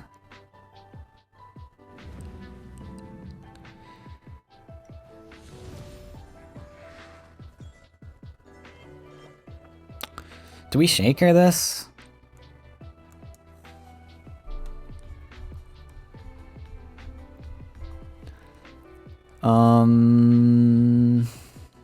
What does shaker achieve? Probably more likely kills this thing. This thing's left on maybe 2 or 1 HP, which I don't think I care too much about. I want to keep +1ing. I think shaker makes the most sense, and we'll put it on right side then. Here.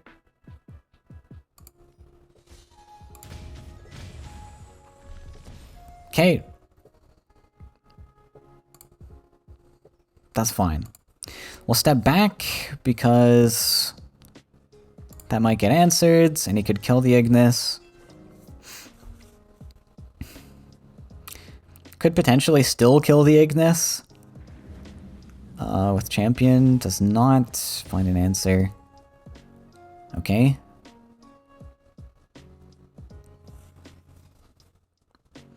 Wrath is at 6 damage, or 7 damage next turn. So probably can clear whatever. Whoa. Oh, it's Soul Eater, okay. 14/14's not bad. We can deal 5 damage to that. With Royal Judge. Freedom Fighter.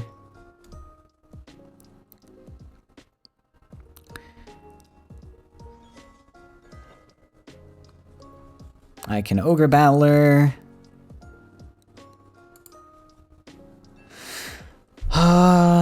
It's a bit scary.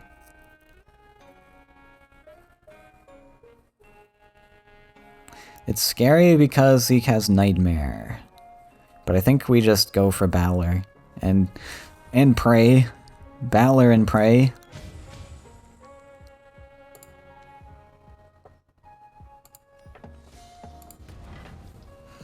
If he whacks us 1 time in the face, it's not the end of the world. It is a little bit the end of the world. He can... That's just 1 champion and 1 husk ping away from death. He probably has Nightmare.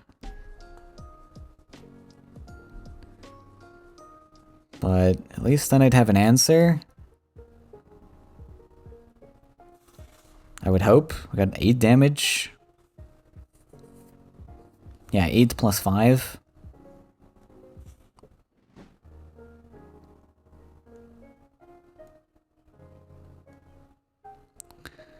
Surely it has to be Nightmare. Draws, champion. Oh, he's got double champion.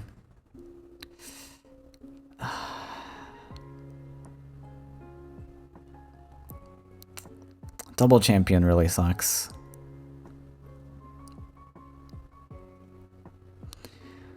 I think that might be a loss then, because dealing 14 damage, 2 champions on the board. Unless he doesn't have it, but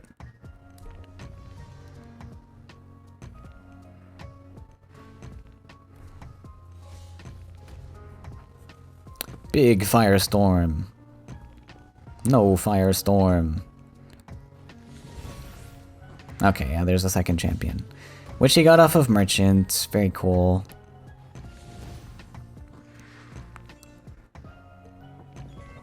Wrath would have been really nice. We don't have enough damage here, right? And then also to taunt. 8. Love to Firestorm. I don't think that achieves very much, though. 8 damage. I need 7, right? No, sorry, I need 5. 5 damage. Could hit with Ogre, but then Firestorm doesn't happen. I'd have to play Royal Judge. Hit this, Royal Judge to clear, step back, taunt, Royal Judge would come here. +1. It's all Ogre.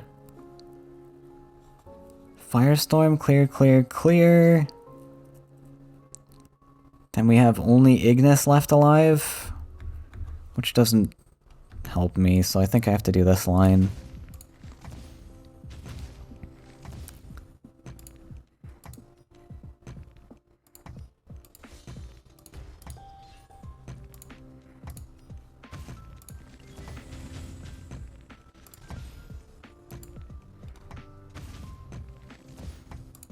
Did I have to do that? Could I have stepped back? I could have just stepped back. I was roping.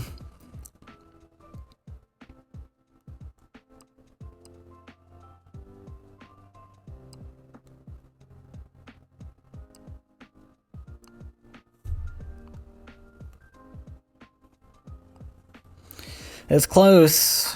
He needs to find an answer to the 1-1, I guess.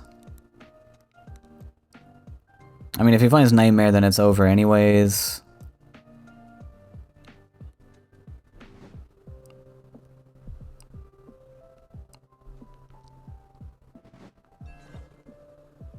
Yeah, found Nightmare. Sure.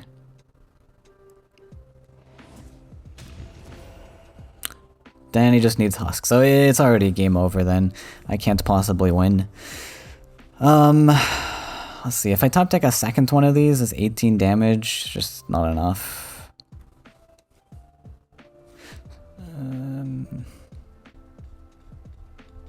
Also, I don't have 6 Faeria to spend.